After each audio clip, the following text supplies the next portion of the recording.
Hey, what's up, everybody? Today, we are going to have a real good conversation. I hope I will have participation in the chat room because there's a lot of stuff going on. And, what I'm noticing more and more and more is that there has been a hijack by all of the so-called Black organizations, and they are definitely Democratic shills for the Democrats. They do not serve Black Americans, the ones that are not classified as immigrants, that some of us are calling ourselves foundational Black Americans. I like to call myself Indigenous American Black or Indigenous Black American. What we're noticing and finally seeing through this deportations that have been taking effect is that the Democrats, they only are riding for immigrants. They only care about what happens to the immigrants. They're putting everything on the line for them. And Trump is definitely soldiering on. He's definitely doing right by the American people when it comes to illegal immigrants and immigration, trying to reset and reestablish who is who, the criteria, the rules that are set in stone for people to be citizenized, or if that's a word, or become citizens of the United States legally, legitimately, not with being able to go through the loopholes that have been provided by the Democrats for forever, seems like decades.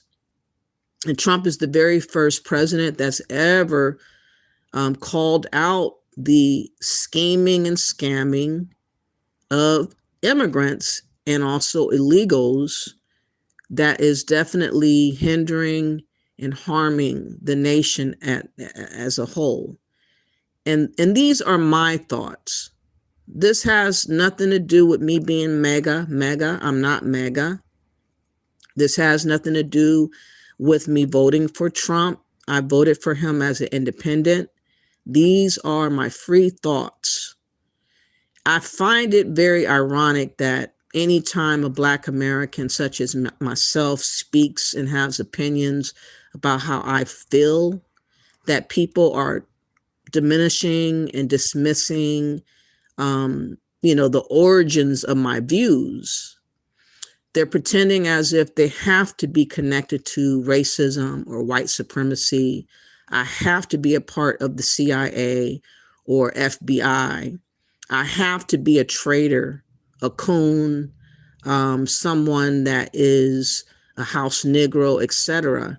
When I'm only thinking as an American should think as, that happens to be Black. All my views are not meaning to be disrespectful or hateful, but I have to be honest and clear. And I know sometimes when I speak, I might come off as brass and not caring and whatnot. It's just the way I was brought up.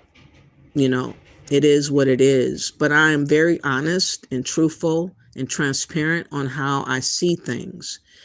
And how I'm seeing things is that the NAACP, the Congressional Black Caucus, the Urban League, and all the affiliates that I might not be aware of that supposedly representing the so-called notion of Black people, it's not representing Black Indigenous Americans.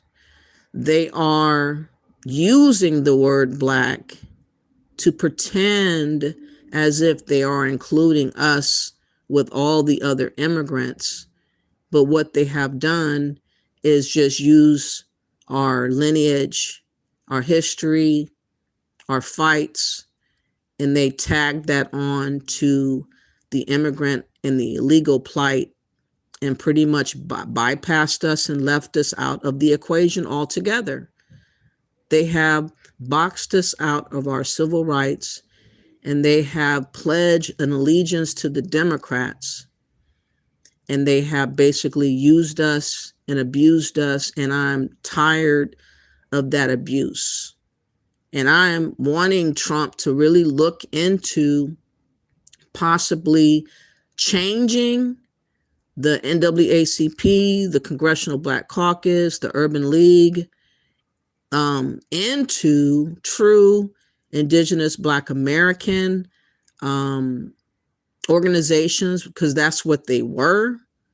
The NAACP has been around for over 100 years, and suddenly they talk on illegals and immigrant issues.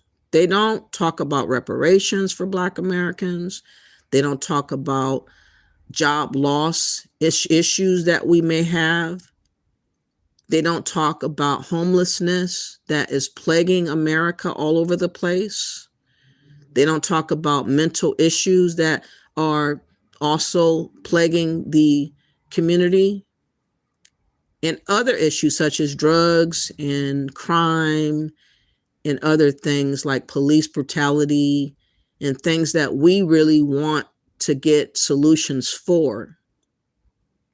And since they do not lean into thinking about that kind of thing, how in the world are they supposed to be in charge or represent us and speak for us when they are not for us? So I really hope that with all the cuts and changes that President Trump has been doing, that he would actually listen, or somebody would forward the video or my talking points to him about the need for us to dismantle what is going on with the Black Caucus, what is going on with the NAACP, what is going on with the Urban League, because they are not representative of Indigenous American Blacks at any sense of the word. For instance, if you listen to the fact that there is a SAVE Act right now going on, the SAVE Act, let me read that for you. Thank you for that. I really appreciate that, Cade Trudell. Thank you for that. I really appreciate that. There's something called SAVE Act, and SAVE Act is a plan that is trying to make sure that people that vote will have identities and not be able to be illegal or not citizens and vote and steal the election. I believe, just like Trump has said, and I believe this once I started paying attention to a lot of things going on in 2021, 2022, that the Democrats were purposely allowing the border to be open, wide open, so that all these illegals could come in and pretty much hijack the vote, the Black vote, and cement us forever as the underclass to be used and abused by all the illegals that were able to come over, and that these Democrats were going to serve those illegals and help them out and basically dismiss us and leave us high and dry and abandoned. And Trump has done a great thing by allowing the SAFE Acts or SAVE Acts. Let me make sure I have it right. The SAVE Act of 2025, 2026, HR 22 is called SAVE Act. It says the Safeguard American Voter Eligibility. SAVE Act is a Republican-led proposal requiring individuals to provide documentary proof of U.S. citizenship when registering to vote in federal elections. It aims to prevent non-citizens from voting, but it is unfortunately facing criticism by, the Democrats. The Democrats don't want nobody to have anything. And they are using Black American history, that what we went through back in the 50s or 40s, trying to get the voters' rights that we eventually fought and got, when they used to make up tests for us to pass before we could even vote, and the bullying and other things that they used to do way back when. They're trying to attach that past history with claiming that Black Americans would be the ones that would be harmed by not being able to vote, as if we don't have a birth certificate, as if we don't have a Social Security card, as if we couldn't get another security card or another birth certificate, as if we don't have IDs, driver license, and other things to identify us. They use this lie. The Democrats are keen on lying about helping us or caring for us when it's a sham. They only are using that talking point to try to get these illegals having access to vote. And so I want to now go to Chuck Schumer. Chuck Schumer is a Democrat. And of course, he is involved in the partial government shutdown. He is trying to rally with the other Democrats to cause mayhem right now. And he said a couple of interesting things when it comes to the SAVE Act, concerning claiming it is Jim Crow again. And he is forcefully using our history to, again, garner support for illegals. And I'm sick and tired of it. And I have a right to feel sick and tired of these Democrats using us and abusing us like they have been doing. They are liars. They are monsters. They are the devil in sheep clothing, so to speak. Let me find this video of him, first of all, talking about how it is discriminatory against Black people, throwing that into the wind. And I just want Black people to look at this, Black Americans in particular, to look at this and please get the blinders off your eyes and understand how the Democrats have been using our pain and suffering in our history to manipulate and to control us. And I want us to stop allowing this to be. So look at this video real quick. By the way, all videos that I show will be under the Copyright Act of 1976 for commentary, education, information, entertainment, all the above, not meaning to impose, but to inform and enlighten everybody that would like to know the truth, as far as my truth, as far as what I see and discern and also witness. Nothing that I'm saying is a lie, and nothing that I'm saying is hateful. It's not meaning to be hateful, but I have to be honest. And sometimes being honest will offend some people out there. I have noticed that a lot of people won't hit the like button to save my life, to save their life. It's very peculiar.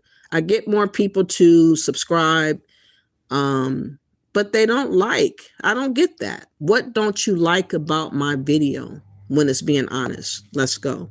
Ready for your questions. Go ahead. What do you see the Mike Lee's argument that the Senate rules allow the majority to require the minority to stage a talking filibuster to stop the SAVE Act? We've got to get this done, and we've got to get it done very quickly. The SAVE Act is an abomination. It's Jim Crow 2.0 across the country. We are going to do everything we can to stop it. Yes. Leader Jeffries just saed a moment ago that an OCR is off the table, but Thune just said he doesn't think that it's going to be enough time to secure the meaningful reform that he wants. How confident are you that you can achieve that by? If Leader Thune negotiates in good faith, we can get it done. We expect to present to the Republicans a very serious, detailed proposal very shortly. Yes. Also said just now that you are negotiating directly with the White House. He's not a part of these negotiations. Are you negotiating? First, Leader Thune has to and should be part of these negotiations. And second, the House vote just passed, and we're going to present a serious proposal, detailed along the outlines of what we have talked about, to the Republicans, both in the Senate, the House, and the White House, very shortly. Yes. Thank you, Leader Schumer. Good afternoon. In the House vote that just happened right now, Leader Jeffries and his top members of Democratic leadership voted against this deal that you guys negotiated here in the Senate. Is there a disconnect between you and Leader Jeffries? Leader Jeffries and I are talking all the time, and we'll be meeting this afternoon to continue our discussion. Thank you. Like you heard, he claimed that it was Jim Crow tactics for the SAVE Act for us to have to prove our citizenship, and it's not. More than 70% of Black Americans are in agreement to the SAVE Act. And you want to know what the so-called CBC, the Congressional Black Caucus, had to say about it? A Jamaican so-called person that's a leader, that's supposed to represent all Black people, but according to her, she doesn't care about our choices to believe in what Trump's doing. We believe that millions and millions of illegals and immigrants that are not citizens ought not have rights and privileges to vote, because that tampers with our ability to have our vote count and matter any longer. When you're having illegals in big numbers in the millions be able to take the place of our vote. We do not want these illegals having power over us. It is simple as that. So what is wrong with the Congressional Black Caucus? What is her name? Let me find this video. But something's definitely wrong with this lady to be sitting up here arguing that it is discriminatory towards Black people. What she means is discriminatory towards her people who are immigrants. But it's not discriminatory because they're not citizens. So how could she even use that claim? But she used that claim thinking that's the way to go. And they all do this. Of course, I can't find this video right now. Hold on, I just had the video. Okay, here it is. I want y'all to really listen to this lady. She is a CBC member. Her name is Representative Yvette Clarke. She's saying that the SAVE Act is racist. After hearing that over 70% of Black Americans was for it, I want you to hear what she had to say in a very dismissive tone. She did not care about what we had to say. She thinks that what she says is all that's needed.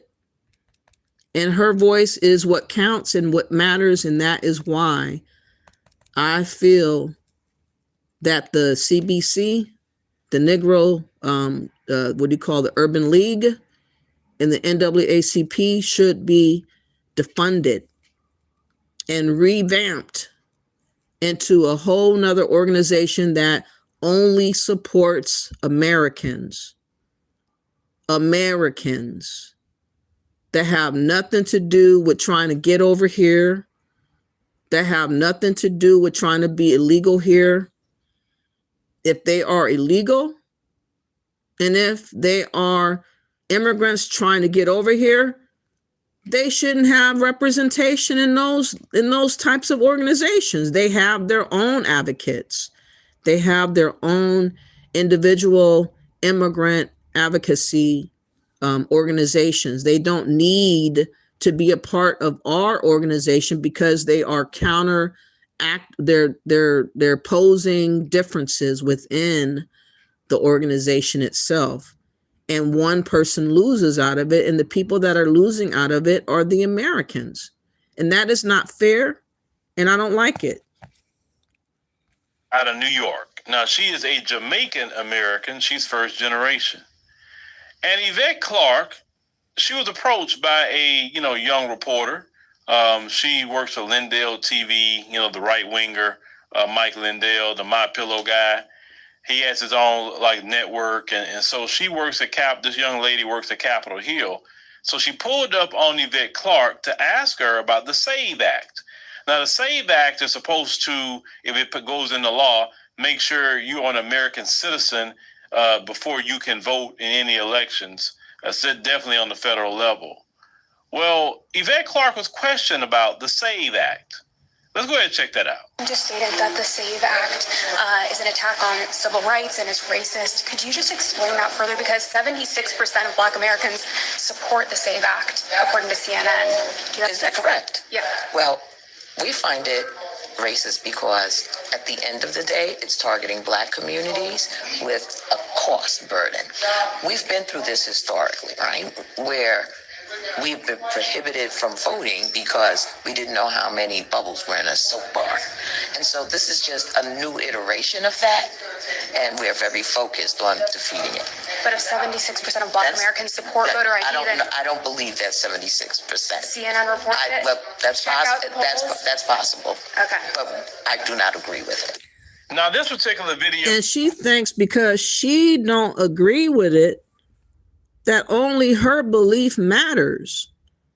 How is that proper representation for the indigenous American Black who have nothing to do with being an immigrant, who is not from Africa, who does not have culture from Africa, language, not one family member over there that we can call, nothing? And what about the Caribbeans. We don't have anything over there. We are trying to survive here in America. We don't want to be used and spat out like overly chewed gum and use our history in our fights towards illegals and immigrants. That's what she is calling herself doing.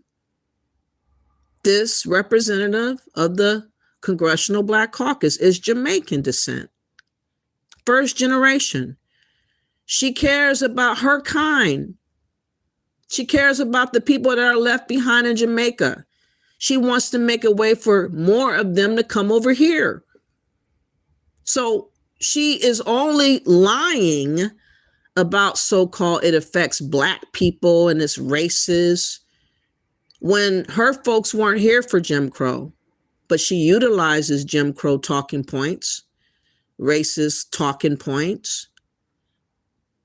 But it has nothing to do with Black Americans. It has nothing to do with us because we have all the identification that we could spare. We could always get renewed IDs, renewed social security numbers and birth certificates and IDs and driver license. There is no blocking of us getting that information again if we lost our card. And she's playing on our emotions using racist talking points. But after hearing that 76% of us are in agreement with the SAVE Act, you heard what she says. I don't think so. And that's supposed to be enough. But I don't think so. That is ridiculous. And by the way, Rock, don't delete the people that have their comments. I want them to be able to speak.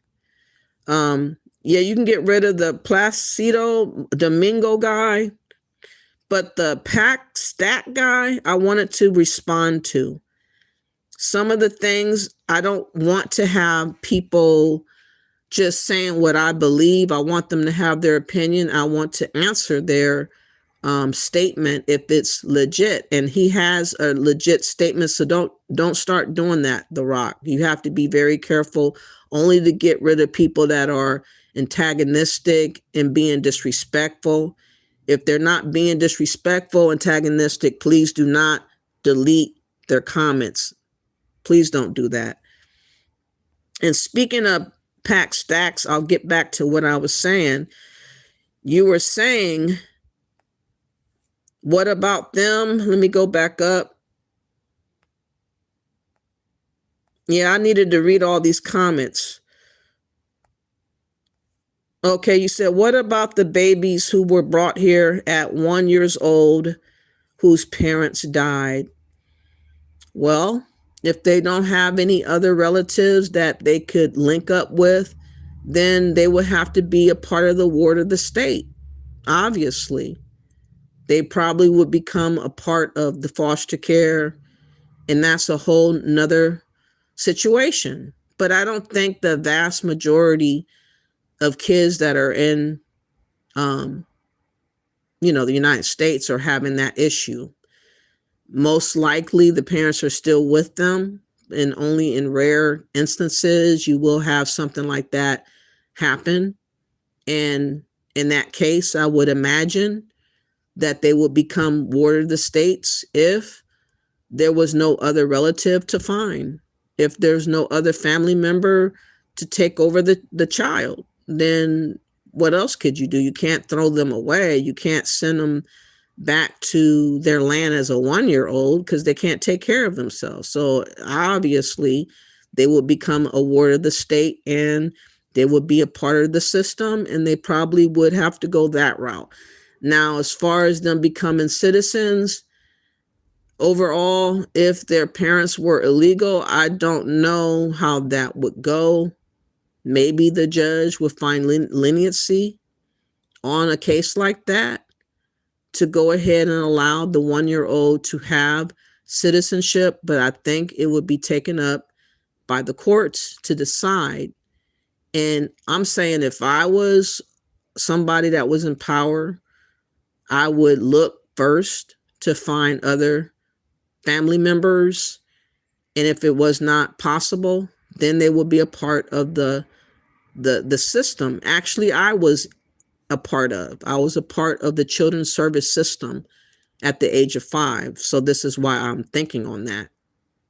And I was raised in a foster care and a group home and a children's home at the age of 5 to 18. Okay. And I was a ward of the court. So this is how I think it should go because of my own experience. And hopefully that answers your question. You said, tell me, what about the Deferred Act for Childrenhood arrivals whose statuses expired without them knowing? Well, like I said, pack of stacks. If the parents prematurely passed on and there's no understanding on their behalf as a kid to even relate to the concept of citizenship and being an American or being a foreigner, I don't think that those kids should be faulted if their parents are no more alive. And I really feel that the courts would put them in the system like I was, and perhaps they would make up some type of remedy in those instances to make it easier for them to get citizenship. I would hope. In those instances, I would hope. Because their parents died in America. Like I said, I just answered you. Did this happen to you before, or do you know someone that's happened to? Pack stacks, let me know. And The Rock says we need to get rid of these organizations and we need the American Freedmen Caucus and the American Freedmen Legal Defense Fund. Exactly. That's what I'm talking about. We cannot be inclusive in the immigrant and the alien plight in the same organization. That does not make sense. That does not make sense. And people are getting upset with us talking about we are divisive when we're not on the same page. We are Americans. We cannot run around trying to pretend like we're you. We can't run around pretending that we're immigrants. We just got here. We can't be running around acting like we're aliens and we, bogarted through the border. Those are separate instances that has nothing to do with American-born citizens. And we should not be mixed in together. But that's what has happened. And that's why we are having the dysfunctions and the dissatisfaction that Black Americans are feeling about the Congressional Black Caucus, about the Urban League, and about the NAACP. Defund them and revamp it, Trump and other people that are listening, to mean simply the Freedmen, the Black American Freedmen Fund and the Black American Freedmen Organization, and find people that only are Black Americans that were here for generations, that could be over that for us specifically. That's what has to happen. Because again, we have the likes of this Yvette Clarke, who basically says she didn't give a damn about what we thought. Let's listen to that one more again. She did not give a damn about our opinion and what we thought. She says, oh, well, I believe this. So because she thought something totally different, we're supposed to be able to rock with her just like that. The guy that says, go find a job, you can go to hell. Okay. Let me see. I'll put you on timeout myself. And let me just read some more and I'll go back to that again. Okay. You said, okay, some just seem antagonistic, but I'll let you decide. I like to have people challenge me because I want them to understand where I'm coming from, because a lot of people are saying that our talking points are like for MAGA, like we don't have a reason to have an opinion. But these foreign Americans, first generation, They have an agenda. And that agenda has nothing to do with Black Americans. SAVE Act. Let's go ahead and check that out. You just stated that the SAVE Act is an attack on civil rights and is racist. Could you just explain that further? Because 76% of Black Americans support the SAVE Act, according to CNN. Is that correct? Yeah. Well, we find it racist because at the end of the day, it's targeting Black communities with a cost burden. We've been through this historically, right? Where she was not here historically. This is the issue that I'm talking about. She is first generation, an immigrant. Probably got here in the 60s or 70s. And she's acting as if she was here during Jim Crow. She's acting as if she was here this whole entire time. She's utilizing our plight to talk for illegals. And she's not trying to see about what we are saying. Because now the lady's going to point out that Black Americans, 76% are in support of the SAVE Act. And her answer is supposedly absolute. Well, I don't find it that way. Oh, well, look. we've been prohibited from voting because we didn't know how many bubbles were in a soap bar. And so this is just a new iteration of that, and we're very focused on defeating it. But if 76% of Black Americans support voter ID, I don't believe that's 76%. CNN reported it. Well, that's possible. Okay. But I do not agree with it. Now, this particular Again, who is she who is supposed to be representing us to say she don't agree with it? And that's an absolute, and that's all she wrote. If that's her mentality, she don't need to be over the Congressional Black Caucus. The Black Caucus is supposed to be for Americans. And she's acting as an advocate for immigrants and illegals. And this is why I am trying to let it be plainly understood that there is no benefit for any of these first generation immigrants to be in power, because all they see is their own people struggling in their homeland.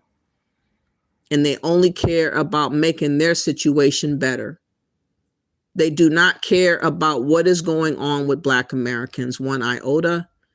And I have to be the one to tell the truth, because if I don't say it, people will claim that we're bots on social media if we have a comment in the comment section. This is why I came out to talk about my opinions, whether or not I'm comfortable speaking on YouTube or not. I'm not really comfortable, but it's necessary. And now we're going to get to great news by Trump. As you know, Trump is expanding his efforts to revoke U.S. citizenship, which I am in agreement to. And the reason why I'm in agreement to it, because too many people have manipulated the system knowingly, not by accident that they were here in America. Somebody that they knew or family members passed away and they came for a funeral and they happened to be in America and had a baby. No, they planned it. They were determined to be in America. They made a trip specifically to be born in America. That's not right. That's not fair. And that should not be legalized to do. And Trump's seen the scheme and the scam, and he's trying to put a halt to it. And right after I let you hear what Trump is doing, we're going to talk about a very peculiar case I just discovered about a week ago. These YouTubers, one from Ghana, I think another one from Ghana and Uganda. I think she's from there. Anyways, she was pregnant about a year ago. And she showcased a video of her making her way to America, even after knowing what Trump is trying to do. So she's basically mocking the fact that she still was able to bear her child in America. And I hope to goodness that Trump is going to strip her of the citizenship of that baby, because she deliberately, willfully sought out to come to America and have that baby here. How many millions upon millions have done that? Probably about 20, 30 million. That's not right. 800,000 people become American citizens every year through the naturalization process. But new today, the Trump administration is increasing staff and resources to revoke citizenship from people they want to scrutinize. NBC5's Phil Prazen takes a look at the issue. The celebrations are held across the state of Texas. It was emotional. It was emotional. Immigrants and their families pledge allegiance to the United States after years of work. Gracias a Dios. This ceremony is the last step in the naturalization process for those over 18 who are legal permanent residents, who pass a civics test, who speak English and have, quote, good moral character. Now, President Trump wants to beef up the process in reverse, adding staff to the 80 field offices to try to find 100 to 200 people a month to denaturalize, who they claim may have lied on their paperwork, are national security threats, or have illegally used Medicaid or Medicare. A spokesperson wrote NBC, quote, we maintain a zero tolerance policy towards fraud in the naturalization process and will pursue denaturalization proceedings for any individual who lied or misrepresented themselves. During his first 4-year term, his Department of Justice only received 102 total complaints. It is a tremendous change. This is an indication that this is a quota-driven, get me the numbers no matter what. Latino advocacy groups argue it's unwarranted scrutiny and say they'll defend new citizens in court. With the resources it takes and the burden of proof is very high on the government for denaturalization. And the court system is where this will all go, according to Elizabeth Taufa with the Immigration Legal Resource Center. She tells me while it's very impactful to individuals involved, it is very rare because U.S. citizens and legal immigrants have court-backed protections and already made it through an incredibly thorough process. Denaturalization is not something that is well known. It's a very large and scary concept and word, but it's not as though the Department of Homeland Security can just come and take your naturalization away from you. Any far-reaching case, she says, will likely head to the U.S. Supreme Court. Phil Prazen, NBC5. Sonny, what do you mean about nope wrong? Can you elaborate? And Ruth says, I wonder if we were in trouble. Did they help us or criticize us and why we had to carry for somebody's problem? That's what I'm talking about, Ruth. And that's not being prejudiced. That's not being racist. That's not being hateful. They don't have to concern themselves about us. Why am I demanded to have consideration and concern for millions of illegals and immigrants? What the hell is going on with that mindset of demand that illegals and immigrants and first generation immigrants that are in power are placing on Americans to have to do? That really sounds like some bullshit, to be honest. And this is why I feel like there should be a separation in these organizations, or dismantling and revamping of these organizations to get it right. We need our own proper representation as Americans. I don't need to share advocacy with people that are competing with me. I don't want to share the same advocacy with illegals and immigrants because I'm neither one. Why am I in the same bracket as them? That does not make sense. But that's what the Democrats have done by using the terminology of minority, people of color, and Black. That's how they were able to scam and scheme for all these years. And Black Americans, by and large, have nothing to show for. Why? Because they have bypassed the born Americans that's been here for generations, and they had deliberately carved out the immigrant class and helped and blessed them. And this is why we got to speak up and let it be known we're not going down without a fight, and we are in support of ICE. We are in support of Trump for these reasons. And I'm not a coon. I'm not a house Negro. I'm not a traitor. Traitor to what? I never was unified with anybody from anywhere else. I have nothing to do with their countries of origin. I'm not trying to be there. So what are you talking about? I'm disloyal. To what? Because I'm not letting you rule over me? Because I'm not allowing you to dictate how I feel and what I think? Y'all need to get it together. Now I'm going to tell y'all and show y'all this is unbelievable. I could not believe that this YouTuber who has been around for a while decided to post up on her video her scam and scheming ways that she has pulled off with coming to America to bear her child. Her name is Miss Trudy. I want you guys to get a little glimmer of this, and this is why I feel Trump should get wind of this. Her name is Miss Trudy. She did this video entitled Flying to America to Deliver. How much more do you need proof that these immigrants are scheming and scamming? How much more do you need to see and understand that we have been taken advantage of and we are being invaded? I disappeared, not because I did not want to share, but because I was scared. After 6 miscarriages, my doctor in Ghana told me something that changed everything. If this baby comes early, the US has a better chance of her surviving. So I packed my bags and trusted God with the rest. So she's claiming she had miscarriages. Maybe it's true. It possibly could be a lie. It possibly could be a lie.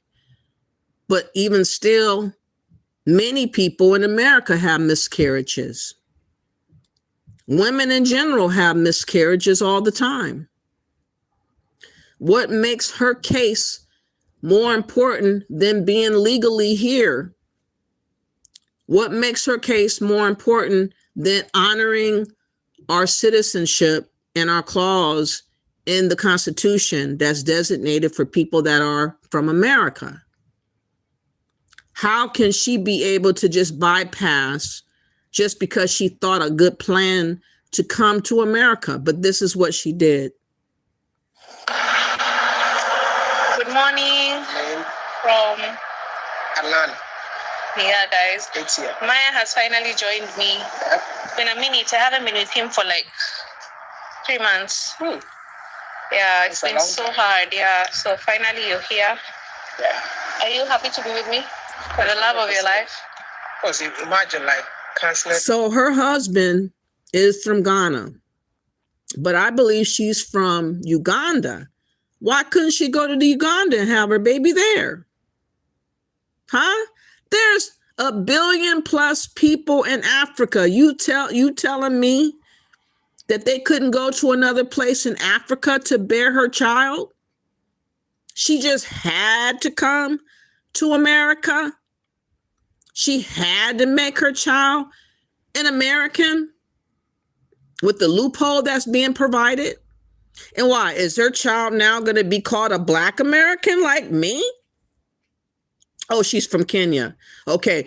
Don't they have a way of having babies in Kenya? My God, they got 1 billion plus people. So you mean to tell me that this child that she is about to have is going to be now called an African or Black American like I am? I don't think so. This is why, people listening, we are delineating from Africans and other immigrants, Caribbeans, because this is not right to erase our identity, for them to tether on our governmental name and reap benefits from our name and our history without being a part of it. This is why we want to call ourselves Indigenous American Black or Foundational Black American, so that we know who is who. We do not want to be misconstrued with people that came over here scheming and scamming to become a part of our American society. But this is what they do. The meeting with Ibrahim Traore to come and meet you. That's what love makes you do. That's true love right there. Exactly. Yeah. Thank you for coming, baby. You're welcome, baby. See you soon. Oh, I'm sorry.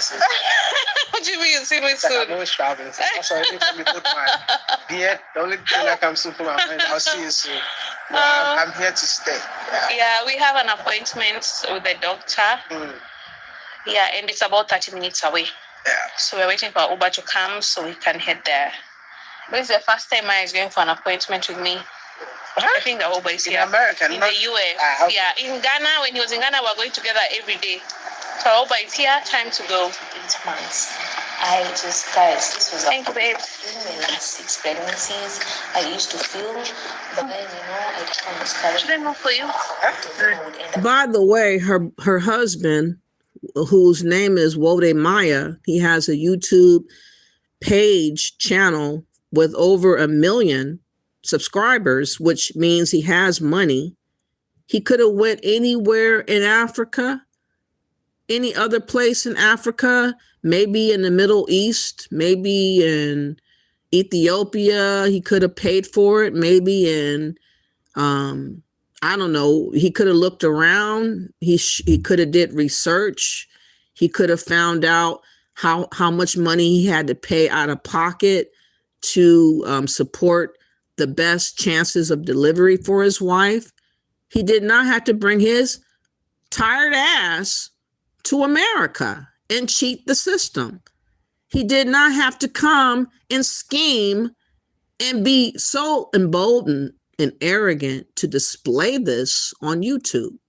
Think about that.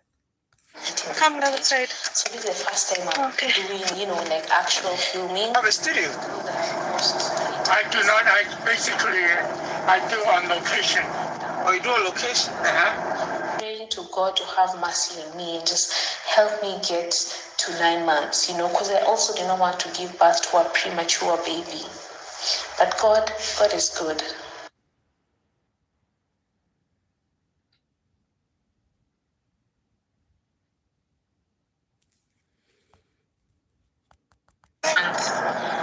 Maya saw me when I was, I think, 4 months. Yeah, so he's like, wow, what a difference. Stomach is actually very big. It's never been this big before. Do you know what Maya said? Ready to learn more about Entivio today? Talk to your healthcare provider and visit Entivio.com. With Entivio, You know what Maya said? He said I walk like what? Penguin. Can you imagine? How do you mean I walk like penguin?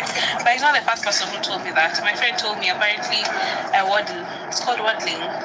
Yeah, then Maya came and was like, you're walking like a penguin. I'm like, wow. See how penguins like. That's so funny. That's so funny, man. It's not intentional. It's not intentional at all. But now that I know that, I'm gonna try and walk the proper way. It's okay. You don't have to control certain things.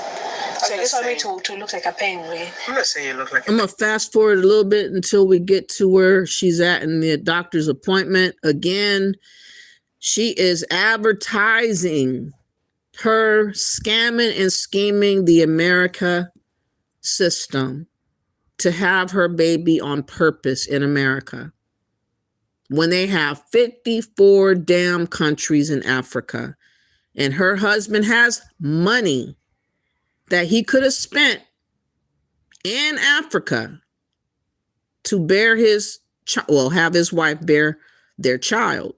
But no, the easiest route is to come to America.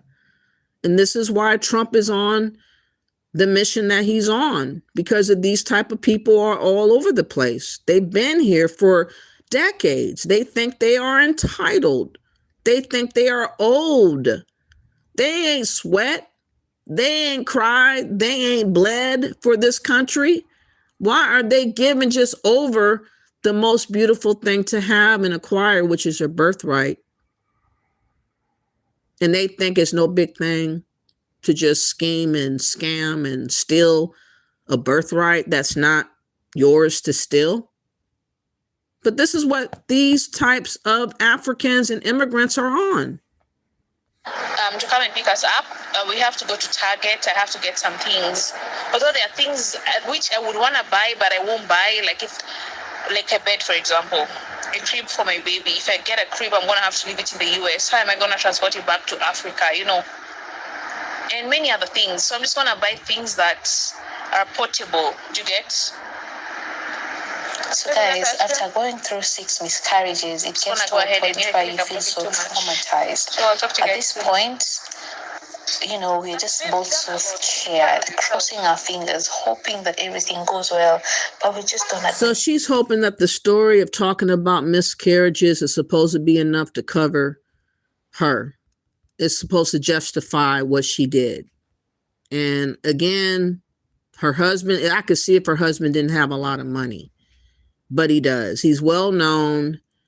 He's all over the place. He's well traveled. They did not have to make their way all the way here in America. They just did not.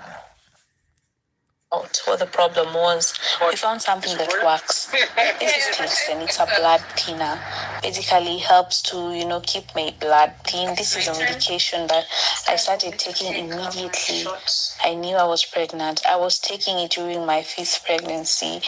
And the moment I stopped at 4 months, I had a miscarriage. So this time, I told my doctor I want to go all the way with it. It's quite expensive.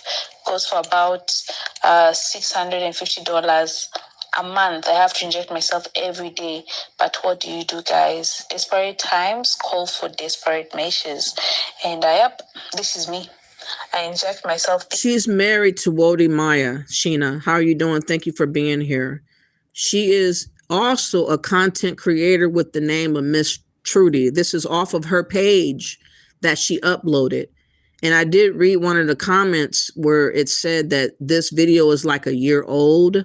So this video was after she had her baby. She decided to post what she went through for us to see that she still slipped in through the cracks to have this child, knowing full well that Donald Trump was president a year ago, and he said what he said, and she still made her way over here.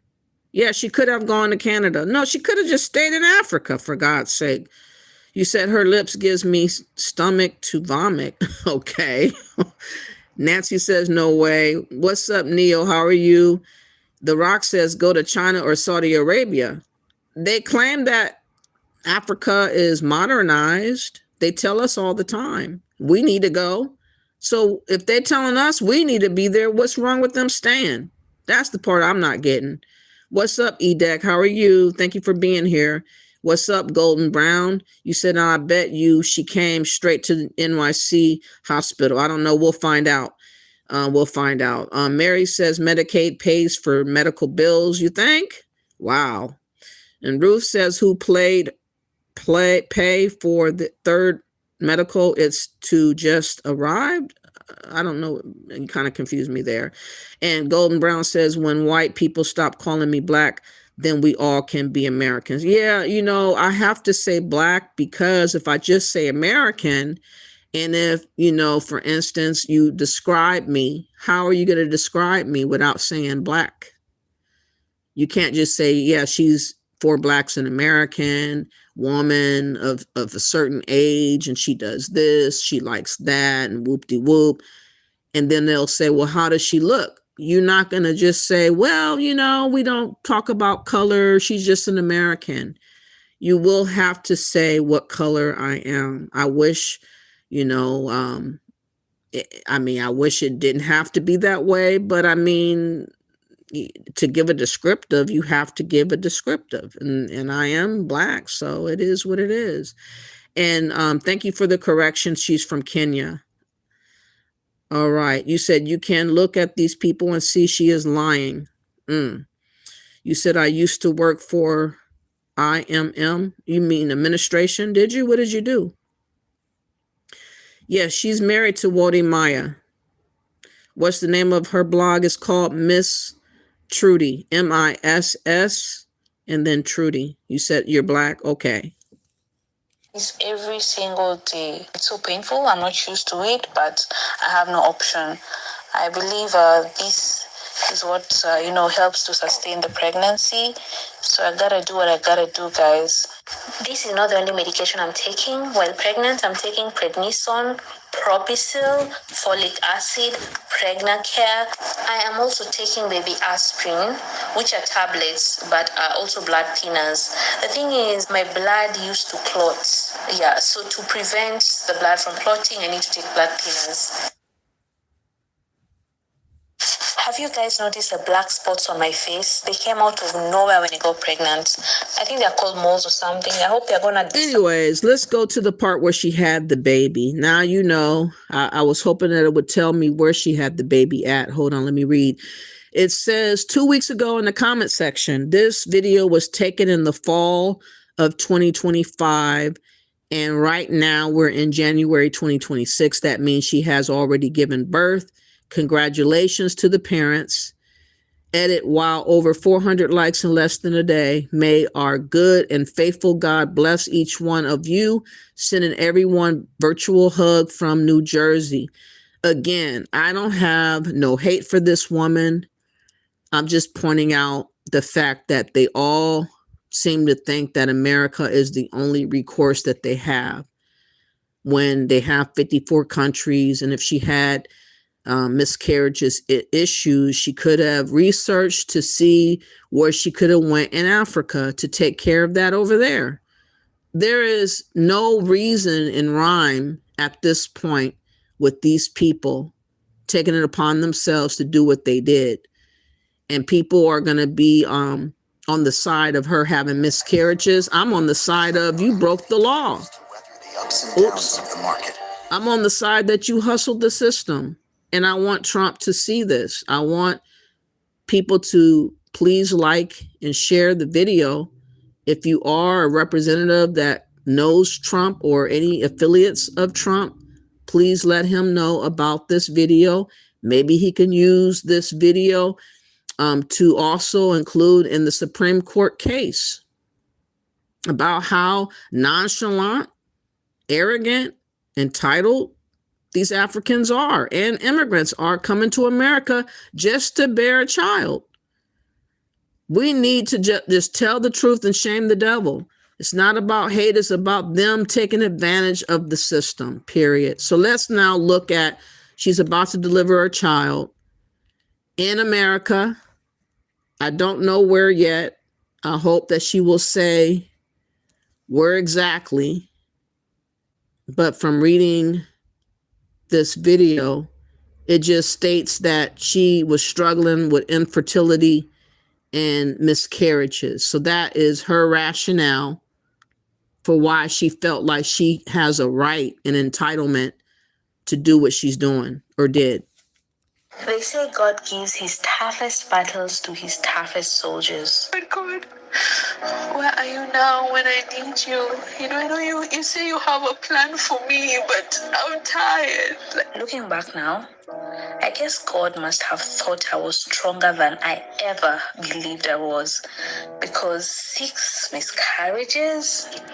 My womb was an abnormal womb. That nearly broke me. There were days I felt forgotten, days I questioned everything, days I wondered if my arms would ever hold my own baby. To my children, it was so hard, such a process to just have you. I want you to know that you are so wanted and you're so loved. Oh my God. But God was always there, even in the silence. Even in the pain, even in the waiting. 5 years later, after tears, after prayers, after loss, after hope, I am finally holding my miracle. This is not just my story of pain. This is my story of faith, of endurance, and of God's perfect timing. And this is the beginning of our newest chapter. Our church is going down, so you can see it. Oh my God.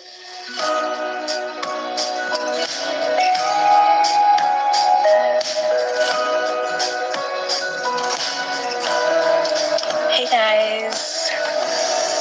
I hope you guys are doing amazing. So, I did my makeup this afternoon. I'm supposed to be doing a photo shoot. I was supposed to do the photo shoot right after, but I went back to the house. I had something to eat, and then I did a little touch up, and then we were supposed to leave the house. But the Ubers we ordered kept canceling. Finally, this one came. Anyways, let me go to the part where she shows her baby. He's also been given an outfit because he's gonna be going to the C-section operation room with me. So he has his outfit he's gonna change when he's about to go in. Pray for 1 second that everything goes well. We have some pampers over there. Let me fast forward. The weather right now. Then brought the baby to. So now she done had the baby. Okay, hold up.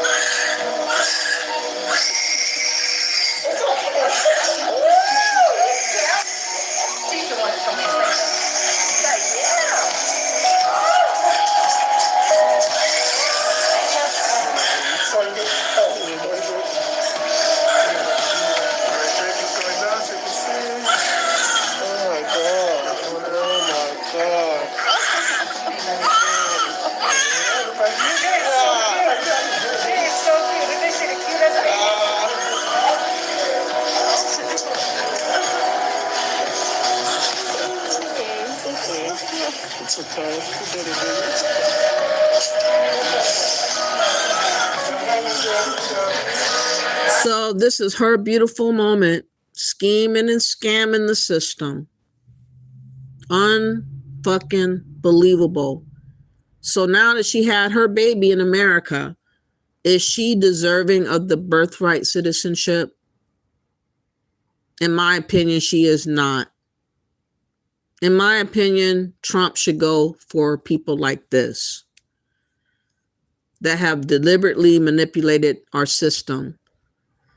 Now, is her child supposed to be called a Black American on the birth certificate? Claiming our heritage, our lineage, our plights, our fights? I don't think so. This is why I want to have us delineated. This is why I want Trump to dismantle the Black Caucus, the Congressional Black Caucus, the NAACP, the Urban League, because they serve no purpose for Americans anymore. They have turned into an immigrant and alien advocacy group, which means we're outside looking in our own country, treated as if we're the aliens and we're the immigrants instead. And people think that I should not speak the truth, speak my truth, that I got to hold my tongue for everybody else to be happy. And to hell with my emotions and my feelings. To hell with America clearly being taken over by immigrants. No, I'm going to stand tall, speak my truth, and back Trump and what he's doing. And hopefully by July, all this bullshit will cease. And all these types of people that have done this type of thing will be called out and not rewarded. Not rewarded at all. Yes, definitely angers me too, Sheena. Definitely. Is she a permanent resident or she came to have a baby? It sounds like she has a place also here in America. Her husband has money. So it sounds to me that they live in America part-time and they go back and forth to Africa. This has been going on for years. It has, Nancy. That's what I'm saying. Should she have, their child should not have a birthright citizenship. Yeah, people act like this ICE is new. Exactly. So now I want to flip to talk about the ICE agent that was called a house Negro. Whew. You know, ironically, most of the ICE agents are Hispanics or Latinos. About 60% are. according to Trump. There's only a handful that are actually Black American. And believe it or not, I even noticed an African continental ICE agent on a clip that I cannot find to save my life. I looked for it for the last couple of days. But he was mad as hell and called out as being an African ICE agent. And he starts speaking and you could hear his accent and everything. But this Black American was totally disrespected for being an ICE agent. And notice what he had to endure. And after this video broke, a whole lot of people wanted to talk about him being a so-called house Negro. You know, as if we don't have a right to protect our country.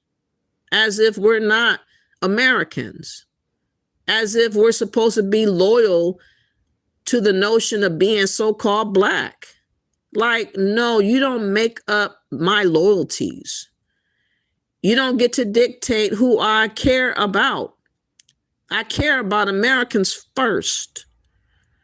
You don't get to tell us who we care for and who we call ourselves and what we want to do and how we want to do it. But somehow this Black agent, this Black ICE agent was tortured and talked crazy to on video. I want you guys to hear that these people that were talking crazy to him were liberals. They were Democrats. One of them appeared to be a transgender, according to the ICE agent who asked the question, "Are you a man?" by how this person was looking to him or sounding to him. But they called him a house Negro. And I want y'all, after hearing this, to get ready for what I'm going to show you after. I'm going to show you a video that Search of Uru did, whereby they had a whole stream talking about, is it okay for white Americans to call Black ICE agents house Negroes, or even the NER word? Is it okay for them to use that language for a Black ICE agent? I thought it was so disgusting that he would even put that up on this platform, to even put that out in the atmosphere. But he did do that. But it was very interesting with some of the information of how people think came out.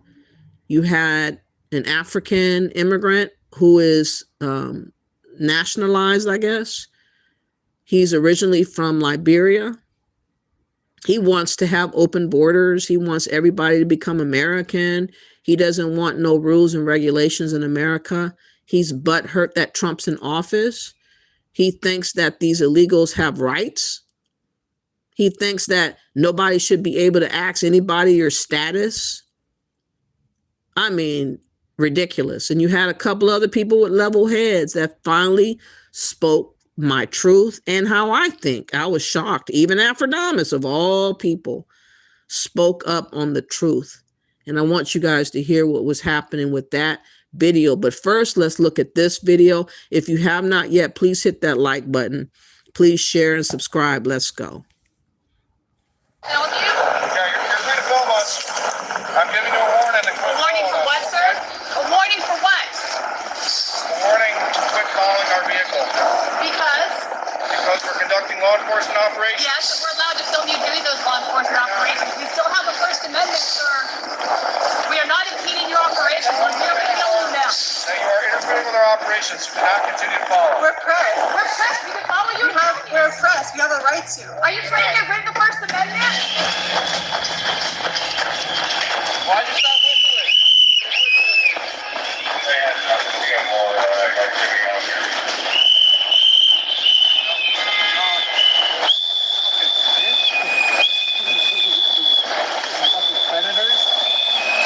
Predators, fuck you! Get the fuck out of here!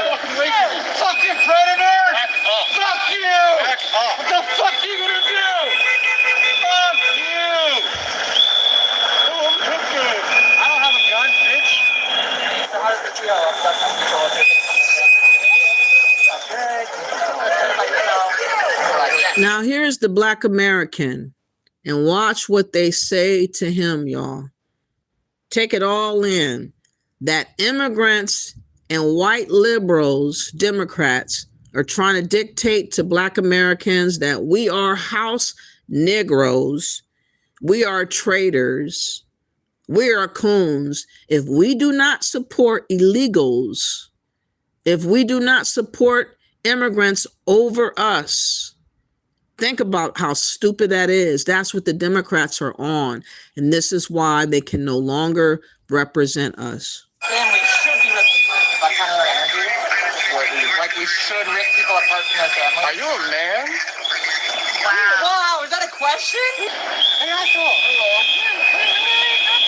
People, like that's my job only started. How do you feel about ripping people from their families? How do you feel about ripping people from their families? Does that feel good? Look how close they're invading his space in comparison to all the other ICE agents. They're all in his personal space. They have no respect to give to this man. These people are liberals. I believe one is a transgendered that he called out, and the other one is another Democrat. They have no respect for Black Americans whatsoever, but they demand our vote nonetheless. They demand our support over illegals over us. And we have got to, stand up and speak out and say this is unacceptable. House nigger. Sir, I need a house nigger working for the fucking KKK. Why are you calling a woman a man? House nigger, bitch. First they called him a house Negro, then they slipped in the house nigger. Okay. These are the same Democrats that would like us to be on the front line of protest and put our bodies out there for illegals to thrive in America over us. These people are enemies, literally. They are far more racist than Trump.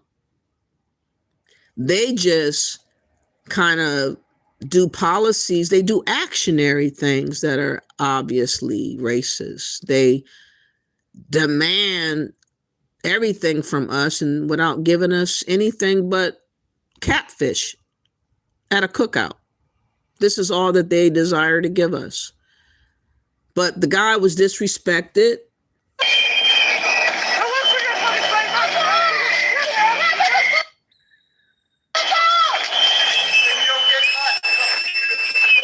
And all he could do was open the door when he got away and give up his middle finger. He couldn't respond like he wanted to.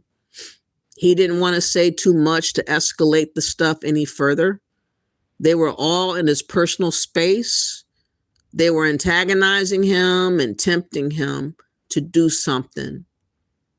And luckily, he held his composure. But again, he is a Black American. He is American first. He has a right to be an ICE agent. We do not need millions of illegals in America.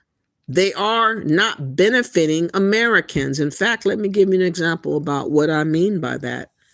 I couldn't believe I seen this video of a disabled person becoming homeless in Minnesota due to the actions of the Somalians.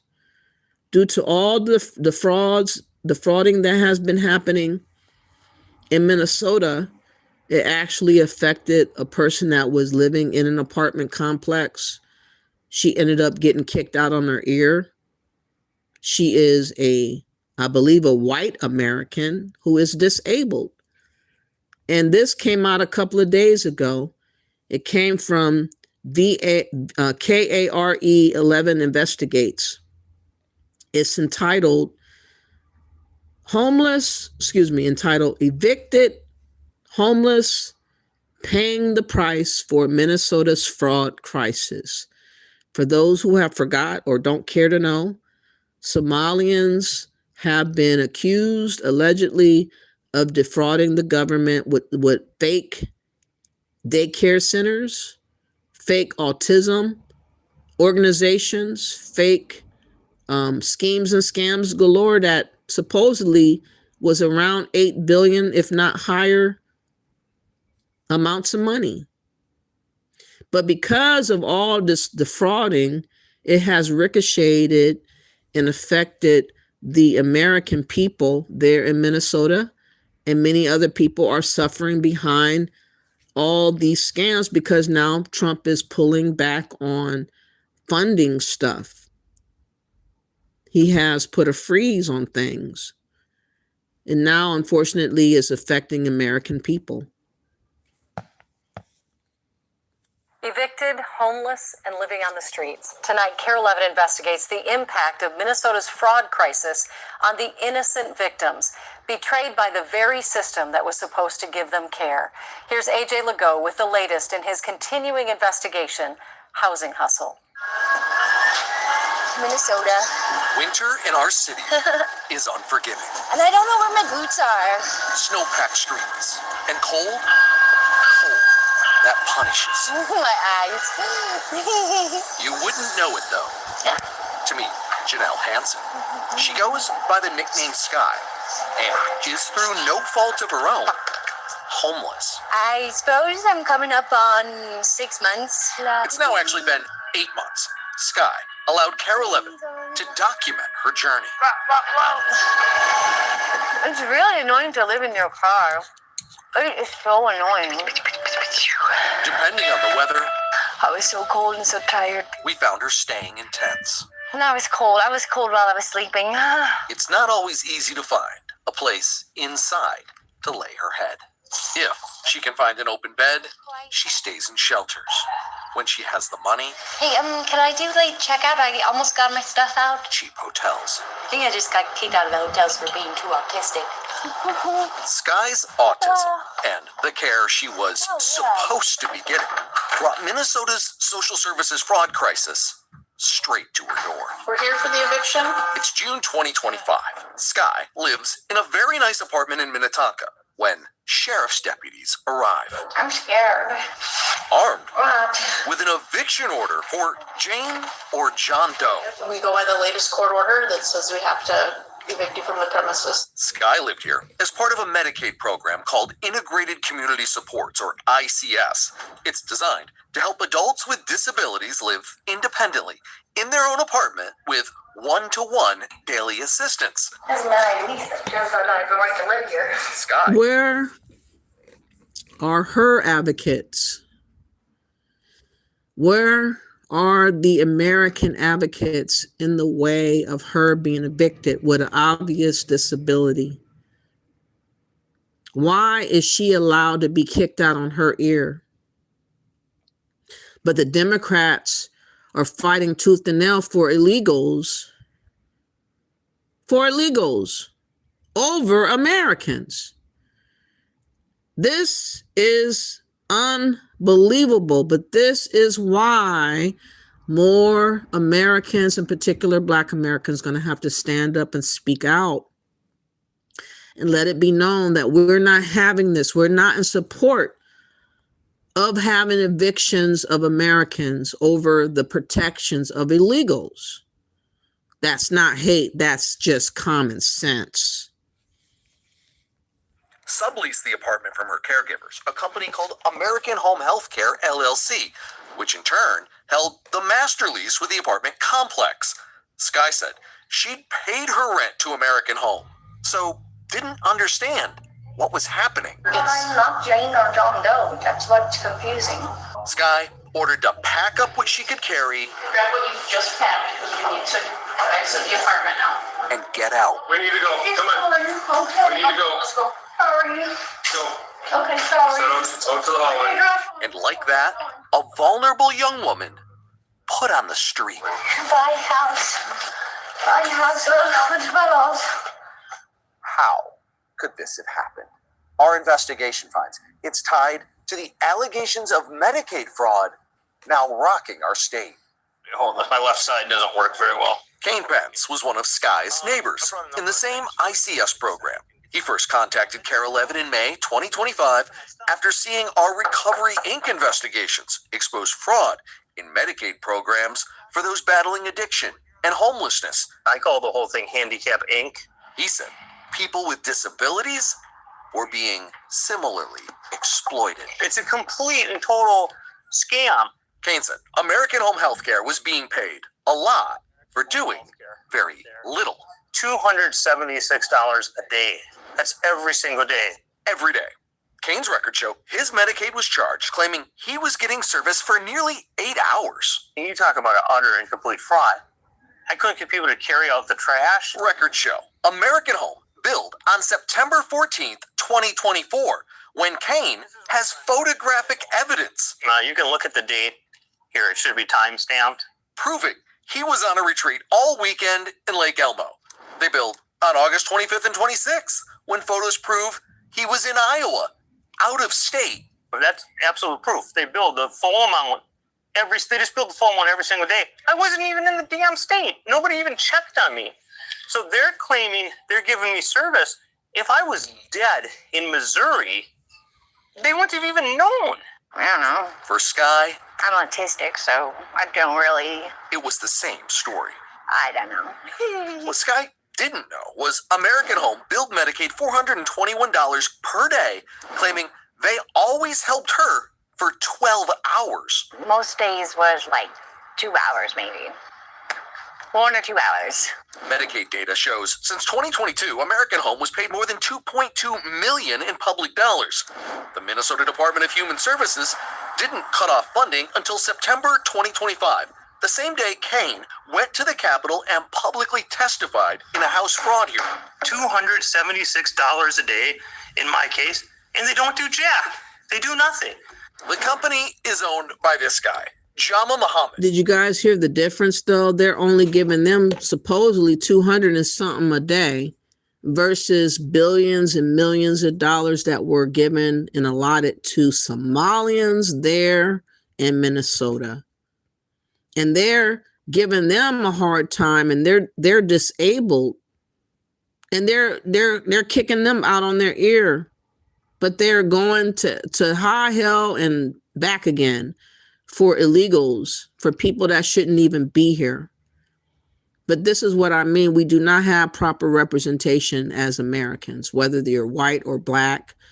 And it's very fucked up when it comes to the so-called black organizations, because they have flipped from being about American blacks to now being about illegals and immigrants, but using our plight and our name to attach it to the illegals and immigrants' plight.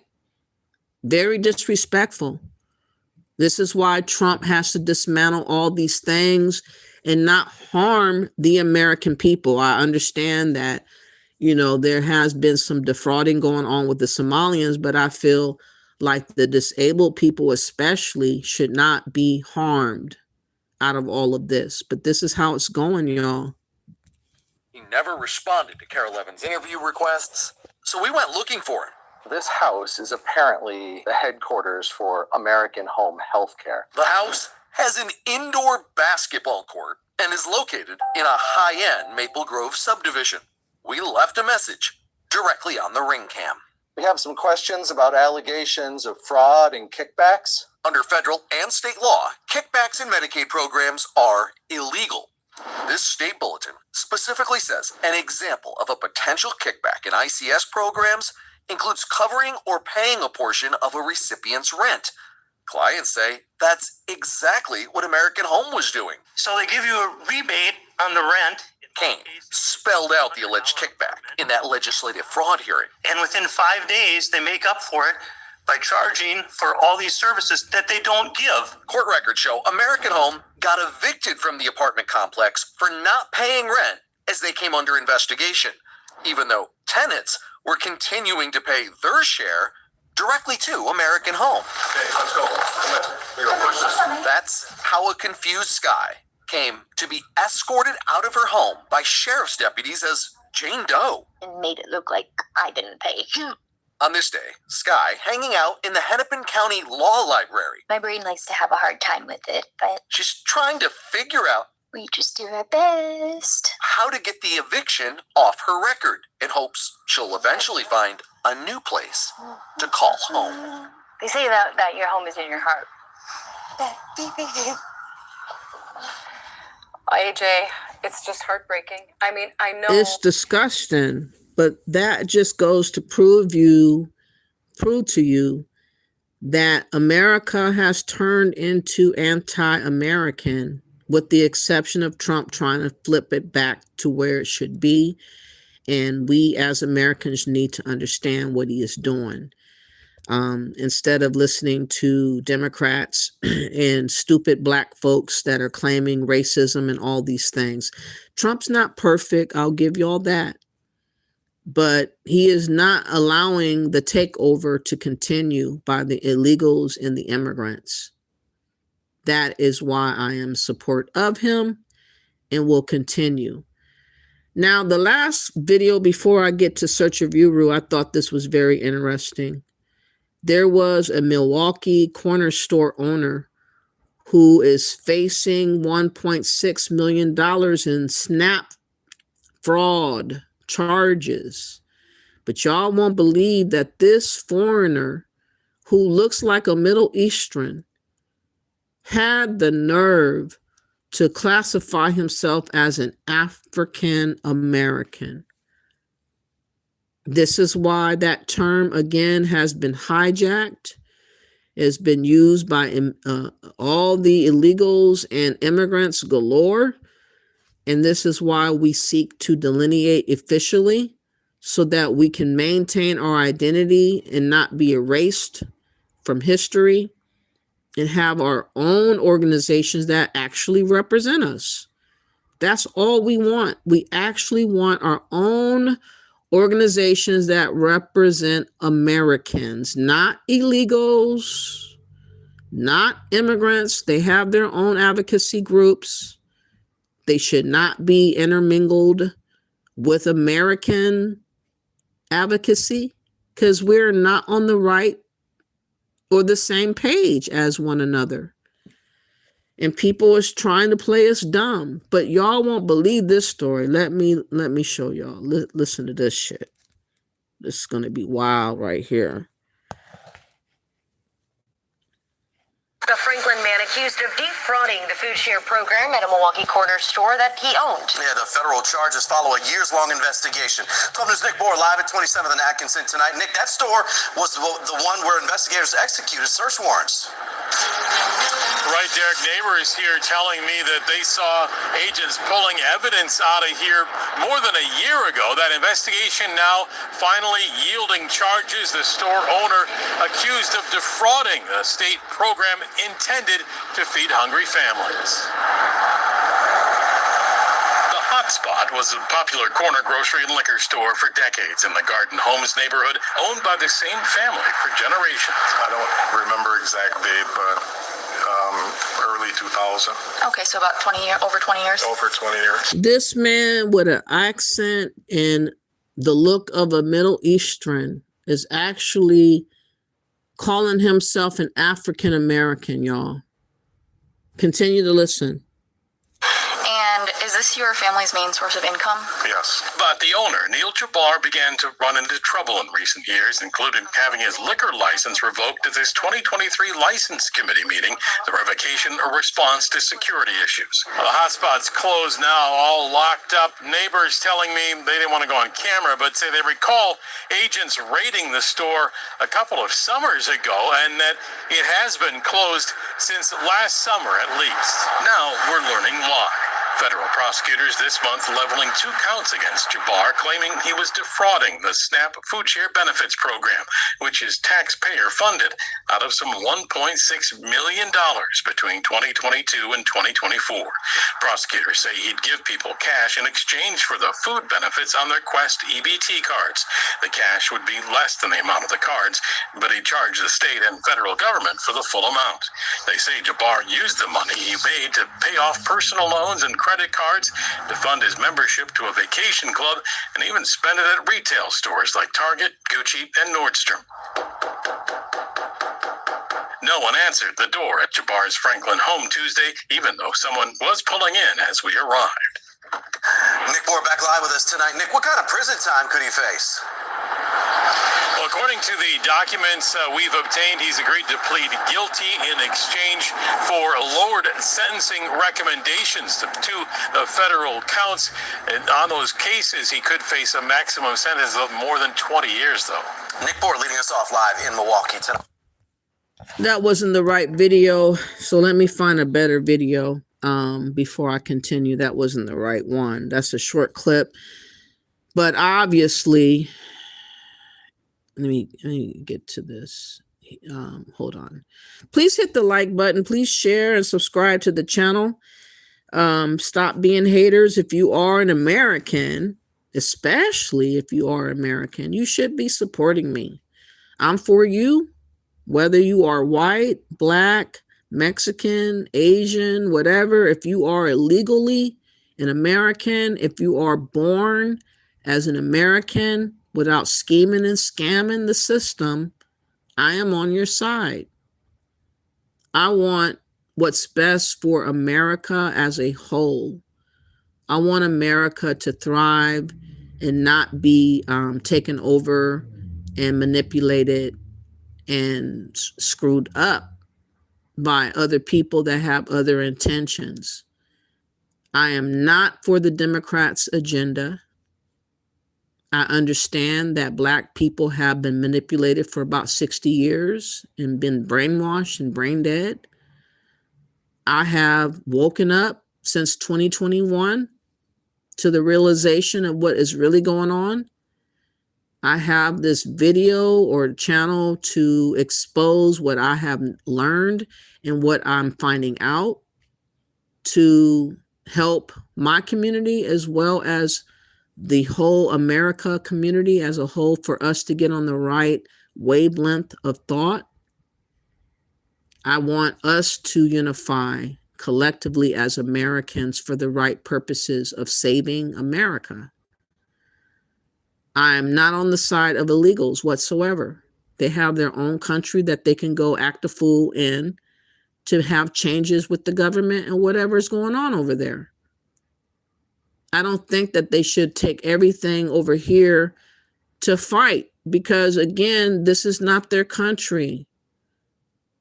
They are not entitled to rights. But the Democrats have given them this impression that they're just as entitled, if not more, than actual Americans. And it's despicable. It's shameful. It's wicked. This is why Democrats don't have my vote. If I don't vote for Republicans next go around, I won't be voting anymore. Period. Because I see the agenda of the Democrats to replace Black Americans, to take away our voice and our vote, to take away our narrative and our choice, to act like that they are our overseer and our Lord.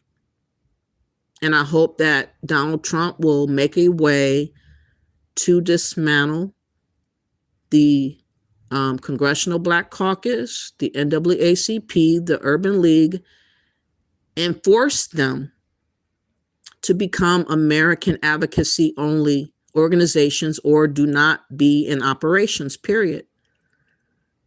If they cannot see about Americans, or maybe just do an American advocacy group, which includes all Americans of all kinds, either or, but no meshing of illegals and immigrants into American advocacy. That doesn't make sense. That's not fair. That's disrespectful. And that's what the Democrats have been pulling and allowing to do to us collectively. And they have robbed the Black American vote and voice by lying to us about racism and propaganda for the sake of trying to weave in and weasel in the illegal and immigrant group.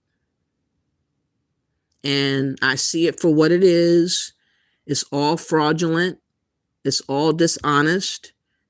We have been used too much for too long. And I'm trying to wake my people up. So let's get back to this busted in Milwaukee food stamp fraud. This is the video I was trying to show.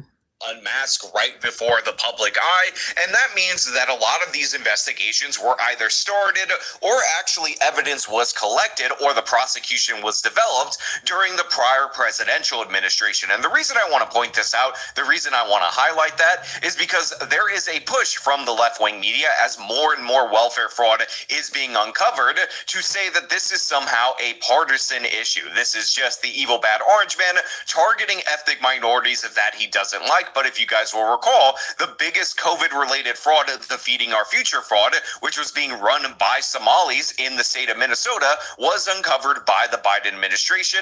And the same is true for a lot of the food stamp cases that we've talked about on this channel before. But this one in particular, again, was unsophisticated in every way. When I explain to you what is happening, you're going to think to yourself, wow, how are they able to get that much money through that method without anybody actually selling this store owner down the river? And while eventually it looks like that did happen, the fact is this was just unchecked completely. Nobody was monitoring the store, and $1.6 million over the course of 2 years appears to have been paid to this particular business. And by the way, one person was indicted for stealing this amount of money. The Hot Spot was a popular corner grocery and liquor store for decades in the Garden Homes neighborhood, owned by the same family for generations. I don't remember exact date, but early 2000. Okay, so about over 20 years. Over 20 years. And is this your family's main source of income? Yes. So we get a look at the main guy that has been indicted as a result of this particular fraud. His name is Neil Jabbar. Weirdly enough, according to AI, this is supposed to be an African American. However, he converted, or his father converted, to Islam at some point in time. So this long-standing corner store business that is allegedly a black-owned business, although I highly dispute that, unless, of course, those are his family members that are behind him, thus making him part black, not actually black. Again, according to AI, he claimed to be an African American. He has behind him black folks. Just grab any old black folks to be in support of you. Everybody uses us as their little support team. And nobody supports us, though. We're just used and abused to be shown in pictures as giving them credibility, giving them credence to what they're talking on. And we're supposed to be backing any kind of clown that comes along. Any type of clown that comes along. I know, Michelle, he's not even black, but yet he claimed to be African American. Don't you know that the mayor, is his name Madani? He too claimed to be African American on an application, I believe, a college or something like that. And he's Indian. He's from Kenya. And he had the nerve to put on an application that he was African American as well. There was also a case, or a news report rather, on CNN, I believe, of an Indian years ago who boldly talked about lying on his college application that he was an African American. He cut all his hair off. He tried to dress as a Black American and went to college and received a scholarship or whatever he did as an African so-called American. Everybody has hustled that African American term, and the only people that have benefited off of that is immigrants. The actual indigenous American blacks of America who don't know any other country but America has never really benefited off of being called African American. This is why we are pulling away from allowing other people to dictate our identity. Because if you allow people to dictate your identity, you can allow them to also dictate your narrative and to steal your voice and to instill your will, your autonomy to yourself. Your autonomy to self-preservation. They have stolen it and put it in the category of everybody can have the name, thus erasing who we are as a people, thus diminishing who we are as Americans. It's not fair. And I know in some of my videos I might have sound really angered and overly emotional. I apologize for that, but I've been very angry with all the things that I've been seeing. And I've been I wish that I had an advocate group to go to complain. I literally don't. I wrote to the Black Caucus, the Congressional Black Caucus back in 2021 about how they were ignoring us as a collective. Indigenous American Blacks. I let Sheila Lee know, the one that passed away recently, that I was not satisfied with her and her people in the Congressional Black Caucus as being an immigrant advocacy group and not advocating for Black Americans, not Americans. I actually wrote to a Attorney General, and I do believe before Trump leaves office, I am going to write to him for the record to have in my file in case I need to sue somebody about how these things are going, because the Democrats truly and specifically are ignoring Black Americans, Indigenous American Blacks. Everything that we want, everything that we say is told, we'll get to you next time. It's told, wait. It's told, not right now. It's told, you got to do this, you got to do that, you got to do that, when every other group of people don't have to do shit because the Democrats got their back. And these same people have the nerve to try to tell us we are wrong to think about ourselves for the first time. Like literally, y'all, we've been bamboozled to believe that we're to care for everybody else but ourselves. And I am now awoken to the reality that I have got to care about me. No one's caring about me. I cannot be used as a sacrificial lamb for every other group of people but myself. That is ridiculous. But that's what the Democrats would like us to believe is the right thing to do.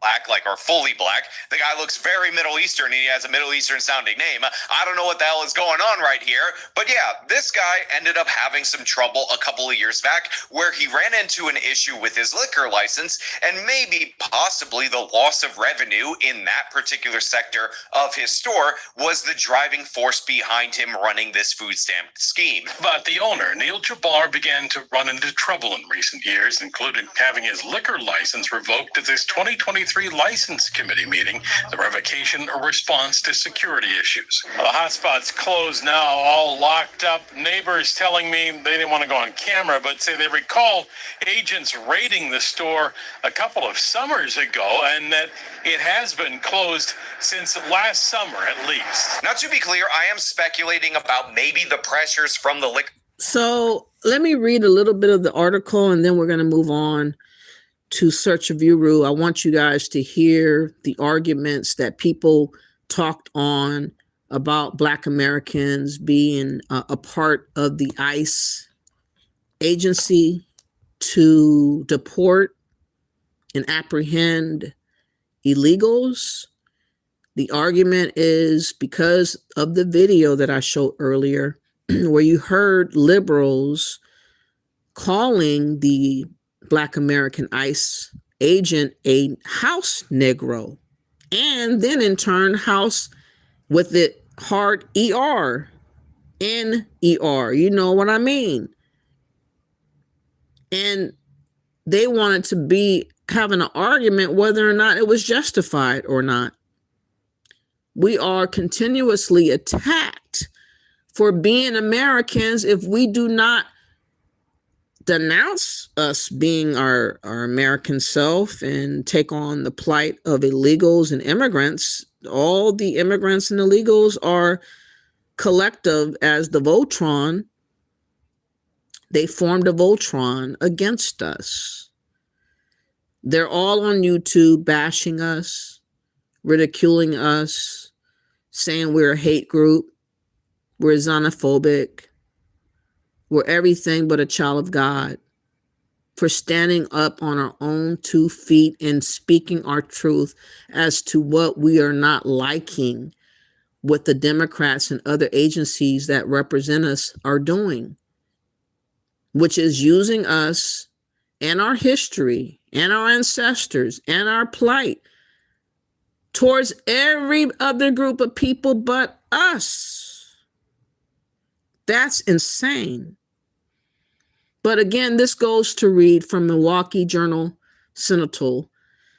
A Milwaukee convenience store owner has agreed to plead guilty to defrauding the federal government supplemental nutrition assistance program of more than $1.6 million over the course of about 3 years. Nael Jabbar, 47. They did not say what he was, which I wish they would go back and correct to do. I think it's very important to now identify to the fullest everybody that's being called out, if they're immigrants or illegals or what their status is, so that we fully understand who everybody is. But they didn't say anything. They just said on February 6th, agreed to a plea deal, guilty to wire fraud, filing a false tax return. According to a plea agreement, he is scheduled to be arraigned and formally enter his plea on March 17th. He operated a fraud scheme out of his convenience store, Hot Spot Supermarket, through 2024 court records show. Again, it's been assumed or stated that he claimed to be an African American.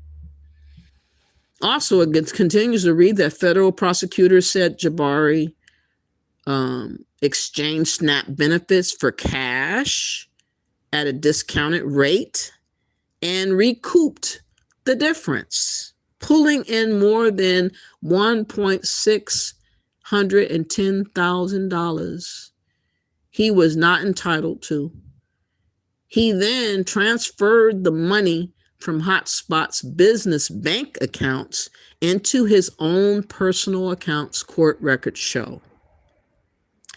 Jabari spent the money on loan and credit card payments, retail goods, including some luxury items, and payments to Unlimited Vacation Club, a travel membership that offers preferred rates, discounts, VIP perks at luxury resorts, among other things.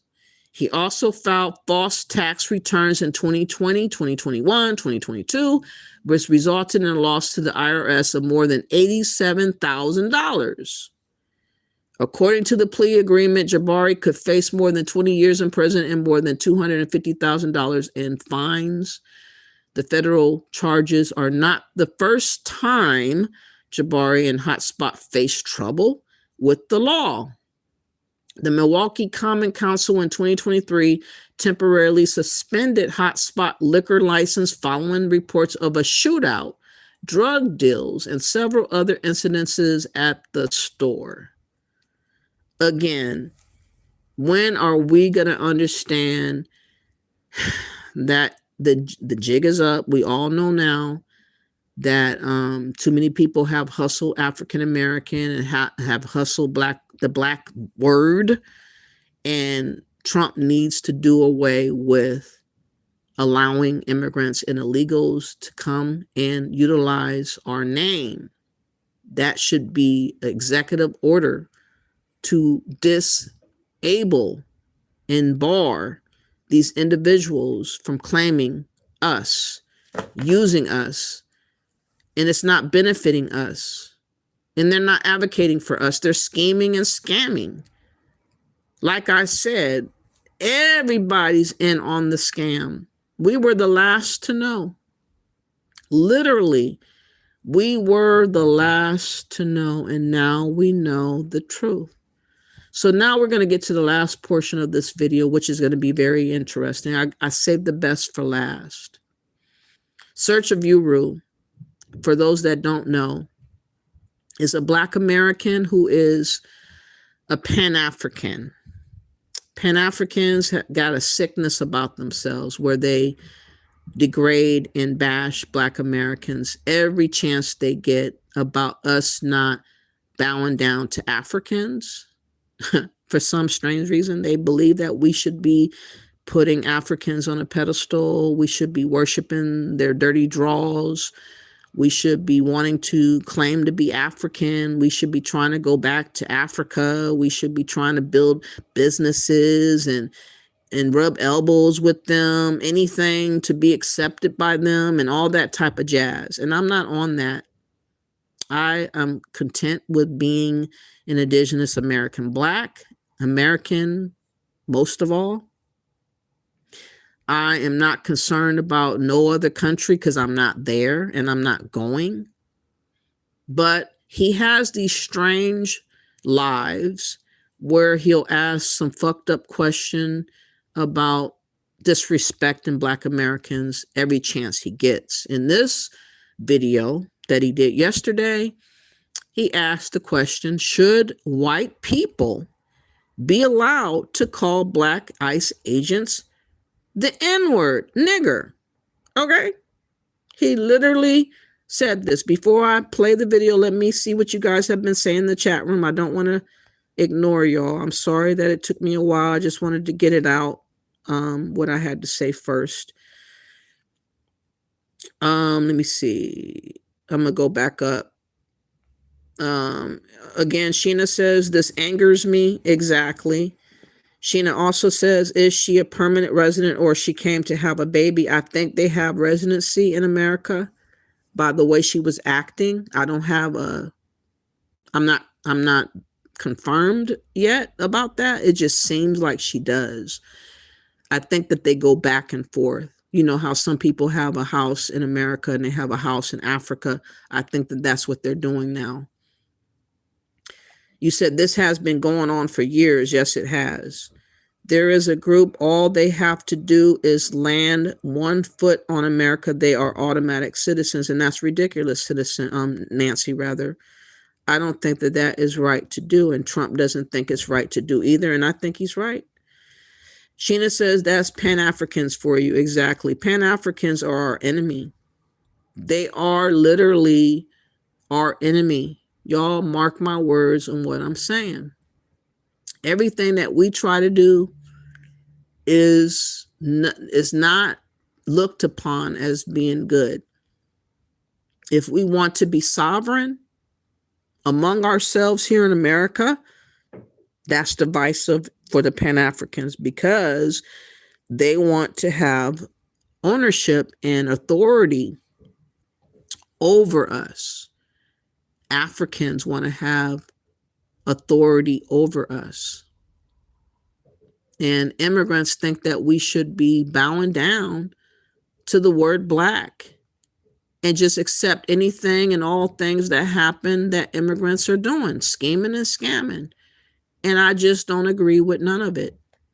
That's not being mean. That's not being hateful. That's just being an American who actually loves being an American, loves the freedoms. America's not perfect. There's things that I would improve, but I definitely don't want to go nowhere else. Nowhere else is better. Not for me as a woman, a Black woman from America. So I'd rather deal with what I got versus trying to run away and hope for the best off of fantasies and ideologies that have never worked in Africa. Or that's where I'm at. You said there are children now protesting instead of being in school. Yeah, I heard about that, Nancy. Actually, there was a video I was going to show maybe another day of a father that talked about finding out that his child was pulled out of school to go protest. I couldn't believe it. That should be against the law.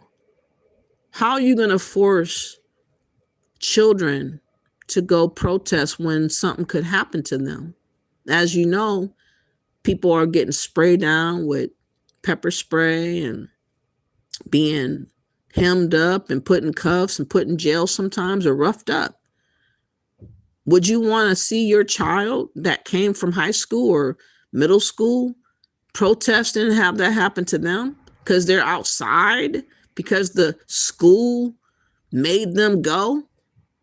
I don't think that the school should be making kids participate in something that is countering their the purpose of going to school. Is learning school, learning math, learning English, learning history. It's not to participate in going against the government. But yeah, he talked about him butting heads with his daughter, who I guess was in agreement with being out there protesting. But if something happened to her, I mean, what was going to happen? What kind of recourse could the father get from the school allowing such a thing? If I was the father, I would be trying to sue that school for even putting my child in that predicament to begin with. That's just me. You said no one is going to jail. Probably not. No one is perfect. No one is perfect. I do believe that. I know that's right. I keep talking to my girls. Who are your girls? How old are your girls? You said when Biden was president. Yep, I did my thing when Biden was president. Thank you, Nancy, for subscribing. I really appreciate you. You're an independent just like me. Michelle says, get a job or find a rich guy, LOL, but seriously, get a job, mega baby. Whatever. I'm not a mega baby. This guy isn't black. I know that part. He is whiter than me. Exactly. And that's exactly why I think that people need to be called out, and Trump needs to know all the schemes and scams involving the African American term. That term needs to be put to rest for good. And I think categories of Indigenous American Black or immigrant foreign Black American should be used to completely delineate us so that we know who is who and we have proper representation for our group as an American versus the people that are trying to become Americans. They should not be confusing in the same organization. That doesn't make no sense. Yeah, he's a Middle Eastern. I'm mad how our taxes are being used exactly. See how they are. What is wrong with them? Why? Because someone is black with a job they don't like. Agreed. Exactly. Yes, that's nuts. We can't afford any more people here. It's not right and it's disrespectful. Exactly. Why are they doing this? They are not 18, you said. And Michelle says, my husband was working out in Los Angeles and the kids were protesting, cruising, cursing and running through the parks, pointing fake guns at cops. Wow, that's crazy. All right, the best part is here now. This is Search of Uru. This conversation is about Black Americans becoming ICE agents. He asked the question, should white people be allowed to call the Black ICE agents the N-word, house nigger? That's what he said. House Negro as well. Let's listen to this ridiculousness. The first person that I'm going to show coming up is going to be a Liberian that's arguing for the rights of illegals. But you're going to hear what they're on. Black is a black individual, so it doesn't matter if you know what I'm saying, what somebody call you a nigger, because a nigger is just an ignorant person, you know, and it benefits the black man or the black community to be in both, because my family been in wars since the United States started, you know, and if somebody from the United States want to be in ICE, it benefits them too, you know. I think y'all comparing not y'all, but people comparing ICE like to the Ku Klux Klans.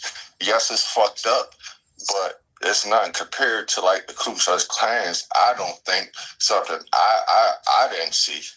So yeah, I learned my plane. Thank you. Let me pass the mic to Elvis. Go ahead, Elvis.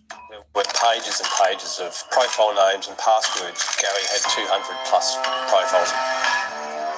What? If he's killed once,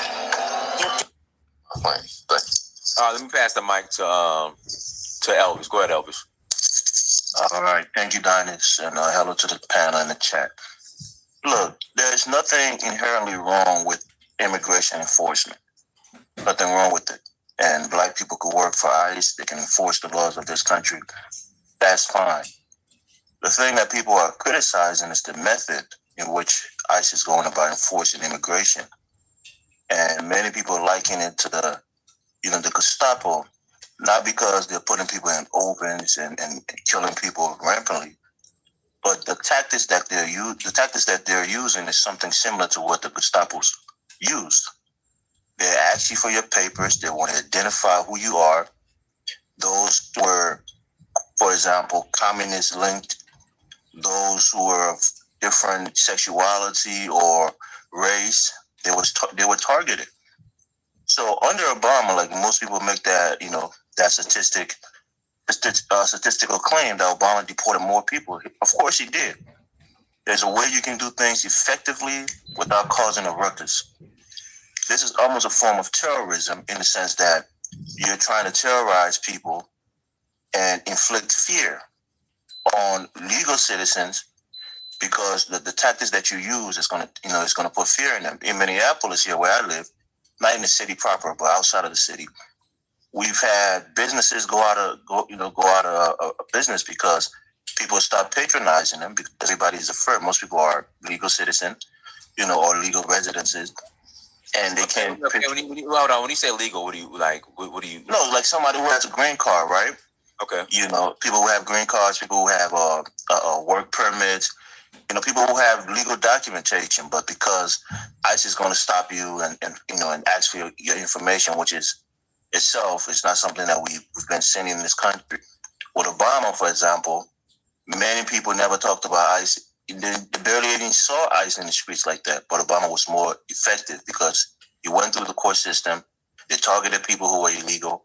They got a deportation order. They went to that person specifically, arrested them, and deported them. That's how it should be. So when people were walking down the street, like we had a raid in my neighborhood here about a week and a half ago, and it was crazy. The police had to get involved to de-escalate because the tactics that ICE is using, it's causing mayhem, it's causing confusion and violence. So I'm not against Black people working for ICE. The only thing is like that general, that Navy admiral who resigned because the Department of War or the Defense Ministry was trying to get him to do something that was illegal. And as a Black man, he wasn't going to be the patsy for any kind of white man who wants to get him to do something illegal. He resigned. I'm sure he loved the military. I'm sure he loved his country. But whenever somebody is trying to get you to do something illegal, especially as a Black person, they're trying to put you on the front lines, you take a step back and you resign. So the criticism of ICE officers is right. We've seen a lot of Latinos. The guys who killed that guy, both of them, I think, were Latinos. There was a famous videos of a Latino guy telling the guy, "You have an accent." The guy, like, "You have an accent too. You're immigrant just like me." And you think because you work for ICE that it makes you immune? A lot of ICE agents are getting arrested. Even here in Minnesota, we have African officers who work for the police department getting arrested on off duty, mistaking them to be illegal immigrants.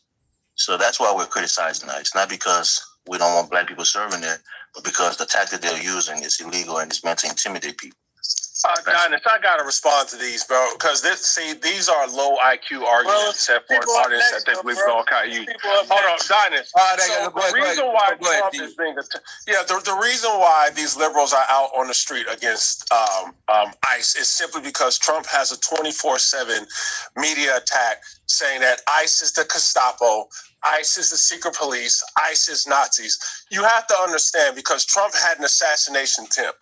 Okay, things like that don't happen naturally unless you got a sustained constant attack against somebody where someone is like, you know what? I got to be a hero. I got to take out Hitler.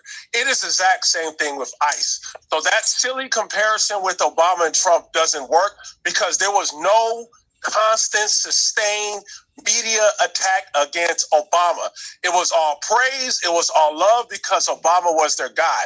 That's not the same with Donald Trump. So when you got all these white liberals out on the street protesting, and they're not just protesting, this to me is an insurrection.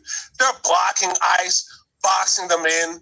They are using some app where they're following ICE around and then like alerting other people where ICE is going to be at to help the illegals. Some of them are attacking them. Some of them are spinning them. This is not some just peaceful people coming out to protest. No, they're coming here to stop it. And then the one last thing, why isn't this happening in red states? Why aren't you seeing these protesters in red states or other states around the country? It's because they are cooperating. It's these liberals in Minnesota who are not cooperating. That's why they're dying. And you know what? 20 million illegal immigrants came into this country. So we are going to have to use extreme measures. And if these liberals want to sit there and protest and fight and die, guess what? Some people are going to die. But there's no nice way of deporting 20 million people out this country. There is none. You're either going to have to arrest these liberals or kill them. We need only two choices. That's it. John and Karen were happily enjoying their retirement years, living life to its fullest. But like most people his age, John was becoming increasingly aware of his mortality. While it wasn't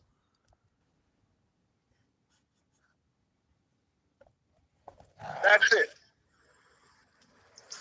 I like that guy needs to align his rhetoric on his platform. Yeah, let him explain though, Robert. Disagree with. No, man, I'm done. I just have response to your nonsense, man. We need it's Invisible Man. Go ahead, Invisible Man.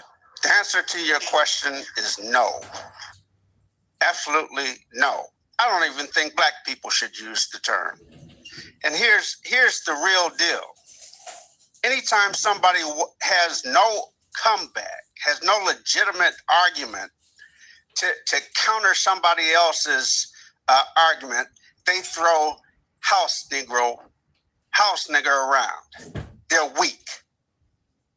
They're just weak. I practiced immigration law. In a criminal defense practice, I can tell you, and I used to, me and my partners would go around the table and try to figure out who lied the most. I can tell you, immigrants that were trying to come into this country lied the most. They were prolific. They lied more than any criminal defendant we had ever seen. You're American number one. Black people are American number one. Haven't left this damn country in 500 years. Want to talk about house Negro, this, that, and the other? Listen, I don't understand why you don't claim you're American by now. If you think this country is so against you, then exit. But the answer to your question is no. And not even black people should be using the term. It's a weak-ass term. I'm sorry that Malcolm even brought it up when he did. Because now everybody just thinks that's the go-to term when they have no argument that will sustain a logical thesis. I'm done. All right, go ahead, Pam. It's Pam Mulatto's final turn. Go ahead, Pam Mulatto. Yes, sir. And thanks for passing me the mic. With all due respect, everyone to get up here and think that they pastors and preachers and want to be long-winded. Let's try to be concise, and I'll make my point to be so brief. These tactics that ICE is using against immigrants are very positive, very beautiful. Why do I say that? Because immigrants literally come to the U.S. and they join law enforcement agencies and use these same exact tactics against Black Americans. So this is that karma. It's a beautiful thing to see, really. Have immigrants that are law enforcement agents not kill Black Americans? The answer is yes. So when ICE is killing white liberals and immigrants, I cannot feel any sympathy. I let them experience that karma, respectfully. All right, guys. Links in the chat room. Links in the chat room. If you're going to call in after the convo, you're more than welcome to call in. Let me add Cashanova. Go ahead, Cashanova. Thanks for adding me on to the panel, Dynas. Peace to everybody on the panel. Peace. Hey, I don't know who the brother was talking before the guy who was just speaking, but I agree with what he said, man. I feel like the N-word gets thrown around when the intellect goes out the window. I don't think white people should be able to say it, and again, I don't believe black people should be able to say it either. But it's been so commercialized and popularized that, you know, that's what we go to when we show frustration and can't put things into words and proper arguments. I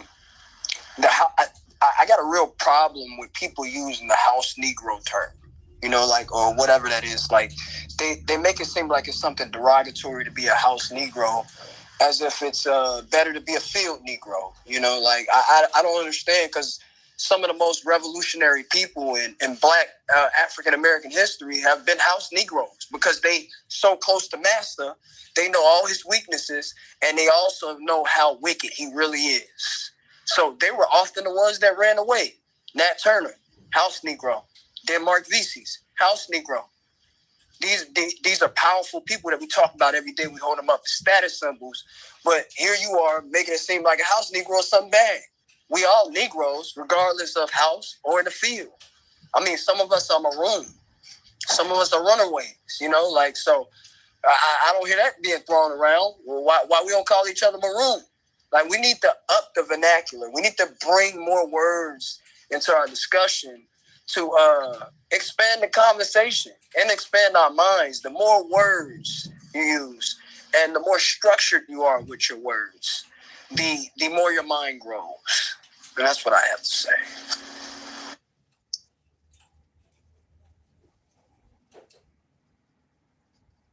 I mean, what's the historical connotation of a house Negro? Someone who was a collaborator with white supremacy. Not always. Hold on. I said historical. Brother, the field Negro is in collaboration with white supremacy. Yeah, hold on 1 second, Elvis. He's out there picking all the cotton for him. We're all in collaboration with white supremacy. That's not collaboration, right? What the House Negro did, the House Negro was the one that told Massa of the plans to run away. You are thinking about. He ate better than everyone else. He lived better than everyone else. They were mixed race. He lived better than everyone else, right? That's not always true. They had a position of privilege and did what the master told them to maintain that position of privilege.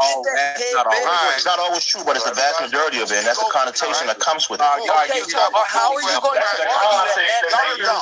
But it was people in the house that was pressing them glass and making the last so like we gotta right on this goal.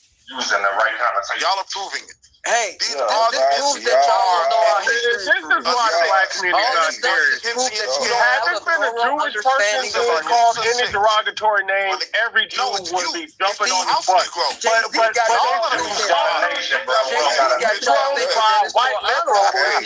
are making excuses. Dynas, notice how none of them are talking about a white person calling a black person a house Negro. I was going to speak on that, but none of them are talking that. Because they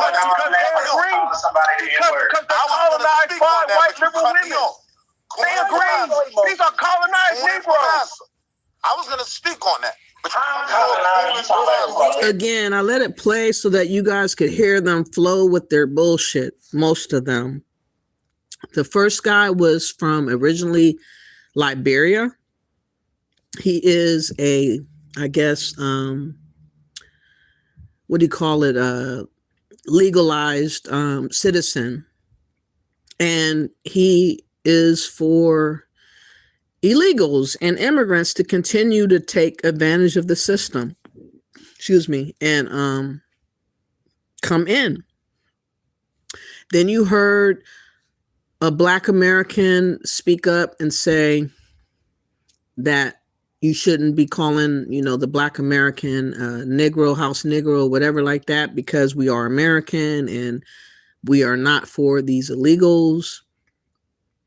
And now you're going to get into another guy. He calls himself Wall Street Will, who is married to a Mexican. a Mexican woman. And he is going to talk really stupid. And it ends with an African, actually, from Gambia speaking truth to power like I'm speaking. Somehow, you know, every other group of people are allowed to be ICE agents but Black Americans, which doesn't make sense to me. You have Mexicans, Hispanics becoming ICE. Wouldn't that be more of a house Negro or a traitor, because they're picking up Hispanics the most to deport them? We don't have no connection to the melanated people in Africa or the Caribbean or Hispanics. We are American. So to put that on our neck as being traitors, coons, house niggas, house Negroes, house niggers, all the above, it doesn't apply. But they're trying to make it apply because they don't want us to help out our country, to help out Trump and saving America. So they rather bash and ridicule, criticize Black Americans over all the other people that are actually ICE agents, mainly the Mexicans. And you even had an African. I wish I had that video I could show y'all. An actual continental African was an ICE agent. I couldn't believe it myself. I really was shocked. But there shouldn't be an issue with Black Americans that are from America helping to get rid of illegals. But they're putting boundaries and rules on us. They're trying to dictate and pimp us, basically. And I'm saying, to hell with all that. You have no authority, no jurisdiction, no power, no nothing over Black Americans, which you guys are trying to do with Pan-Africanism, which I denounce. And I say, to hell with Pan-Africanism, because I know it's a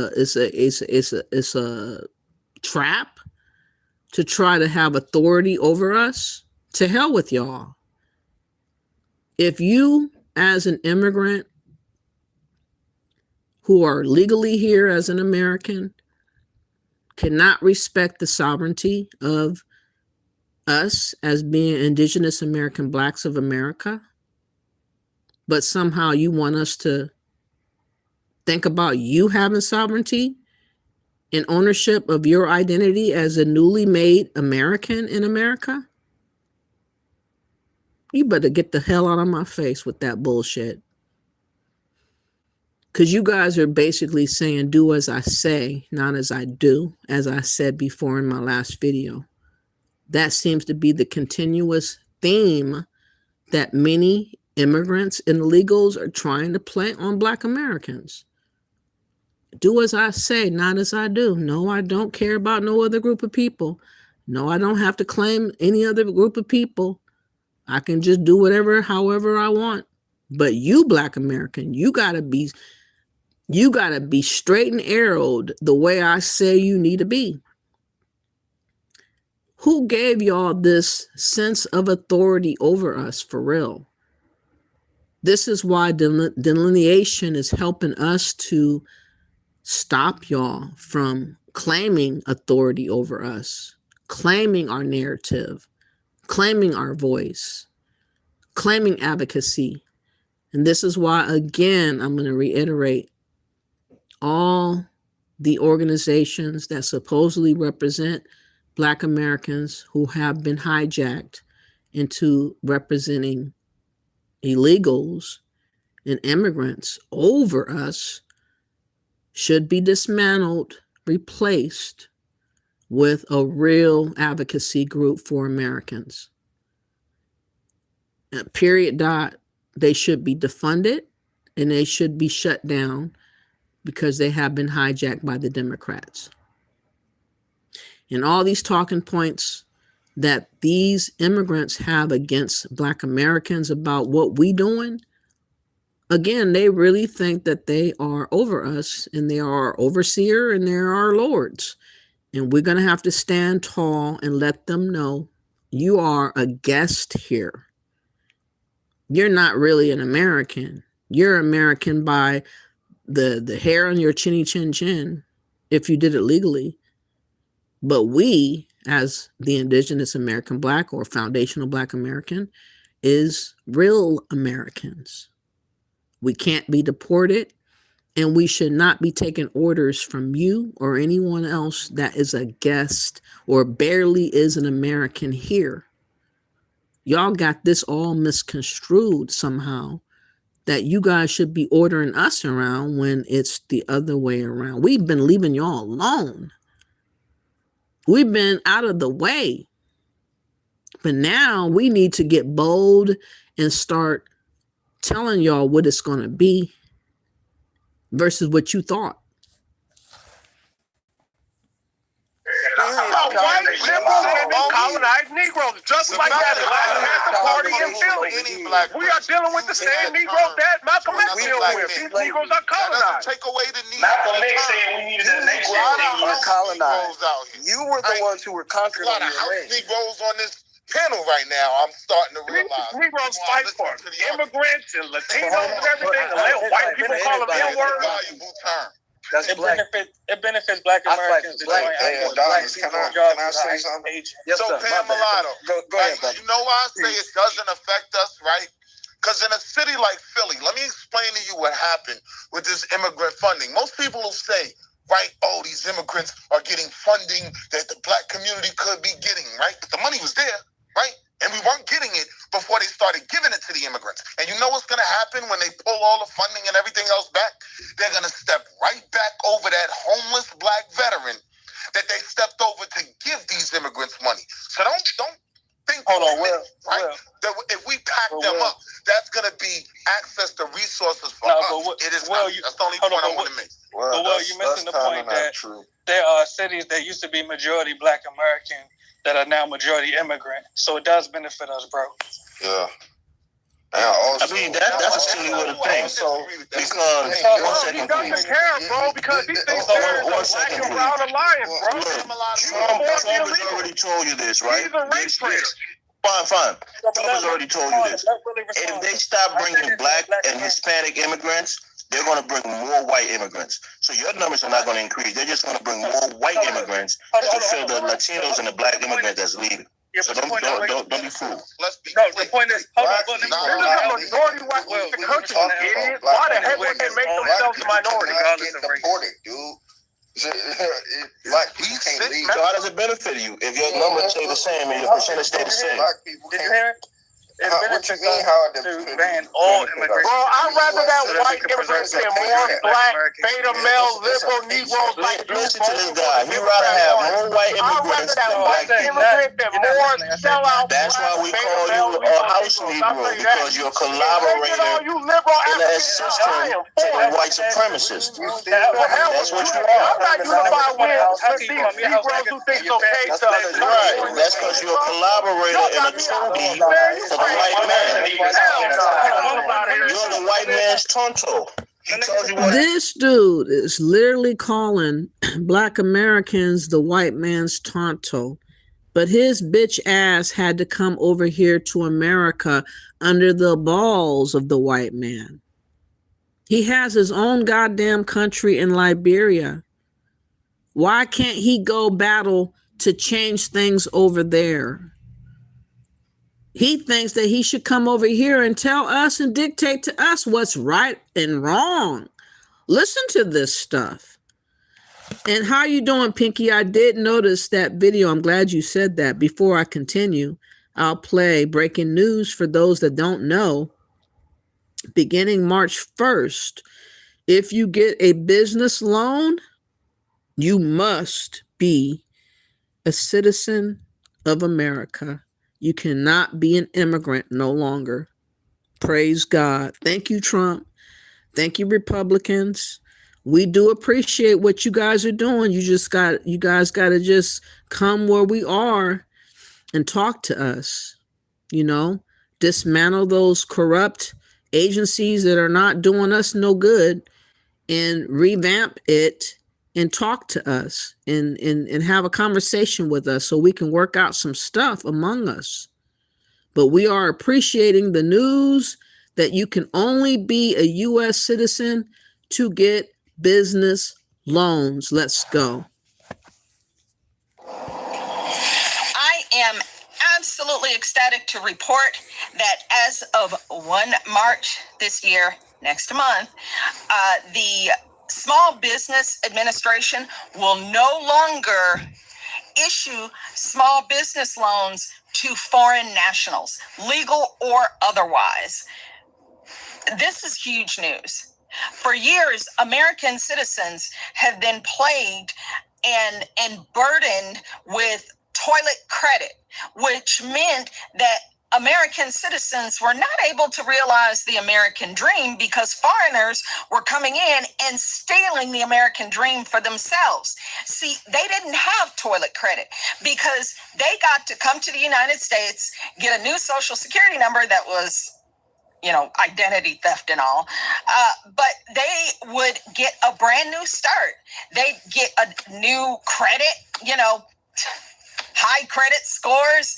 And, obviously that made them eligible for small business loans that American citizens wouldn't qualify for because we've been here and we've been supporting the foreign nationals for decades so that they could realize the American dream. But we didn't get to. We just got to pay for it for them to be able to experience it and to enjoy it. But now, thanks to President Trump and the head of the Small Business Administration, Kelly Loeffler, no longer will foreigners be able to come in here and be here 2 weeks and immediately start getting small business loans. And yes, under the Biden and Harris regime, that was actually absolutely happening. Illegals were getting FHA loans that you or I wouldn't qualify for. It's absolutely insane how horribly we were abused as American citizens, but they wanted you to keep paying for their nonsense. So Small Business Administration announced, and it is effective 1 March 2026, no longer will illegal or legal foreign nationals, green card holders, lawful permanent residents, cuz small business loans are for American entrepreneurs, Americans, America first, not foreigners first, like it was under previous administrations. Thank God for President Trump making America great again by remembering that it is American citizens who are entitled to these inalienable rights. Oh my gosh. Remember, when it's midterm season now, vote accordingly. The Democrats have told you to your face that they support and they defend and protect foreigners. Shit on you, shit on your family, and your entrepreneurial dreams. Those dreams are for foreigners. But now, thanks to the Trump administration, it's the American dream again. How lovely is that? Happy Friday. Okay, now, for those that are lost in the sauce, the lady that was speaking obviously was a Black American or indigenous Black American. She represents millions of us that have not been allowed to speak for ourselves because we have the likes of the Congressional Black Caucus, the NAACP, the Urban League, who are supposed to speak for us, but they're speaking for illegals and immigrants. This is why it's so beautiful when I hear my people speak up, because this is the true essence of a Black American. That's not an immigrant. That doesn't have ties to another country or family. We want what's better for Americans collectively. We do not want to put illegals over us. It's not being hateful or xenophobic to care about our country and our people that's of the land. Everybody else does it in their own country. Why can't we do it in ours? So I hope that this is clear, that millions of us have been blocked from being able to speak out, because whenever we do, Democrats come up with a scheme to claim that we're Russian robots, for instance. I've heard we're called a hate group if we try to represent ourselves as our own identity, claiming our own autonomy and sovereignty to our own name, such as Foundational Black American or Indigenous American Black or Indian. They like to make it all hateful, a cult, and all these types of things. But they are literally a part of their own individual cults and ideologies that seek to make the immigrant class better, to bring forward and out of different countries to come and migrate and immigrate to America. And they seek to surpass Black Americans, but use our history and our plight for their advancement. And they think that somehow we shouldn't say a word. That saying a word, somehow we are blasphemous. I'm not beholden to you immigrants. I'm not owned by you immigrants. I'm not your slave. I'm not your lamb to sacrifice. We are our own people. We deserve stuff from America because we helped build America through our ancestors' slavery, through our struggles of Jim Crow, redlining, and every other atrocity, including the children's home situation that I even endured. We earned the blood, sweat, and tears here in America, not you. You're trying to come as if you've earned something and you ain't earned shit. And you got your hand out, gimme, gimme, gimme. And I'm trying to tell y'all that it's not hateful to say earn your own in your own home country. Stop trying to swap destiny with Black Americans. Stop trying to destiny swap us out of our destiny. Stop trying to take away our birthright and claim our birthright as yours. That is disingenuous. That's a scammer, a schemer. That is somebody I don't respect, and that's people I do not care for, because they're taking from us to elevate themselves over us. And that is the true essence of what the meaning of a tether is. That's what a tether means. You guys have more than enough people in Africa, more than enough people and resources underneath your feet. All you got to do is go bonkers and fight hard and sacrifice to get what you got to get. You guys don't want to sacrifice. You don't want to get dirty. You don't want to die in some cases, but that's what it takes in every other case in history. Blood was shed. People had to die for change. You know, it didn't come easy. People never hand over stuff. There's a tug of war. There's a warring going on. There was civil war and all kinds of things that happen on this land to get the changes that evolved out of the tragedies and traumas of America over time.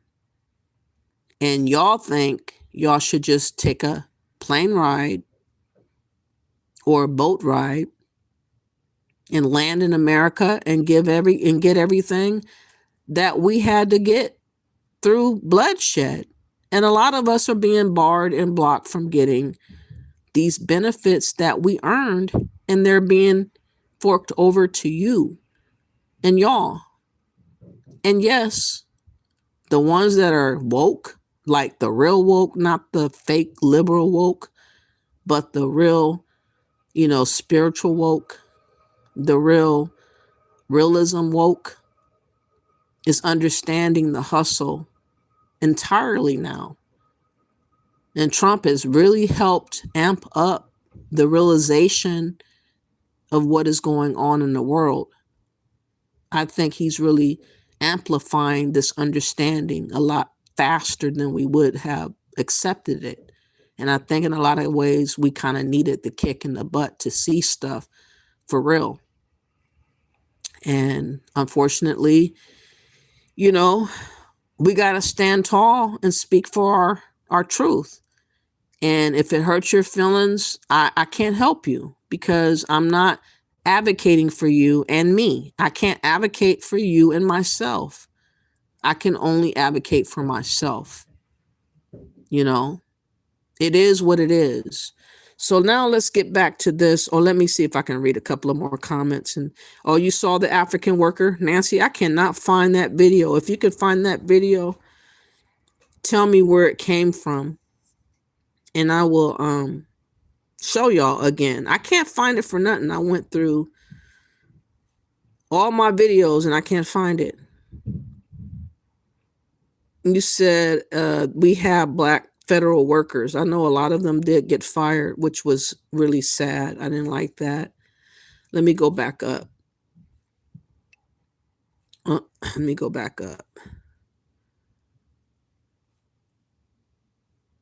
All right, I read that. That's so ridiculous. Okay. It's a job, a effing job. My God, exactly, Michelle. The left is doing the same thing. This is so out of hand, mind-blowing, completely mind-blowing. That's what I'm saying. What I'm upset about right now, me and my sister, she's in Ohio. She is a full-fledged Democrat. She hates Trump beyond recognition. And we kind of butt heads because I cannot explain to her easily what I'm trying to explain on this video. She just says racist, racist, racist, and he's doing everybody dirty and he's destroying everything and this and that and the other. And so I'm not talking to her right now for this reason. We fell out even a month and a half ago, and we fell out again. Obviously, we cannot talk about Trump, but I don't want her to be dumb. That's the thing. I don't want my little sister to be dumb. And I don't want her influencing other people to stay dumb. This is why I'm trying to force the issue to explain to her what's truly happening with the Democrats. But she's not having none of it right now, unfortunately. But maybe if I steer clear of her for a while, she'll start understanding, what's more important. The truth is more important. That's what it is. I cannot be in denial. I cannot fake anything. And I can't tiptoe around like everything's good. Because that's not real. You said there are many sanctuary cities. Unfortunately, I know, Nancy, it's sad. Michelle says, I'm in California. It's ridiculous. It really is. I tell you, Michelle, I think like 2 years ago, I live in California myself. I walked outside. I took a long walk with my dog before she passed last year. And I just started looking around at the people. And I started realizing they're all foreigners. There were Indian and Muslim and Arabic, Mexican, Hispanics. I barely ran into a Black person during this hour-long walk during the afternoon about 2 years ago. I was truly taken aback. I lost my breath because it was the first time I realized I was a true minority. And I did not recognize California, any longer. 2 years ago, it hit me, it slapped me upside my head. I was like, oh my God, America is not recognizable anymore. This is not apple pie and hot dogs and hamburgers and fried chicken and grains and barbecue and beer and wine. This is everything else but that, and everything that America stands for has been put in the corner, and everybody else's culture and traditions and recognition is being bolstered over Americans by the Democrats. And it just dawned on me, we are being played and eaten alive. We've been eaten alive. Michelle, you don't like living in India? I can't stand it. Hello from Tracy, California. So yeah, a lot of people are here in California that are actually Indian. Yeah, a lot of Indian people are here. I ain't gonna lie. A lot of different nationalities are in California, and you don't hardly see any black people here. It's a very rare thing to find black person in California. They literally have been chased out of California. They have moved back down to the South or the Midwest, like Ohio and Michigan. They moved to Texas and Mississippi and Atlanta. But they're not really in California no more. I mean, it's hard pressed to find black people. I have to go to where they are when they're partying or something like that, or go to their house or something like that. Out and about, generally speaking, it's everybody else but blacks. Black Americans. They're obsolete now in California. And this is why I've changed my views on, being about we are the world and loving everybody at our expense. I don't think so. I do not want at our expense to be for everybody. No. Nuh-uh. Y'all can go do that in your own country. Go back home and correct some things. Sacrifice for your own improvements. Put your neck on the line in your own homeland. Demand change or fight for the change, like Toure did, Captain Toure in Burkina Faso did, like the president of Mali did, like the president of Niger did. Continue that same wave of what they did to change stuff and make things better. Everybody is lazy though. They want things handed over to them for free. They don't mind isolating and basically isolating Americans to the corner. These people don't see no problems at all with that. They're not batting an eye about it. And these same people turn around demanding that Black Americans go protest for their bullshit. And I'm so happy that Black Americans, by and large, have steered clear of the protests, and they have not allowed themselves to be harmed, except for one dumb bird I talked about in my last video. By and large, we are not being bothered, and that's the way we need to be and continue to be. You said, no, I meant when I go to Costco now, it's like in India. You ain't never lied. It's sad. Rooster Cogburn, you ain't never lied. Michelle says, I'm in Orange County. We have a lot of different races, but it doesn't bother me. They are just people at Costco. Nancy says, this is ridiculous. Nancy says, we have black federal workers. What's up, Pinky? Thank you for being here. More of our young men need to join ICE. I think so, too. Pinky says 23% of ICE agents are Latino. Yes, they are. I thought it was a larger number. Trump said about 60. Pinky also says, stop listening to these people who don't want our people to have shit. Exactly.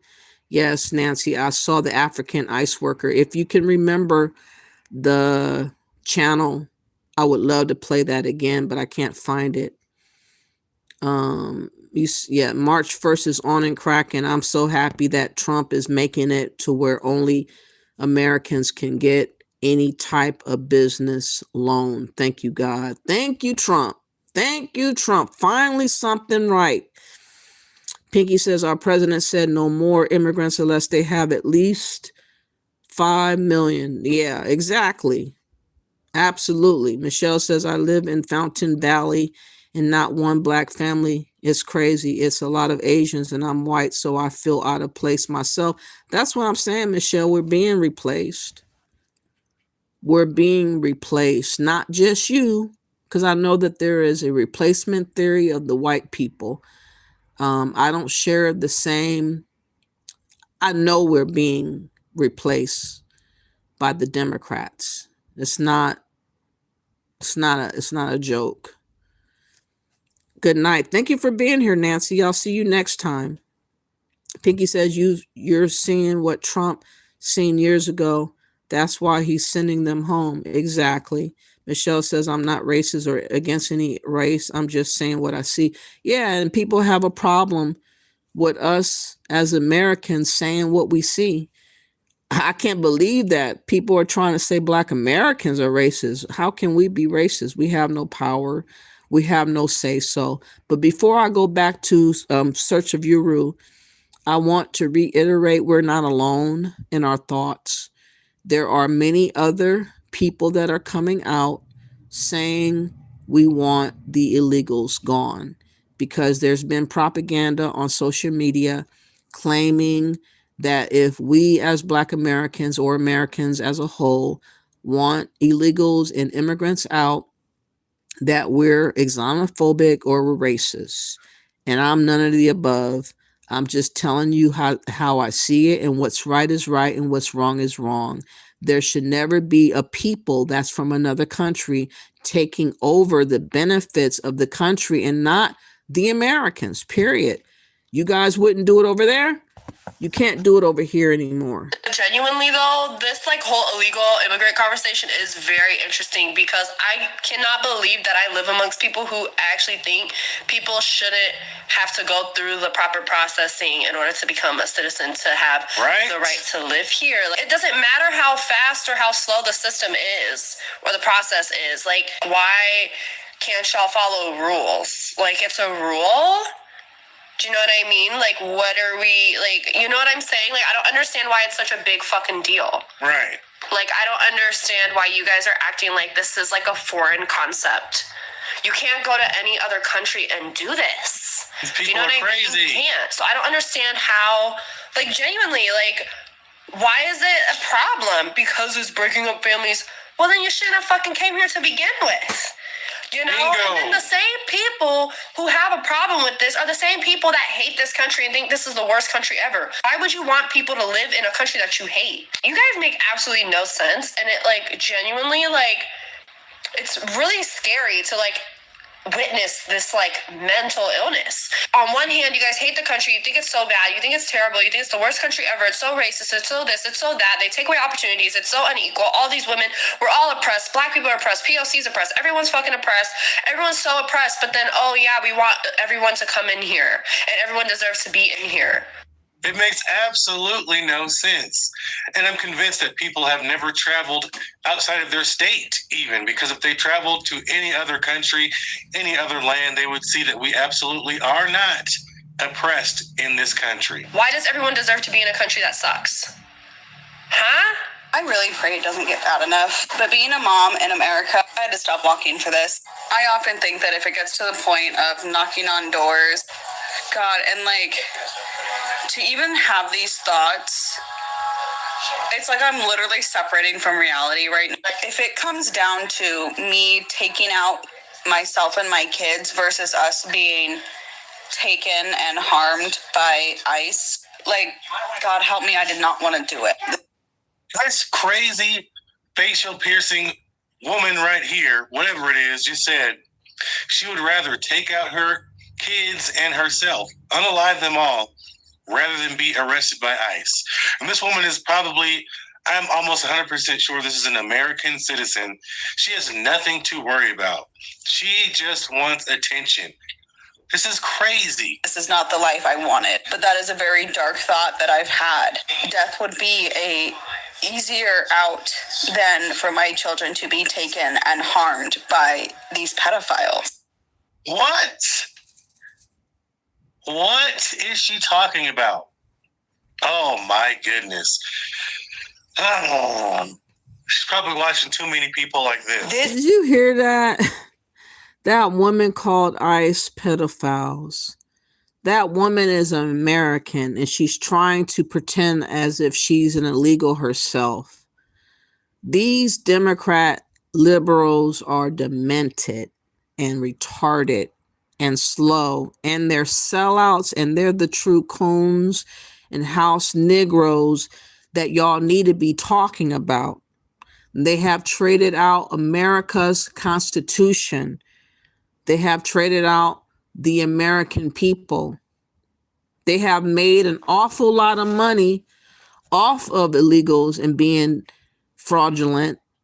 There is a video, for instance, I'm going to show y'all real quick. I couldn't believe this. Some type of senator or a councilman, hold on, I don't remember who he was, but I'm going to play this video, has made an awful lot of money being who he is, but they don't make as much money as he has. So how do you explain all the millions and millions of dollars that this representative has gotten? I don't need to find the video. Hold on for a minute, please. If y'all have not yet, please do me a favor by hitting that like button. I do realize I have a lot of haters. Sometimes it's bothersome to realize that me being this honest and showcasing the truth is being so immensely hated upon. I do understand that we're being outnumbered by immigrants from all over the globe in comparison to the numbers that we have in America, which makes sense. But I don't get the part that an American would be against me. I really don't get that part. Like, at least of all types of people that watch, I would hope that the American people at least would support me, because I'm telling the truth for you. I am an advocate for you. I care about what happens to you. Like, legitimately, for real, I do. I am scared sometimes behind what I see, what's happening with America. And I know for goodness, if Trump never made it to office, we would have been done. It would have been over. It would have been absolutely over. Oh, can y'all imagine Kamala Harris as the president and that damn Tim Walsh as the vice president, the one that overseen all the scamming in Minnesota that allowed all that stuff to happen on his watch? Just imagine all the thievery that would have continued on his watch as a vice president. It is so scary. Y'all just don't know how lucky we are to have Trump. Yes, some things that Trump says is brass, sometimes a little bit overboard, but his intentions are for the betterment of Americans through it all. I believe that. And people don't want us seeing that. They want us to see him in such a messed up light because it benefits them to run off of the racism card. And many black people, unfortunately, have been allowing themselves to be played. Man, I can't find that video. So in another video, I'll bring that up again. There was actually a representative that was called out for making $24 million a month. And he was a white guy. And I can't find the video. What the hell?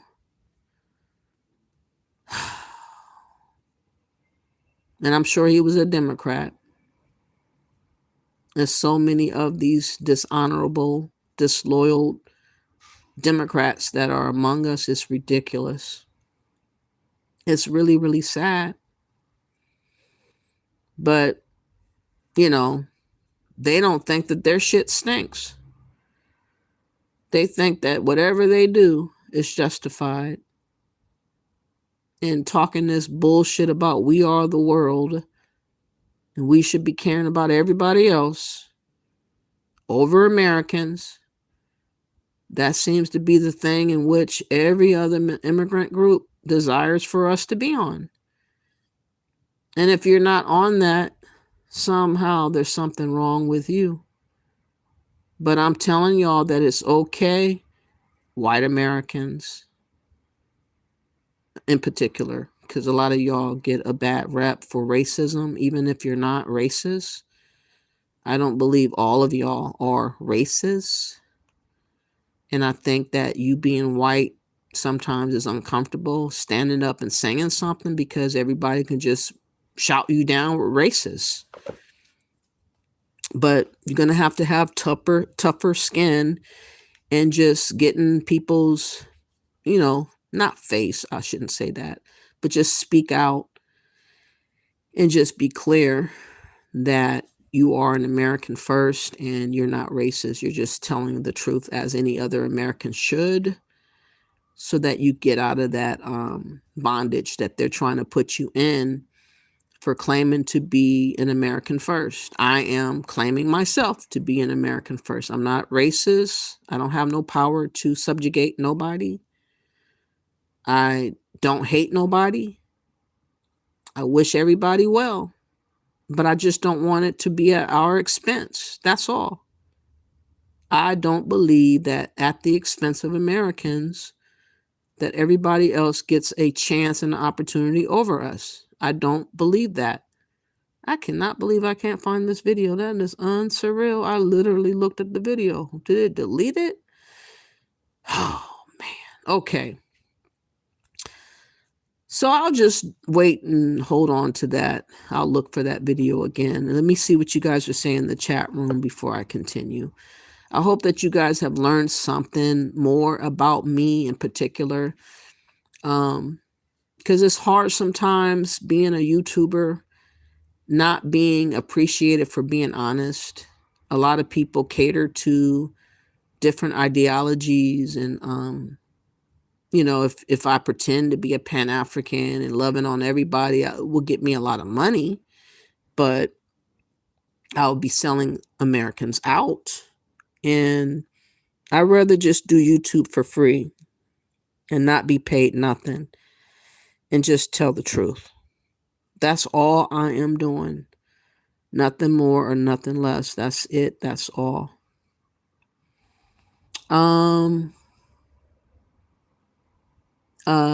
Pinky says California is like New York, more immigrants than Americans. It's sad.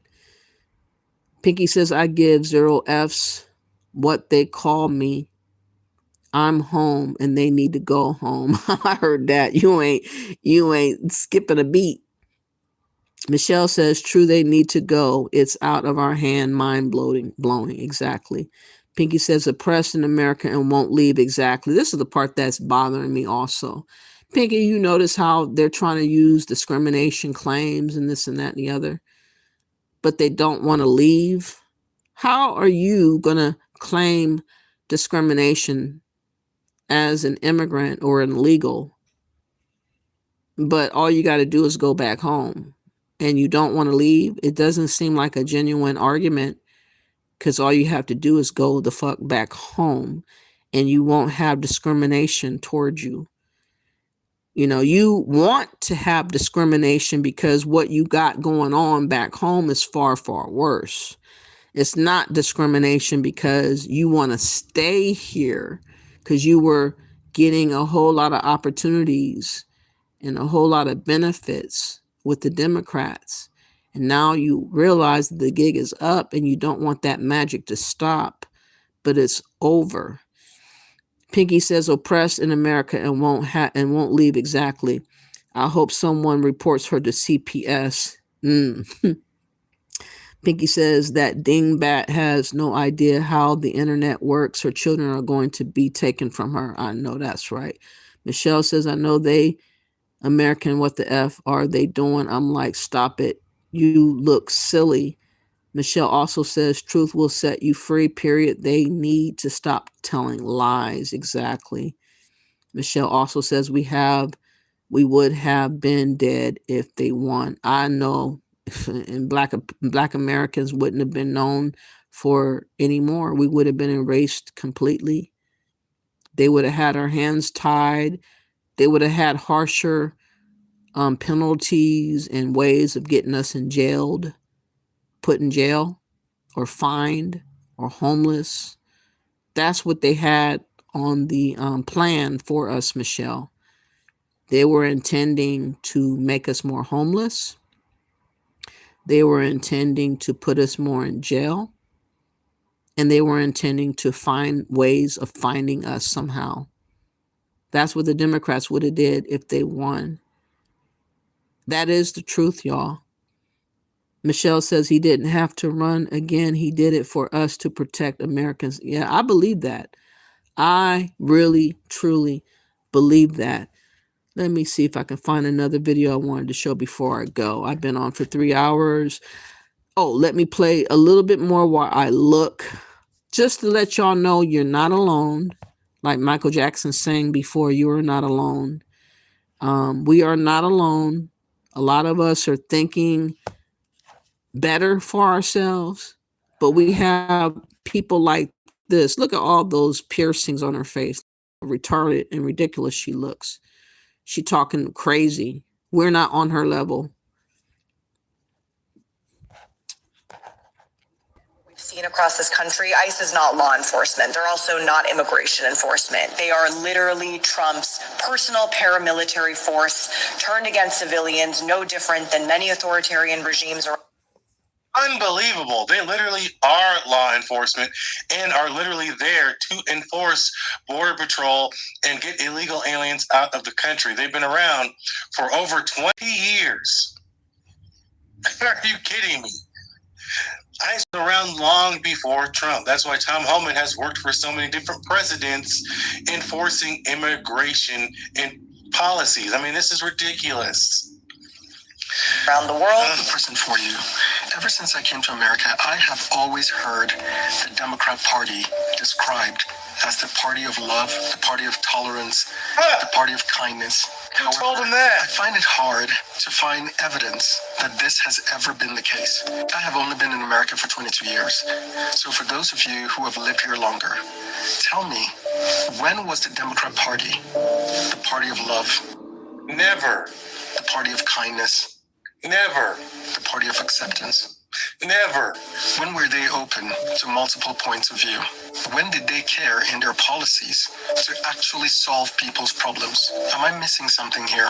Is there evidence that I have not found yet of the love and kindness and tolerance of the Democrat Party? To the contrary, the past few months have shown us exactly who they are. Now, I understand that there are Democrats who want to mind their own business, who believe in law enforcement, who understand that sometimes justice seems ugly. Yeah, that is John Fetterman. He's the only one. And yet, it is important and crucial for every functioning society. Where are those Democrats?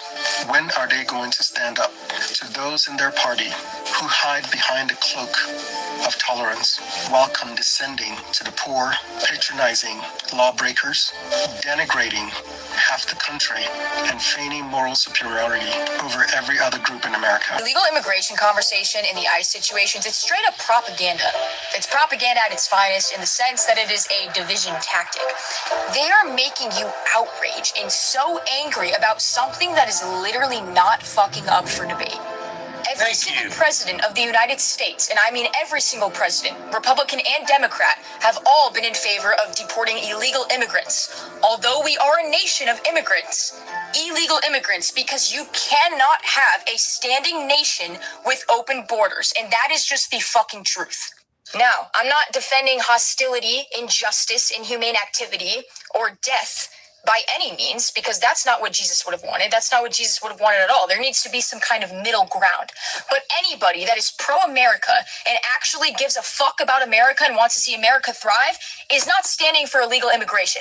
And that is just the fucking truth. So stop falling for the propaganda, because should never be up for debate. It should absolutely never. Again, what was shocking to me was this video that I found yesterday. It is showcasing, y'all, illegals daring to cross the border again. But this time, they're disguised as construction workers, y'all. The scheming and the scamming never cease to amaze me. They were caught, though.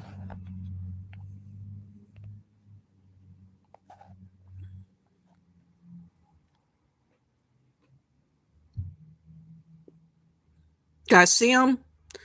Look at them. I thought this was going to have some sound, but you see them clearly trying to now get to the fence, wearing construction vests and acting like they're workers. They'll do anything. It's so sad. Look at this.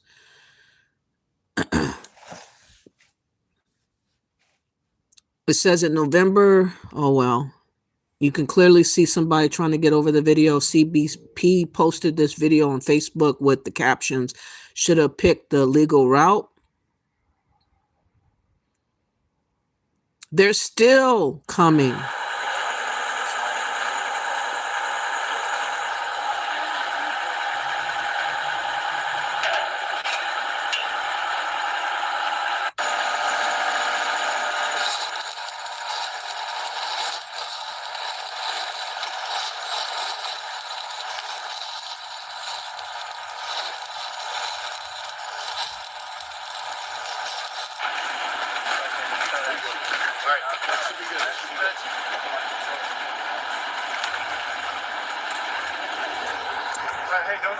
Here's another one. Here is an Hispanic pretending to be, I guess, a Jamaican with dreadlocks. Hispanic man dressed as a black man with dreads to avoid ICE.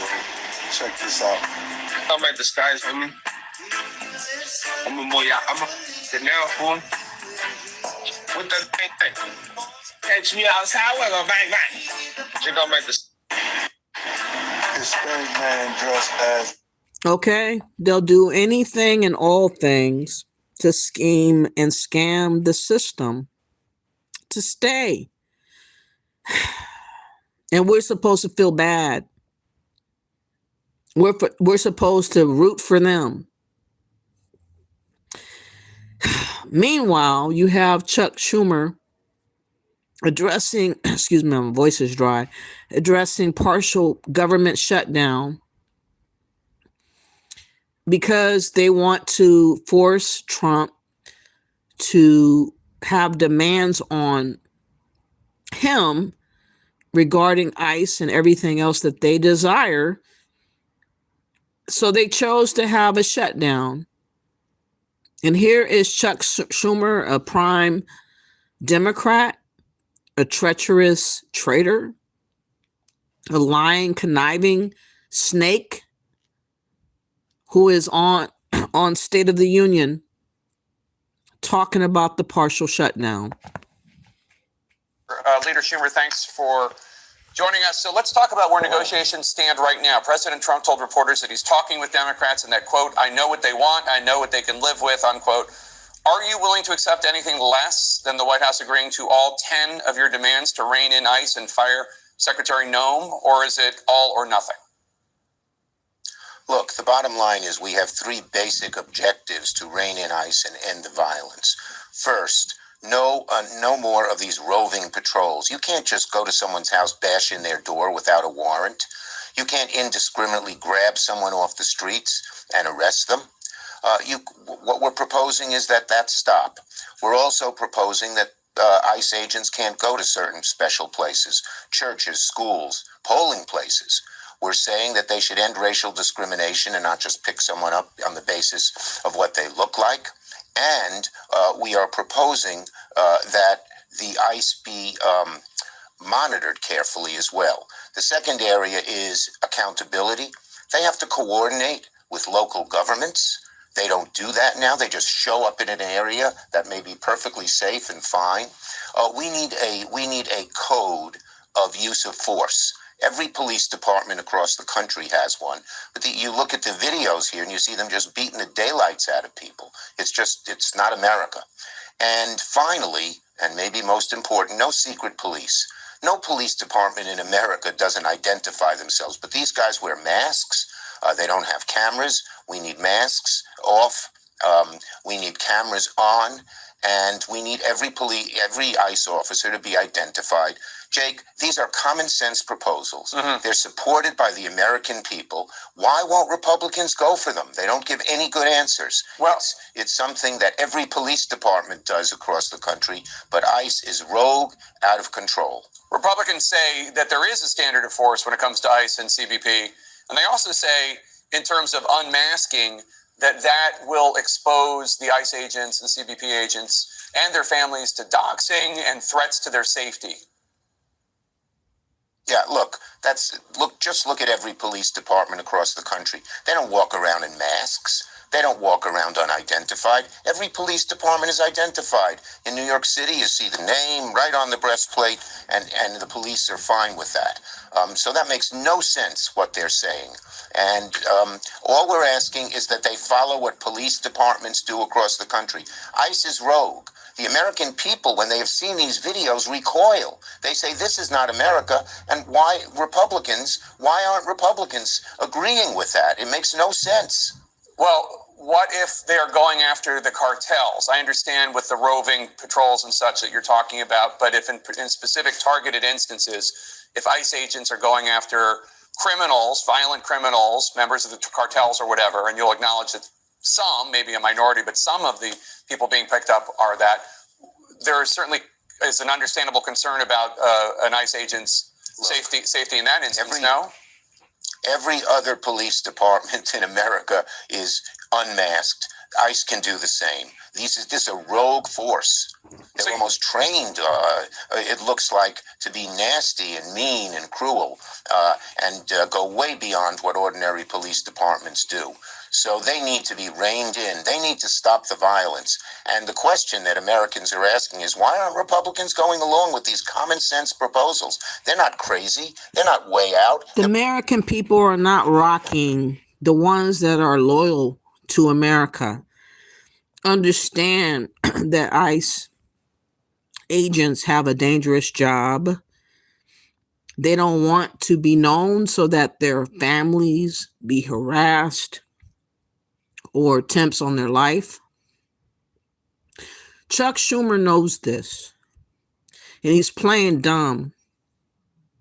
They just want to wrangle and hem up in a chokehold Trump's progress, and also halting what he's doing as far as figuring out who is defrauding the government, which is primarily a lot of Democrats.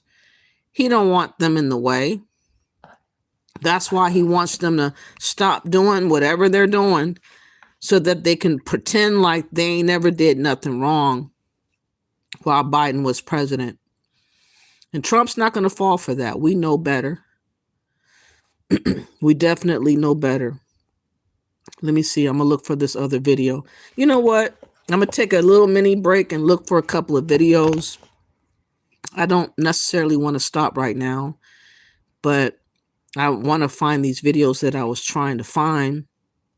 So what I'm going to do is play a quick little instrumental to soften the mood a little. And while I do that, please hit the like. Please subscribe to the channel. And when I come back, I'll at least be on for another half an hour before I close. But I need to find a couple of videos first.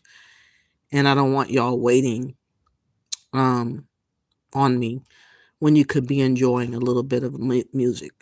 Hold on.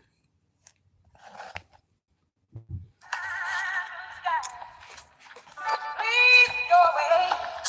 A girl has found another and gone away. With her, with my future, my life is filled with gloom. So day after day, I stay locked up in my room. I know to you, it might sound strange, but I wish it would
Okay.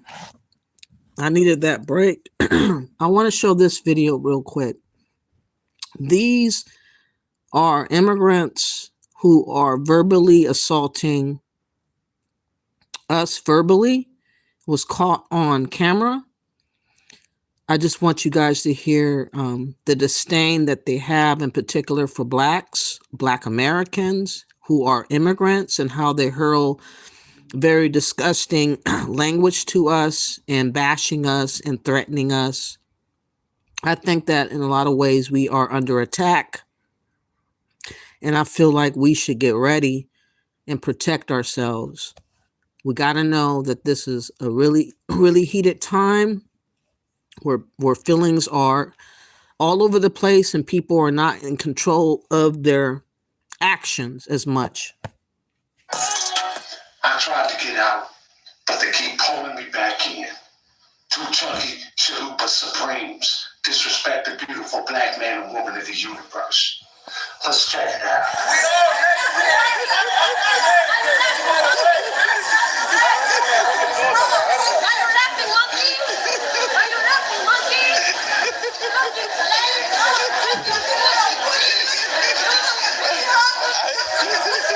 Don't touch me. Touch me. Don't touch me. Don't touch me. Called him a slave, called him a monkey.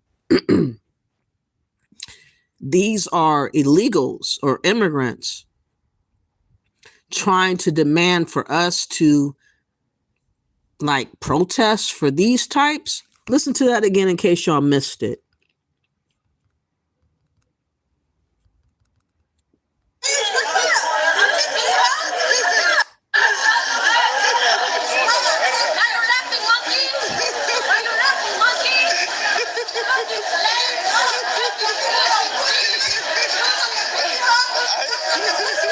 Don't touch me. Touch me. Don't touch me. Don't touch me. Your man's bleeding. Your man's bleeding. Your man's bleeding.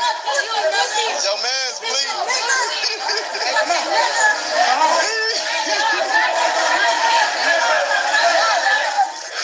This is what we've been talking about from. That's the climate that we have entered into. Any black person that goes to those protests are asking to be handled very disrespectfully. And if you find yourself being handled disrespectfully, do not call on Black Americans to care. Because we have vocally told you for a minute now, don't take your black ass out there. Because you're going to be used and abused, and you're going to be targeted, and they're looking for a death of you to be the poster child for these illegals. Do not give it to them. Here we have an Asian comedian who had the nerve to be very disrespectful to Black Americans because we can't be deported somewhere. And he had a joke for us to listen to. Peep this bullshit right here. This is unbelievable. Fair use, fair use, fair use. This thing called the Negro Building, which I think is horrible. Nowadays, we just call it a basketball court. This guy, his name is Hans Kim, and apparently he's a comedian. But before we reach the video that kept people buzzing on the internet, this guy has been throwing racist jokes towards the black community. These are his top 3 least favorite minority groups. Starting with number 3, Sri Lankans. We were really concerned you might just drop the N-word right from the top there. All right, here we are, back to the show. Then number 2, least favorite group of immigrants. Native Americans. What is it about the Native Americans that you don't like? They're poor and dirty. There's one to go, everybody. The number 1 least favorite minority group, according to Hans Kim, is the blacks. He's up on the stool. Let us now see the video that kept people buzzing on the internet. Hope you guys are staying warm, driving safe. There's a lot of ice on the road and not just the good kind. Not just the brave men and women who are trying to make sure these sexy Latinas don't suck our cocks. But the bad kind that enters your home without a warrant. My only problem with ICE is that they're going after every minority group except black people. I mean, you're trying. What's funny about that? He makes a joke that we're not targeted like we have always been the target.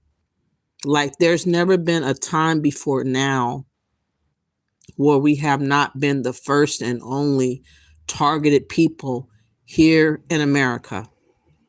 And the fact that we are American, he doesn't want to give us our respect in that regard.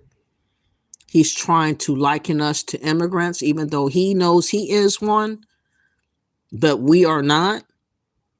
So he is making up a joke, which is not funny, talking about we ought to be targeted too. And this is subliminally, it's very dangerous and threatening. It's sending a message to people that are not thinking about collectively attacking us because they're upset that we're not being deported nowhere. He's putting the message out that we should be hated like we normally are. When the police brutality was going on, I don't remember Democrats on the front line and liberals fighting out in the streets. That Black Lives Matter was a George Soros organization. It was a globalist organization that was hijacked by the Black grassroots, and it got turned into a gay / globalist group. So you cannot count that movement back in 2020. Although a lot of people like to say that is our movement, it got hijacked. $90 million was raised to the people that were the owners or the co-founders of Black Lives Matter, and they did not spend a dime on the Black community. They didn't even respect George Floyd and his family or all the other people that had perished behind the police brutality, to at least give them any money to assist their family. They literally used the deaths of Black Americans to gain $90 million and ran into the sunset. We do not count the Black Lives Matter as being a legitimate group today.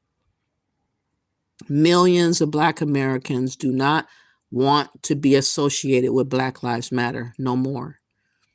The scam that they did recently going into that church, that woman, I can't remember her name. I'm real bad with remembering names, but an immigrant, I believe, who is an advocate for supposedly Black folks before with the Black Caucus and the NAACP. She had affiliates for one of those groups.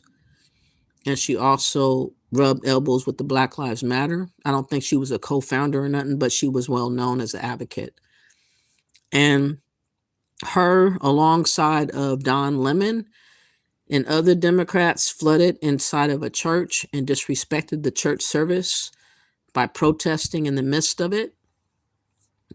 And people are trying to wrangle Black Americans into caring about the stunts and scams and schemes that they're doing with their skits in churches and whatnot. Now, Don Lemon has got a trial that he has to look forward to. As I said, I'm not going to bat an eye if he goes to court, if he goes to jail, if he gets fined. Fuck him. He is on the wrong side of history. They needed a Black face, though, and they decided to use Don Lemon as a crash dummy, in my opinion, for no reason at all, because Black Americans, by and large today, is not going to be on his bandwagon of support. So he's sacrificing himself for nothing. He's a crash dummy for nobody. We're not changing our views. We're not voting for Democrats. We do not care. In my opinion, he should have took a plea deal, took a fine, and called it a day. Period. But he wants to play this, oh, this is about journalism and First Amendment. No, you are trampling on somebody else's amendment to go up in a church and disrupt the church service. So I'm not giving you kudos as a legitimate journalist with justification in Bogart in the church. But my point is, all Democrats use Blackness as a scheme, as to prop up us as poster childs in different movements. Black Lives Matter. They're looking for a death of a Black American now to have them as the poster child for the illegal fight. They just have not been able to get it. Praise God. Congratulations, Black people, Black Americans, for wising up for the first time and steering clear, because this is what they're on. A lot of these immigrants are on. Reduce crime.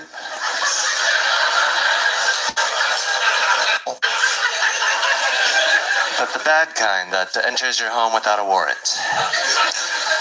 My only problem with ICE is that they're going after every minority group except Black people. I mean, you're trying to reduce crime. You're just giving them more room to breathe. But I understand, can you imagine the shape you have to be in to deport Black people?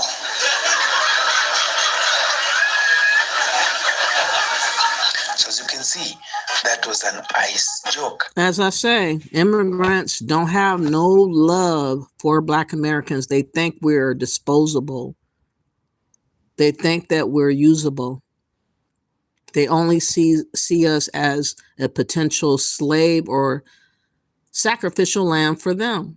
That's it. That's all. And if we don't want to be used as such, then we be targeted in jokes and called to be house Negroes or called to be disloyal to the race and all this other bullshit that they would never do for us. But somehow we're supposed to believe that we got to be everything for everybody. I mean, it's some bullshit popping off with propaganda. I'm telling y'all. It's some bullshit popping off, but none of that shit is working on me. And I'm just trying to tell my people that it's okay to feel the way in which you feel. You have justification in feeling the way you feel.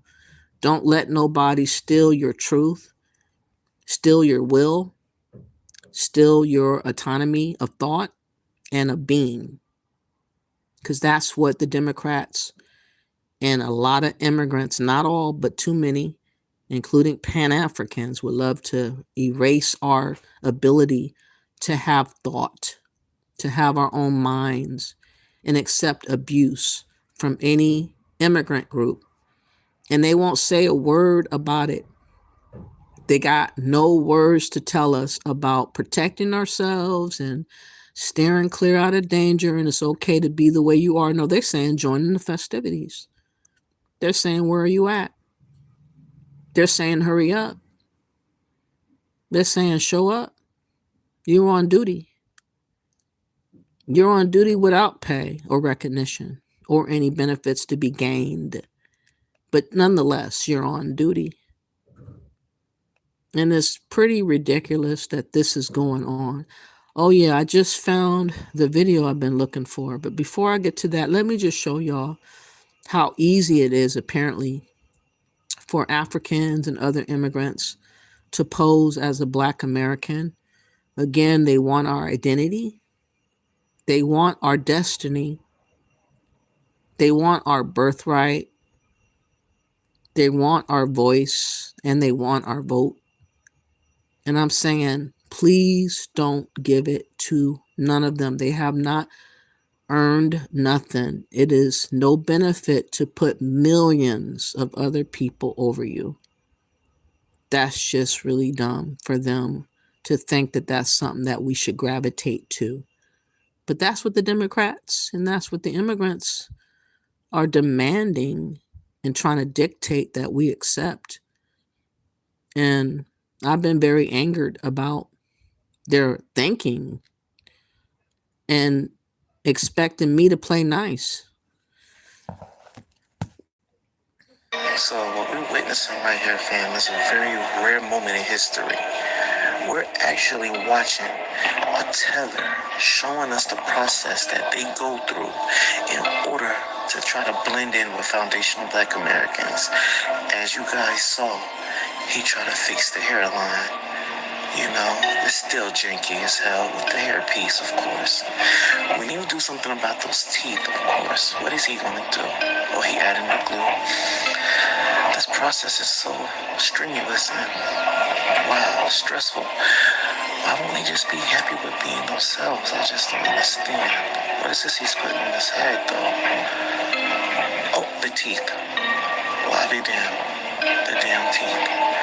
Okay, those are very Mr. Edish. Huge as a motherfucker. Oh, and the American told about make America great again. You know what? How do y'all rate this? Is this a passable FBA look? This is a damn shame. Like, what the fuck? Bro, come on, nigga, that mustache finger, look. Again, we have people cosplaying as us from all over the world, have utilized our name, now trying to steal our ancestors, trying to steal our accomplishments. They don't even want us to have Black History Month. That was started back 100 years ago. They want to include themselves in a history that they never helped in.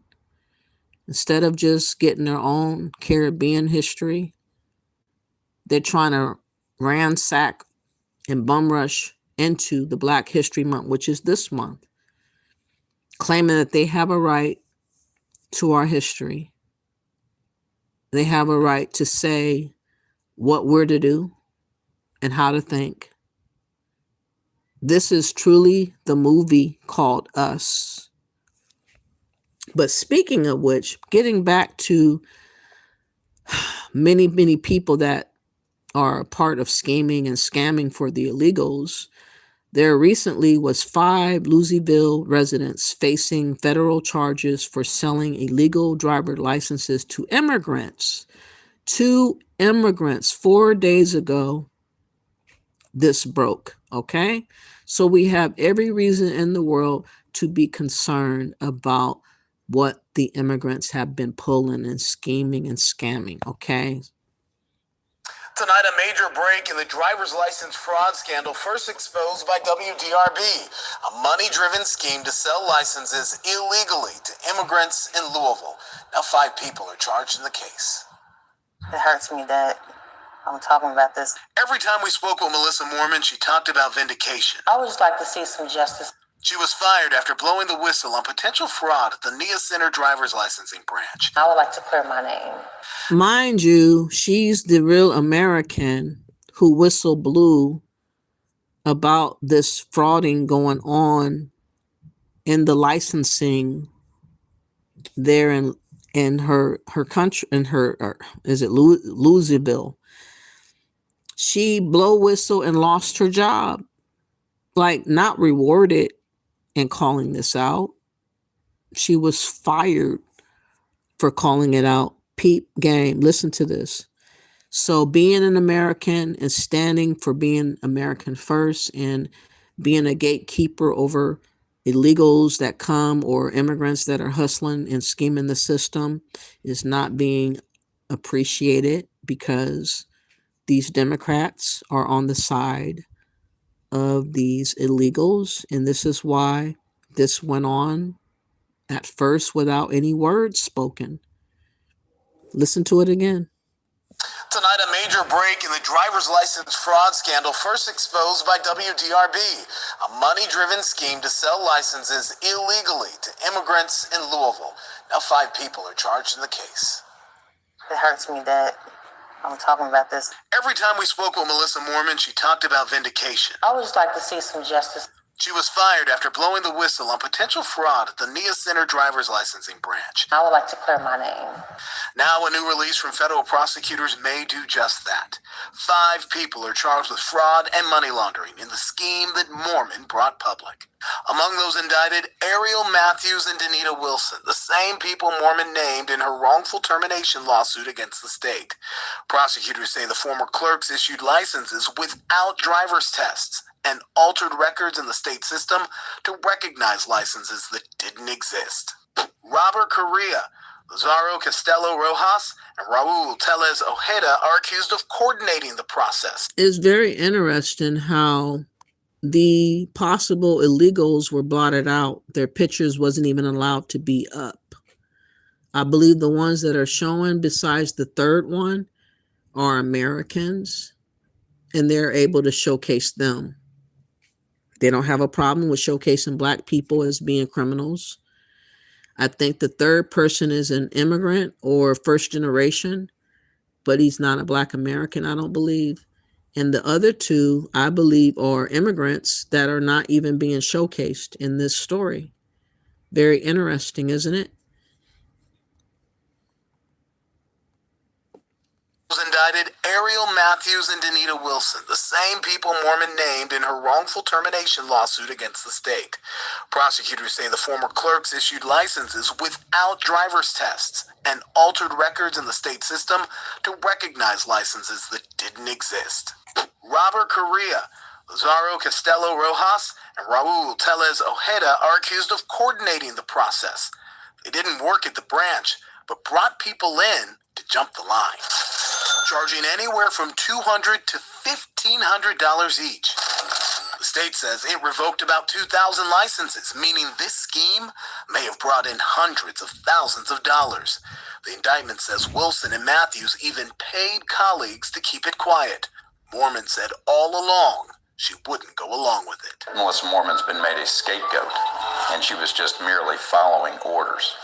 WDRB Investigates began digging into the scheme a year ago. The Transportation Cabinet illegally withheld documents, and we fought the case in court and won. You're going to produce stuff? We learned it wasn't just Louisville. Revoked licenses went across Kentucky. It's pretty shocking. Everybody was talking about it throughout the day in Frankfurt. Now lawmakers are considering major changes, including shutting down the regional branches or shifting some of their services to county clerks and judge executive offices.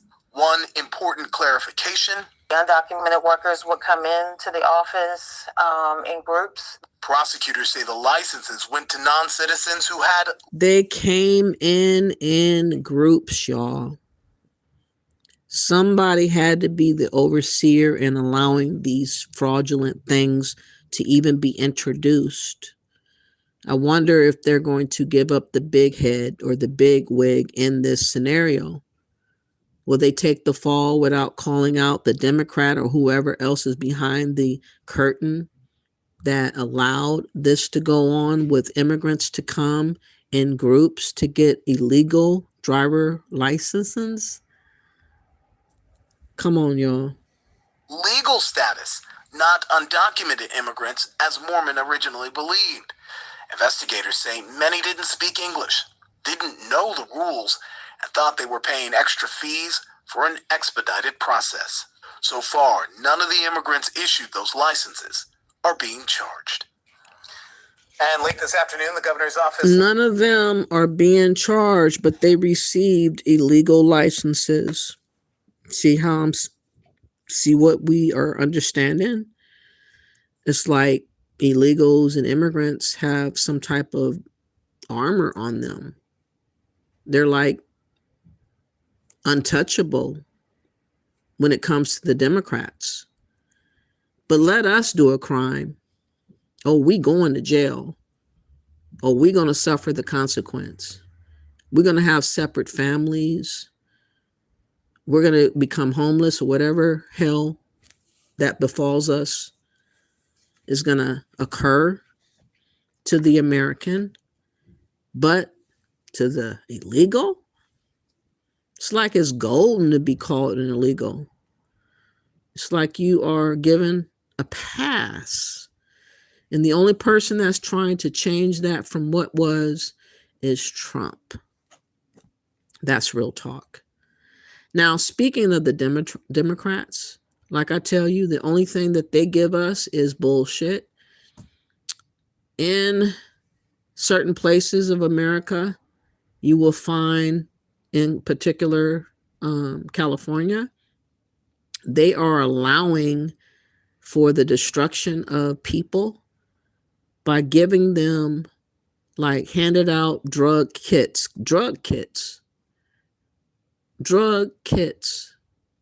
And Nick Shirley called it out. He went to California and he's on the streets interviewing people about what's happening with the homelessness, because it is a crisis. And the only solution that they have found given to them by the Democrats is a drug kit. Independent journalist and YouTuber Nick Shirley, who helped expose the Minnesota daycare fraud, has made his way to the once golden state and found the fraud goes far beyond Minnesota and those leering centers. Shirley capturing the moment outreach workers were seen handing out drug kits to the homeless. This guy is clearly, he's passed out right now. How do we know that he is still alive and that he doesn't need Narcan right now? He's breathing. You see his chest rising, and it's going up and down, and his color's good. Now, if he's blue, he's not responsive, his color's gone, he'd be like a blue, gray, purple color, then you know he's overdosing. Okay. So the most important thing is to hit him with Narcan. Doesn't matter how much Narcan you give him.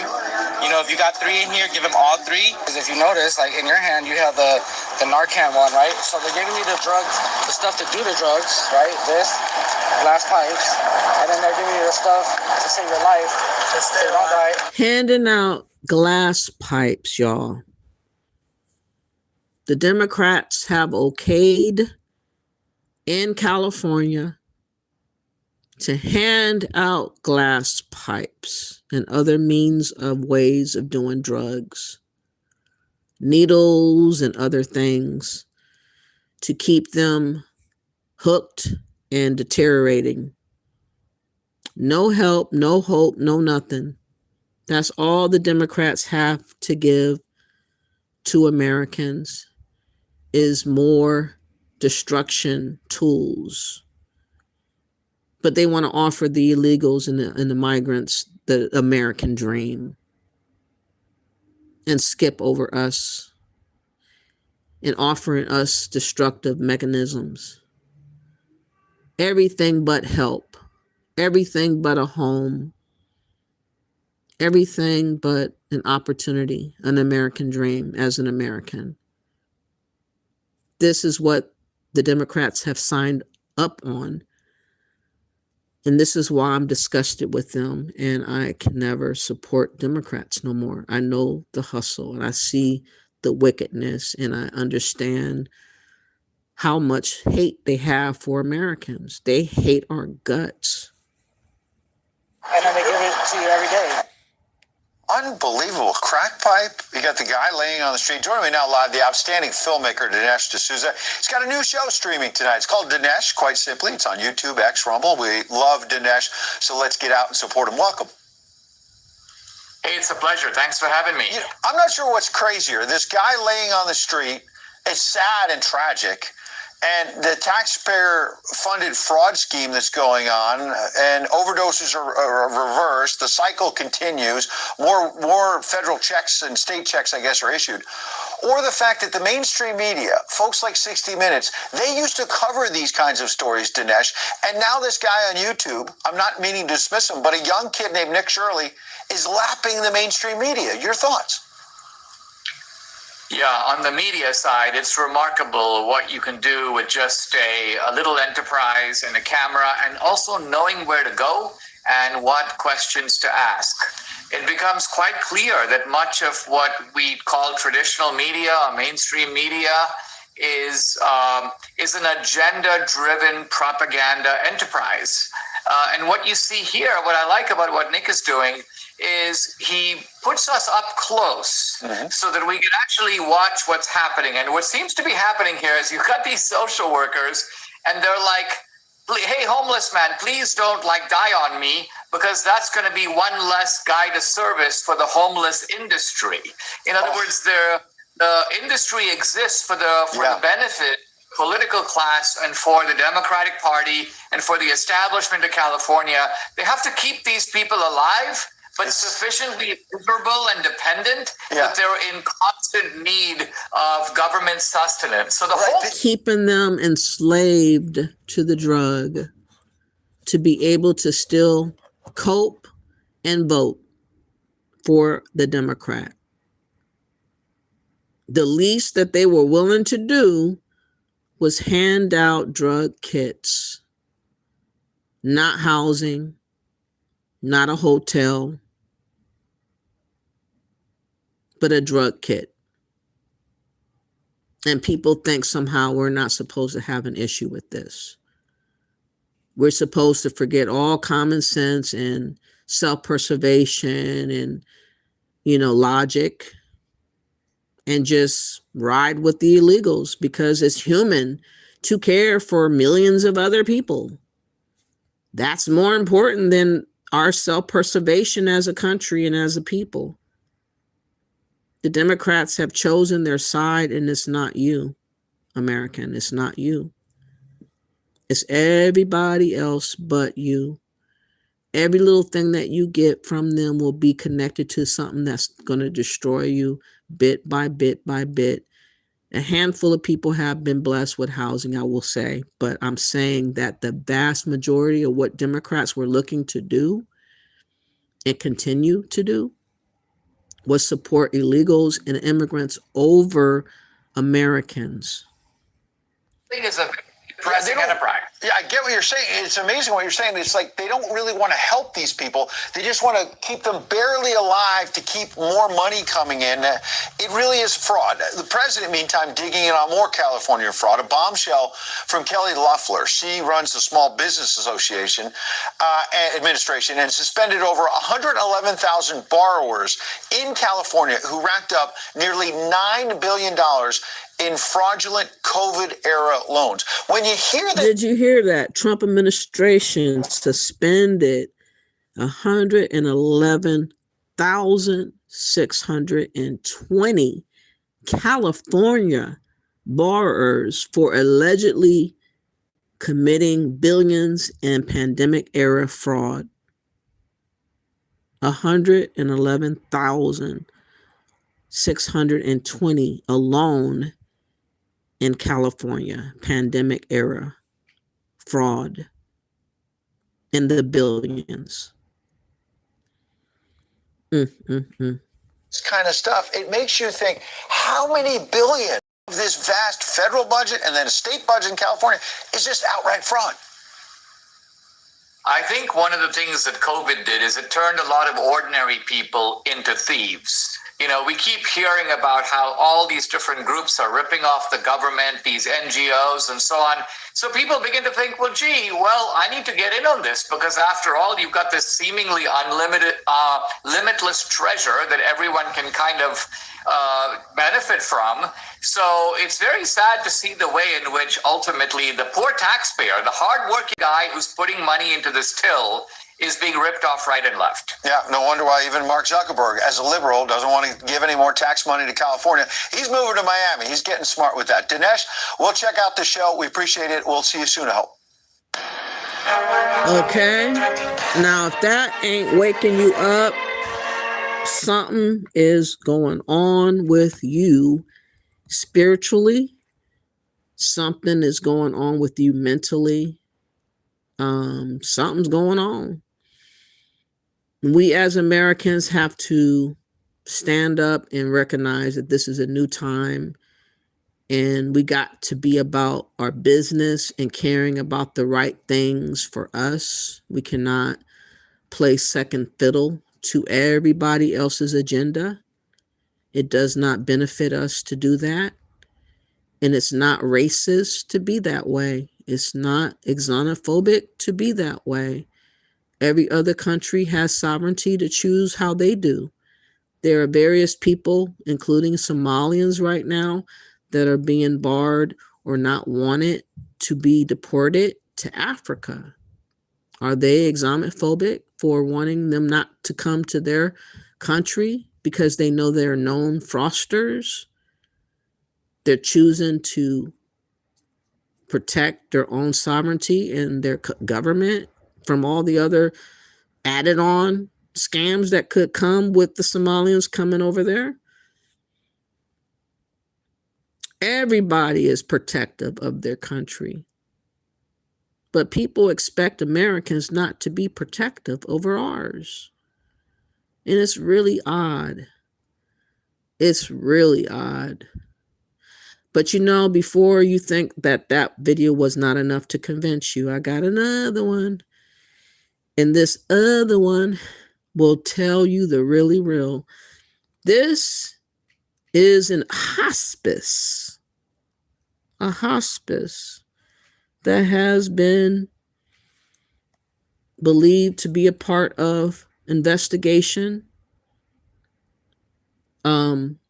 linked to, hold on, let me get this. All right. It is linked to other companies facing questions. Like I say, they have found and hit the jackpot in how many ways to maneuver and scheme and scam. And this stuff is slowly but surely coming out of the woodworks. And I believe that the Democrats are very, very scared of what is going to be founded out. That's why they want so desperately for Black Americans to talk about, oh, Trump is a racist, we got to get him out. And it's not working. I'm going to let y'all know, Democrats, we ain't falling for the okie dokie this go around. You have to hold your own nuts this time. We are not coming to the rescue. We're not going to vote for you. If anything, we won't vote, or we will vote for Republicans coming up, but we're not voting for you because you guys have played your last card, and we see everything that you guys have been pulling, and we see what you're pulling now, and the gig is up. Whether you come around and treat us the way in which you claim you would and get your shit in order and revamp your organizations to have our own advocacy as Indigenous American Blacks or foundational Black Americans, we will always see you now as our enemy. For real, I'm telling you the truth. That's how we're looking at y'all. We're looking at the Congressional Black Caucus as our enemies. We're looking at the Negro NAACP organization as our enemy. The Urban League, the Democrats, all of y'all as our enemy. But here is another fraud to talk about, the hospice. I-5 Investigates has new details about a Minnesota hospice company accused of fraud, connections to a massive development project, and who's responsible for checking it all out. Let's get right to investigative reporter Eric Rasmussen, who broke this story last week. So what's the update? The owner of that hospice company in Dayton strongly denies any wrongdoing, but as we continue to investigate, we found the same person connected to other companies under scrutiny. I'm here to ask you about the allegations that you're ripping off taxpayers. What is the response? God bless you. That's Franklin Nguyenye, owner of Favored Hospice in Dayton. He didn't have much more to say to me on camera, but later wrote any suggestion that his company improperly billed Medicare was, quote, inaccurate. And he blamed a... By the way, he's not a Black American. He is an African immigrant or a legalized citizen. I don't know which one, but he is not an Indigenous Black American. And he is in Minnesota committing fraud through a hospice. Like, the popularity of defrauding the government in Minnesota is outrageous. And the Democrats are all plugged in to all of this. I just am waiting for all their names to come up. I want Tim Walsh to be called out. I want that mayor, what's his name, that was dancing all stupid and eating Somalian food. I can't remember his name right now, but you know, that goofy guy that was speaking in Somali. I believe that he may have some ties with all of this stuff. All these things cannot be in one place with so much money being put around the place, all over the place, without it being from the top. It cannot be. Or employee for the allegations. We are a hospice organization built on faith, compassion, and an unwavering commitment to patient-centered care, he wrote. And we discovered that's not his only mission. It's true. It's very true. It's happening right here in Minnesota. 5 Investigates found Nguyenye leads at least 3 other businesses. We want to create generational wealth, and this is going to happen. He's soliciting investors to turn 400 acres of farmland into a community for Kenyans called Inca Village. But the city of Nowthen, near Elk River, says it has no pending. So he's Kenyan. And look how they look out for their home country. How it always goes back to their homeland. And everything does not come and touch the fingertips of the indigenous Black American. But somehow the illegals and the immigrants have been able to access benefits without no qualms. And the only person that has gotten in the way of them continuing to take and to take over is Trump. Without him, all these things they would be flourishing in. It's very true. It's happening right here in Minnesota. 5 Investigates found Nguyenye leads at least 3 other businesses. We want to create generational wealth, and this is going to happen. He's soliciting investors to turn 400 acres of farmland into a community for Kenyans called Inca Village. But the city of Nowthen, near Elk River, says it has no pending or proposed land use applications. Records also led us to Eau Claire, Wisconsin, where Nguyenye bought a second hospice company. There's no furniture in there except for a receptionist desk. The state of Wisconsin says Trinity Palliative and Hospice is not a provider licensed by that state's Department of Health Services. And Nguyenye told us he's waiting on certification from Medicare. So who's responsible for all of this? We discovered it's complicated. There's the U.S. Department of Health and Human Services in charge of federal Medicare dollars going to hospice, but state money can be involved too. We found the Minnesota Department of Human Services has paid Favored Hospice more than $290,000 since 2024, and that was for services covered by Medicaid. The bottom line is it's all taxpayer dollars. The Centers for Medicare and Medicaid Services, or CMS, recently announced enhanced oversight of hospice providers in 6 states, but not in Minnesota.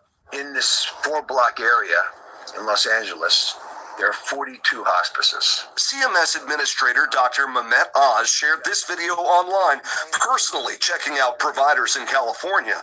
The agency declined our request for an interview to talk about stopping hospice fraud in Minnesota, but a spokesperson told us CMS is focusing on identifying bad actors and addressing fraudulent activity. If there's a complaint, there should be, it should be looked at. The family member of a former patient of Favored Hospice asked not to be identified. They're now among multiple clients and former employees calling for a full investigation. Again, Favored Hospice told us that it, quote, categorically denies any wrongdoing, and at last check, no one with the company has been charged with a crime. Now, we do know the formal complaints against Favored are under investigation right now, so we'll be sure to follow up. Yeah. Absolutely. Okay, thanks, Aaron.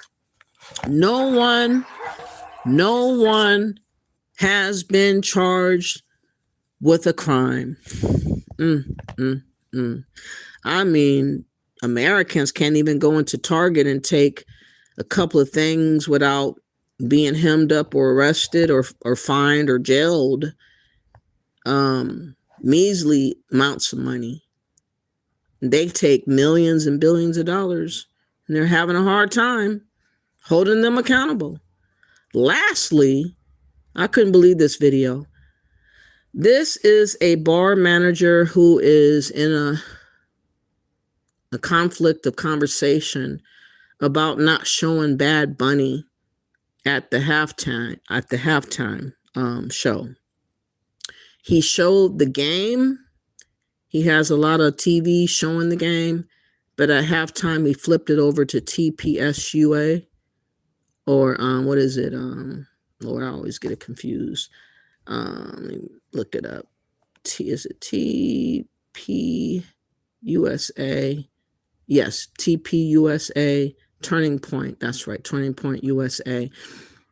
The only fault that I will say about this manager is he should have put at the door or in the window upon hitting the door that his plans for showtime or mid-time, or what do you call it, halftime, Lord, would be about TPS USA. I don't know if he had it or not. I'm assuming he didn't, because this, I believe, Hispanic is gonna confront the manager about him changing the channel on watching what he wanted to watch. Again, the entitlement of these immigrants or people that believe that they should have a say and dictate what people do. I probably would have asked if I knew that Turning Point was going to have a halftime, if they were going to play both or one or the other. I wouldn't assumed as much, but this guy got really upset about not being able to see Bugs Bunny or Bad Bunny performing. And I want you guys to hear what he said.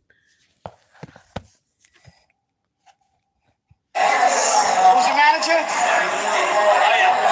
I came here for the whole experience. I came here for the halftime show. The whole experience. Why aren't you playing Bad Bunny at the halftime show? Because I put this halftime show. Why? Because this is what the majority. If you're filming me, get that out. You're filming me. Why are you doing that? Why didn't you play Bad Bunny? Because the majority of my get out. I'm gonna pay first. This is why. I gotta pay first. This is why I said no. I gotta pay first. But I'm asking a question. I'm not being violent. Yeah, I gotta pay first. I shouldn't pay because I came here for the full experience. What's your tab under? Which show is Super Bowl experience. Okay, what's your tab under? All right. I came here for the full Super Bowl experience. Are you the bouncer? Are you the manager? Are you the bouncer, the manager? He's the manager. All right, I'm speaking to him, not you. You do what you do, and I talk to him. I came here for the Super Bowl experience. The full Super Bowl experience. This is the halftime show. This is not the halftime show. It is the halftime show. No, this is not. It's called the halftime show.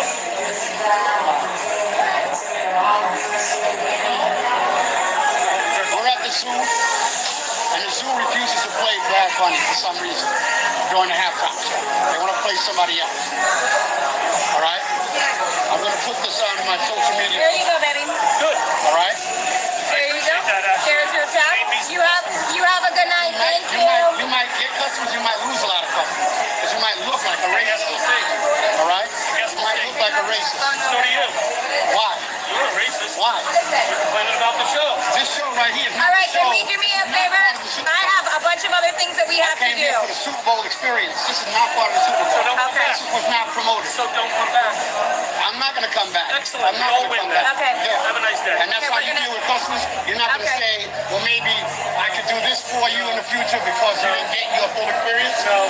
No, you don't do that, right? You're rude Why? and obnoxious. I wasn't rude. I got it on video. I wasn't rude. I asked you why were you not playing the full experience? Why didn't you play the full experience? Get out. Right? Get out. Get out. It's not cool.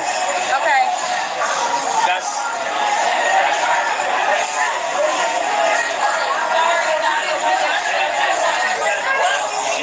You know, there was a way for him to deal with this. He could have went out into his vehicle and put on his phone, YouTube, and watched it. Or he could have just went to another spot and watched it. You know, there was no reason for him to act like he's the owner of the business. But like I say, many of these immigrants feel entitled to dictate to Americans what we're going to do and why. They feel like they are the boss of us now. It's very disturbing indeed.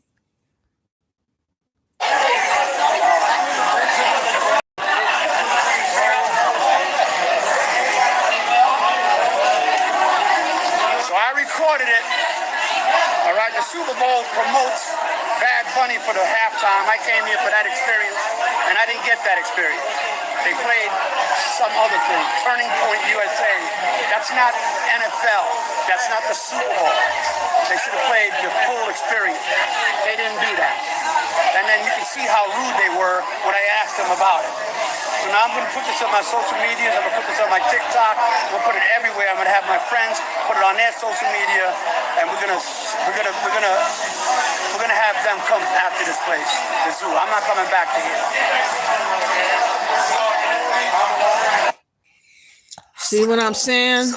Entitled. What I was saying is anyone that wants to do another type of halftime, maybe just put a little note on the door or window before someone walks in so that they can see that they're having their own halftime show. It is not is it NBC or ABC, whatever channel that is, that plays the Super Bowl, that we're going to play our own, and that's that. But even still, even if they didn't put a notice, it's their business to decide to play what they want. If you don't like it, you just walk out and go somewhere else. You cannot dictate to somebody what it's going to be and why. And I don't know if you guys have heard, but the Mexican cartel has authorized the attacks on the Border Patrol agents. So it's getting very dangerous. There's a lot of disdain and desperation from a lot of these dangerous groups of people that are trying to take over America and flood us with drugs and poison and keep us all fucked up. And they're not going out without a fight. And this is why I am in support of these men and women that put their lives on the line to try to secure America, preserve America. You know, we are in America. We're not in Mexico. We're not in El Salvador. We're not in Venezuela. We are Americans, and we have a right to fight for our right to exist.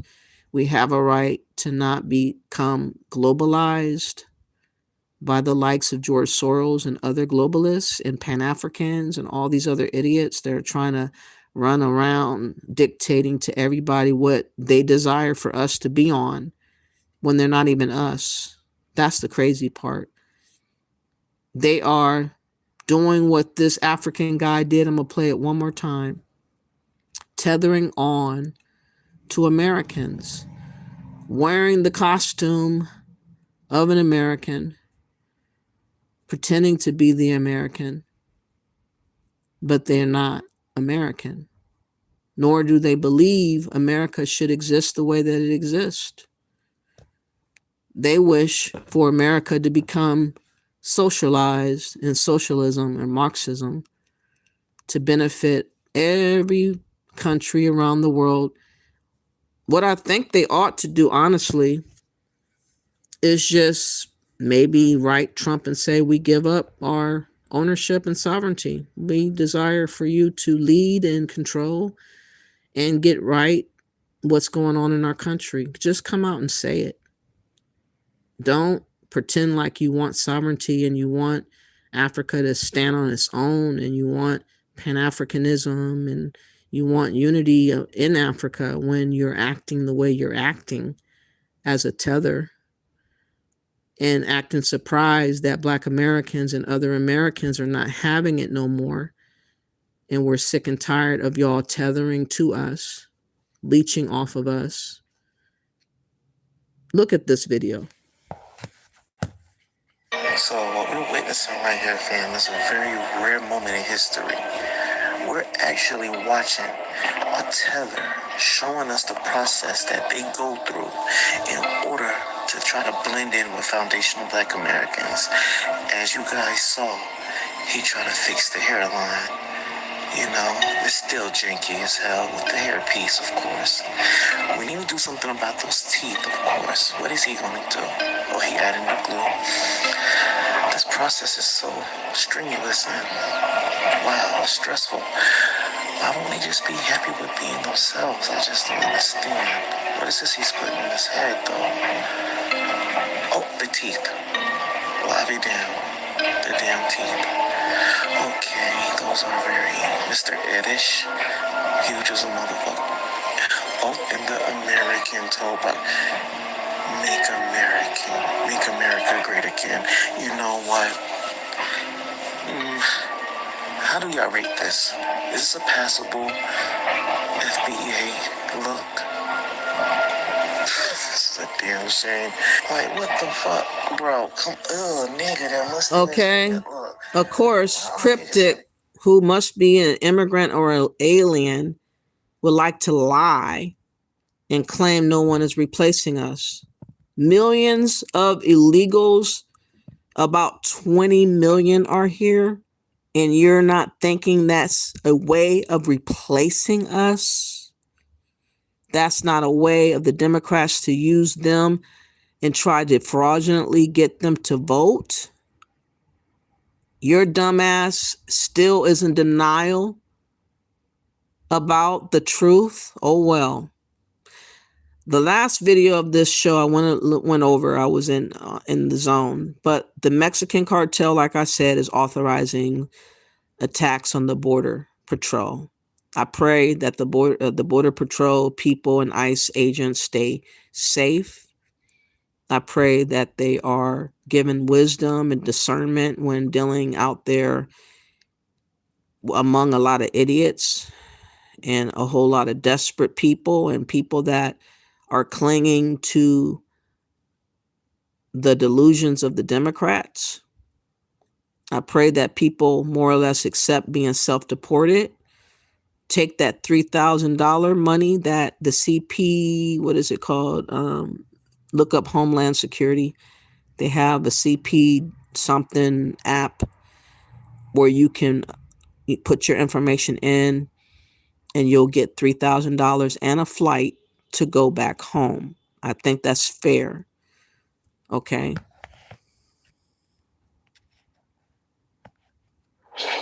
They are our first line of defense, and to continue to support the men and women of the U.S. Border Patrol, Customs and Border Protection, because they really are, as I just said, the first line of defense. And when we have threats from, organizations from other countries, this is serious. This is real law enforcement keeping Americans and America safe. Another threat to national security is emerging at the southern border. Agents with the U.S. Customs and Border Protection are on heightened alert after new alleged threats from the cartel, apparently calling for direct attacks on Border Patrol agents, not just with weaponized drones, but ordering gang members to shoot at agents. Some cartels even allegedly incentivizing members through a tiered bounty system. News Nation's Allie Bradley is live from one of the most active border sectors, that is Del Rio, Texas. Allie, this is all in response to the border crackdown.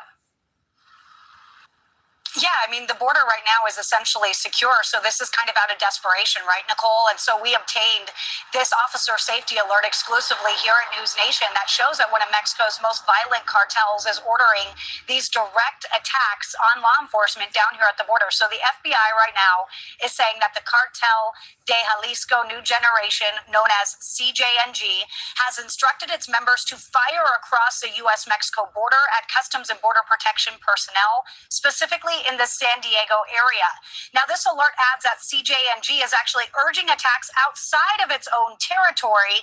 This move is designed to draw heavy retaliation and scrutiny from the United States and the Mexican government onto rival criminal organizations like the Sinaloa cartel. Take a listen to what retired Border Patrol Sector Chief Chris Clem had to say about it. It's going to be, an attempt to shift the focus and blame on one cartel to get the attention of the Mexican government and the United States government. This is like, infighting within terrorist organizations to create, problems for their enemies. Now, in response, agents are being warned to remain hypervigilant, closely monitor their surroundings, and wear their body armor at all times, regardless of assignment or patrol area. And of course, Nicole, this alert really underscores the potential for that cartel violence to spill over into the U.S. Of course, right now, the federal government is assessing this threat and trying to kind of mitigate it right now. But again, just warning agents to be hypervigilant out here, Nicole. Yes, so Allie, something you said at the beginning of your report there, the administration saying that a single person has been released into the country over the past 9 months. Have they now achieved their goal of full operational control? Not yet, but they are getting a little bit closer. So we got some new data from our sources that showed in December, they were looking at about 48 gotaways. Those are people who successfully evade law enforcement each and every day. So they were looking at about 48 a day. That's 1,500 for a month. But then fast forward to January, we look at those numbers. Our sources say that they were seeing about 29 a day. So they've almost cut that in half. And then you look at that number makes it about 900 a month that are successfully getting away. So you're still dealing with just under 1,000 people, Nicole, that are successfully evading law enforcement, and they're not being vetted. It's important for our viewers to know when they're a gotaway, they do not have interactions with law enforcement. They end up in the interior, unchecked, unvetted. They have never had an interaction with law enforcement. That's why they're called a gotaway. Nicole. All right, Allie Bradley, live for us there. And those people are extremely dangerous because they're not a part of any database. Nobody has any fingerprints or name or capability of intention of what they could be about. It's a dangerous time to have just millions of aliens just floating about doing whatever they want to do. Like I said, this program by DHS is asking for you guys to deport rather. They were offering on the CBP Home app an opportunity to receive $3,000 exit bonus. I don't know if it's still going on, but just a month ago it was talked about. And you guys can look it up on Google if you are an illegal and see if that money is still available. But I would think that that's a lot better than what you had when you got here. At least you would have something to start with versus nothing at all. But I don't think it's smart to just take a risk with what is happening here in America and call it racist. That's just a cop-out.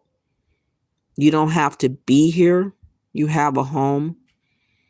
You're making it up, claiming something because you are trying to invade America. And it just doesn't hit the same way calling it racism and being discriminatory when you bogarted your way onto America's soil. It doesn't have honor and integrity to it. It doesn't have righteousness attached to it. And that's why a lot of Black Americans are not in support of it. Because we rock with righteousness. We're not rocking with people that are invading America and taking over and scamming and scheming and cosplaying and destiny swapping and doing the most. We're not doing that.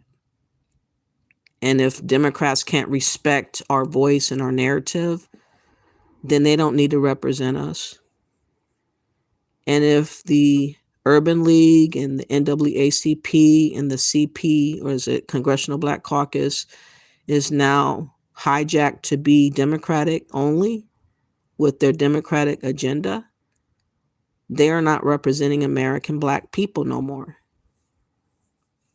And I believe that justification for Trump to defund or revamp and change and delineate immigrants and illegals from the advocacy group that's supposed to represent us as Americans. That's not fair.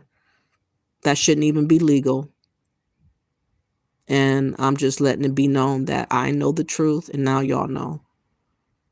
And I hope that people would now support me and hit that like and share and subscribe button, because all I want to do is help advocate for Americans and tell the truth as the truth needs to be said, and not be scared of people calling me a coon or house Negro or traitor. None of that stuff applies to me, because I'm loyal to myself and this country and Americans first. And all the other stuff, we have to take care of that after we're taken care of. That's the way I see it. And that's how everybody moves. So don't be surprised that we are now moving that way too. I think that you guys have been really greedy and taking advantage of our lightheartedness and our willingness to try to be acceptable to everybody. But to tell y'all the truth, in 2026, we are not caring for validation anymore. We're not caring to be patted on the back no more. We're not giving a damn about if you like us. We're finally coming into our own autonomy and thought process of mind and spirit and being, of loving and respecting ourselves, and refusing to accept people taking advantage of us and using us anymore. If y'all can't respect that as an illegal, as an immigrant, as a Pan-African, as an African, I don't know what to tell you. But the same thing that I am not doing for you is the same thing you're not doing for me. So don't act surprised that I'm going to keep that going forward. I'm not playing this game of we're unifying just to benefit you. I'm not playing this game of calling everybody black and my people and brothers and sisters because it benefits you. Everything benefits you. And Democrats wanted to keep it that way. They wanted to keep us as a slave class and keep us assed out and have us mind fucked. They have told us we're nobody and nothing. They have showed us that they don't care. And now we're paying it forward. We're paying it forward. So let me conclude with you guys' comments, and then I'm going to conclude this live. I hope that somebody got something out of it. I know I did. You're seeing what Trump seen years ago. That's why he's sending them home. Exactly. Trump's been peeping game, man. What really got me to support him and drew me to him was I was having these thoughts on my own first. And then he started speaking what I was seeing and thinking. I was like, oh my God. He's actually talking like I'm thinking. Real talk, yo. Michelle again says, I'm not racist or against any race. I'm just saying what I see. That's all we're doing. California is like New York, more immigrants than Americans. Exactly. I give 0 Fs what they call me. I'm home and they need to go home. Exactly. Michelle says, true, they need to go. It's out of hand. Mind blowing. You ain't never lied. Mind blowing is the truth. My goodness. And oppressed in America and won't leave. Exactly. They're so discriminated against and it's so racist here, but they don't want to go. I ain't never heard nothing like that before. Pinky says, I hope so. I mean, we are from the soil. We didn't know nothing but America. This is why we never left, because we only knew America for centuries now. They don't have that same excuse. They just got here. They can go home. You said, I hope someone reports her to CPS. Okay. Pinky also says that Dingbat has no idea how the internet works. Her children are going to be taken from her. Michelle says, I know they American, what the F are they doing? I'm like, stop it. You look silly. Michelle also says, truth will set you free, period. They need to stop telling lies. Michelle also says, we would have been dead if they won. I know the Democrats would have had us under the mud. I mean, I saw that when I listened to Kamala Harris. I sensed from her like very diabolical wickedness from her. And she was going to do as instructed like Biden did. Biden was not even coherent. He was out of his mind. But somehow, some way, America was being destroyed from the inside out.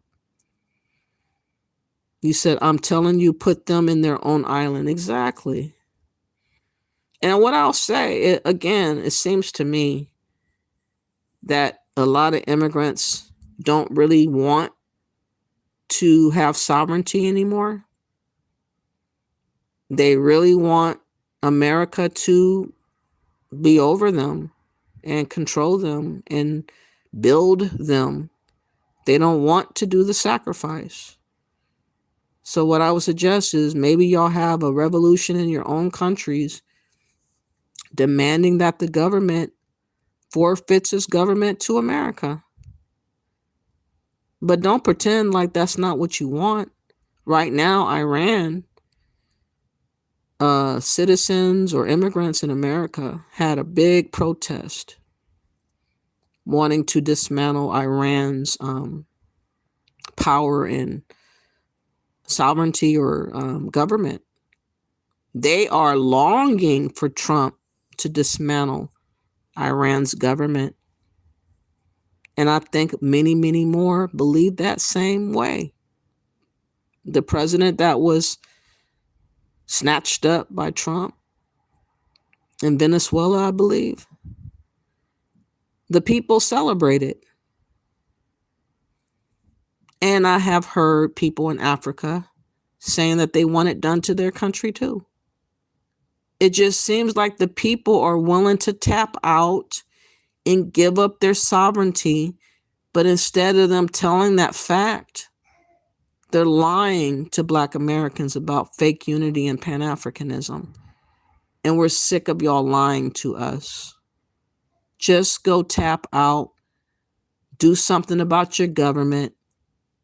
Beg Trump to take over because apparently that's what you want. And stop lying to us. You said these people had no problem when ICE worked for Obama. Exactly. Yeah. A lot of reports about him being very busily deporting people.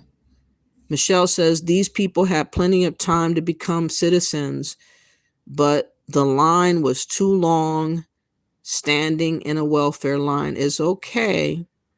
These people that are protesting look like fools because they had time to get papers. Exactly. I don't have no empathy for people that was here for 20, 30, 40, 50 years and they didn't do nothing that whole entire time. That just means that they were just comfortable with assuming entitlement, assuming that they were untouchable, and they never saw Trump coming. It's on them that they thought that way. It's not our problem, it's theirs. They ought to be held accountable. Just like when we go to jail, we're held accountable. It's only fair. Michelle says, I remember Rodney King beating and the feeling in the air when those assholes were not charged and the 15-year-old girl shot and the lady was not charged. Shit hit the fan. Exactly, Michelle. But we continually have these types of things that occur. And I really think that we should be allowed to get in some type of conference meeting with police among our own people that actually are Indigenous Black Americans to talk about our issues with police and other things that have happened before to come to a resolution and solution about how we're to move forward and how different things are going to be in place where we learn to respect one another and also be able to police and also not fight power authorities like police to not stop and get out of the car and do as we're asked to do so that there's no hiccup. We got to have these conversations.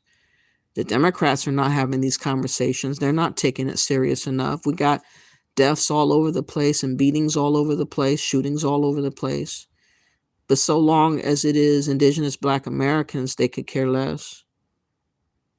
All of a sudden, now that the immigrants are upset and the illegals are being touched, suddenly everybody's supposed to drop everything and give a damn about them. But who's giving a damn about us? That's what we got to ask ourselves. Nobody. We got to give a damn about ourselves. That's the point of this video. Pinky says the only history needs to be on our books is that of the founding fathers and the slaves and their descendants, not all the new groups that come here. They have their own countries to get their history. Exactly, Pinky. I'm not trying. It's fascinating because I hear a lot of immigrants like saying we don't know their history. It's like, no, we don't know your history because we're not in your country. We're not trying to be in your country. You came here. So it's kind of up to you to learn us because you're in our country. We're not in yours. So no, I'm not going to start studying the Haitian Revolution. I'm not going to try to learn Jamaica's history. I'm not going to go back to prehistoric times in Africa to learn civilizations and what they built or what they accomplished before slavery. It does not serve no purpose to me because I'm not trying to go there and I don't see myself as them. So I'm only concerned about here and now. I'm only concerned about stuff that they're doing. In fact, I will be back in a couple of more days to talk about the latest news, breaking news. There was a Russian tourist that has been traveling throughout Africa, Ghana and Kenya, maybe some other places. But he has HIV allegedly. And he has been purposely picking up a slew of African women with stupid lines of, hey, hi, you're pretty. Can we meet up later? And they meet up with him later and he's secretly recording them having sex and giving them HIV. And it's a big story broke. A lot of Africans for the first time is really talking about it. I didn't want to mess up this live talking about that because it's kind of a way different topic. So I will be back in about a day or two to talk about that. It's very fascinating to me because these women didn't bat an eye, didn't care about their life. They just ran with the white man because they worship whiteness. That's the story that a lot of Africans don't want us to know and understand. A lot of them are worshiping white folks, and that's what it is. Like I say, it's my opinion that they desire America or the UK or Canada or any other white society, even though America's not all the way white, but you know, the power structure is still white. They desire for the power structure of America to rule over their country. Look at Iran, look at their protests and see what I'm talking about. Look at the people that celebrated when that President Maduro was snatched up and see what they said. They're all wanting to have America take over, but they don't dare want to say it. But they're acting the part of it. It's very interesting to me. And it goes right back to the mindset that they think that white people are superior. And even though Africans lie to Black Americans every day about how smart they are and how much knowledge they got and wisdom, they sure don't know how to get down in the dirt and do it themselves and build. They got to have Asians building and other people building and giving them strategic stuff like Russians and whatnot to be able to be partially on the map because they have a brain drain. And these people that flee Africa refuse to return. But now that you have all these deportations, you would think that they would have a new attitude of thought. But somehow they don't. They're still stuck on stupid.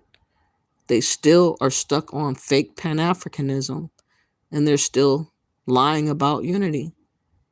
That always is the go-to for them to bullshit Black Americans and avoid responsibility, avoid sacrifice, and avoid struggle. And that's why they're struggling, because they're looking at us too hard and they're using us as a scapegoat, which is not going to make anything better in their homeland. But that's the excuse that they're using because they don't want to look at themselves in the mirror. All right. Pinky says, I wonder if he's still in California, needs to investigate all these home health care and hospice companies. You ain't never lied. Davo says, speak on it, Queen. Thank you for that. I appreciate you. What's up, Carlos Gonzalez? How are you? Thank you for being here. Appreciate you. I hope that you hit the like button. Please hit that like button. I would greatly appreciate it. What's up, Herber? Thank you for being here. Pinky says, our military isn't going to do anything unless it benefits America. We're not losing our young for them. Exactly. I hope so. I hope it stays that way. Ruth says, thank you for bringing light, do everything that's going on. I appreciate that, Ruth. I appreciate that. If you would give me a like button, I would greatly appreciate it. All you guys have to do is double tap or look for the 3 dots and hit that and hit like. Pinky says, and a lot of those women thought he could get them off the African continent. Exactly. He just came in, swarmed all these different African women. They're trying to use black, by the way, Pinky. They want to tie blackness when it's all African women. I don't think you should be using black when you're on the continent of Africa. You should be saying African women. You know, keep it to the topic at hand. There's no Black Americans that I know of in this story that was caught with this Russian dude. It was all African women. But I will be talking about that. Maybe I might have time tomorrow. If I don't come back tomorrow, the next day. And lastly, Pinky says America, Canada, and the EU are deporting people. Yes, they are. There's a slew of people that are deporting. And like I say, I think that the immigrants need to be honest with themselves and say, hey, we kind of want America to rule over us. We don't like the government and how they've been abusing and ignoring us for generations. We got all these resources underneath our feet and we have nothing to show for. I think it's time for us to just tap out and admit we want some other group of people to reign over us. We're not good enough to reign over ourselves. Stop lying to Black Americans about how you are so much better and we can come over there and get things going the right way. No, we'll be in the festivities of your funk and of your mess. And, certain places in Africa is good. Ethiopia, I'm not going to lie, even some places in Kenya. I think Namibia, and maybe a couple of more are good, but I'm talking about West Africa is not so good. Ghana is definitely trying to wrangle Black Americans in their mess. They have a lot of debt to China and the IMF and World Bank, and they want to keep pursuing us, trying to act like we're their people bullshit, when it's all about our money. And they would like us to be indebted to their debt. And they like to have authority over us. And I'm saying, hell no. Nobody in Ghana or Africa I care to reign over me. Not a chief, not a king, not a Pan-African, not an African, not an immigrant. No, nobody. We deserve and earned our own specific autonomy of people here in America as Indigenous American Blacks. And we're never going to give up our sovereignty to people that can't even take care of their own people, and bypassing all the people that are migrating, risking their lives, getting boats capsized and all of that, running up over here in the border, all over the world, Mexico, UK, United States, Canada, Asia, Russia, everywhere, even participating in the military. All these Africans are going everywhere else but staying in Africa. But they got so many things to say to Black Americans, thinking that they can dictate to us and teach us something. It's very bizarre. Anyways, I gotta go. I appreciate everybody for being here. Oh, the last statement is Pinky says Chinese own the Ghanaian electric company. That's why they get electricity only 3 hours a day. See? And I don't want to deal with none of that. So I do not desire, if you are listening to me and you are African, I don't desire to give up my sovereignty of person and of autonomy of mind and will to y'all. Y'all need to gather yourselves among yourselves over there in that continent and these people that have fled all over the place, and gather them back and talk to them about different things that y'all should be trying to do different. Stop honing on to us and scapegoating Black Americans. We are not beholden to you. We do not owe y'all nothing. We're not your property, and we're most certainly not your people. Millions of us are not claiming y'all like that. Just like millions of y'all don't claim other tribes in Africa. You guys have people that you share borders with, and you don't claim them in the next border over. But you want to come to America talking about unity and we all the same. Why? Because you benefit. And now we know the gig and the hustle is over. Thank y'all for listening. Please like and share the video, and bless up.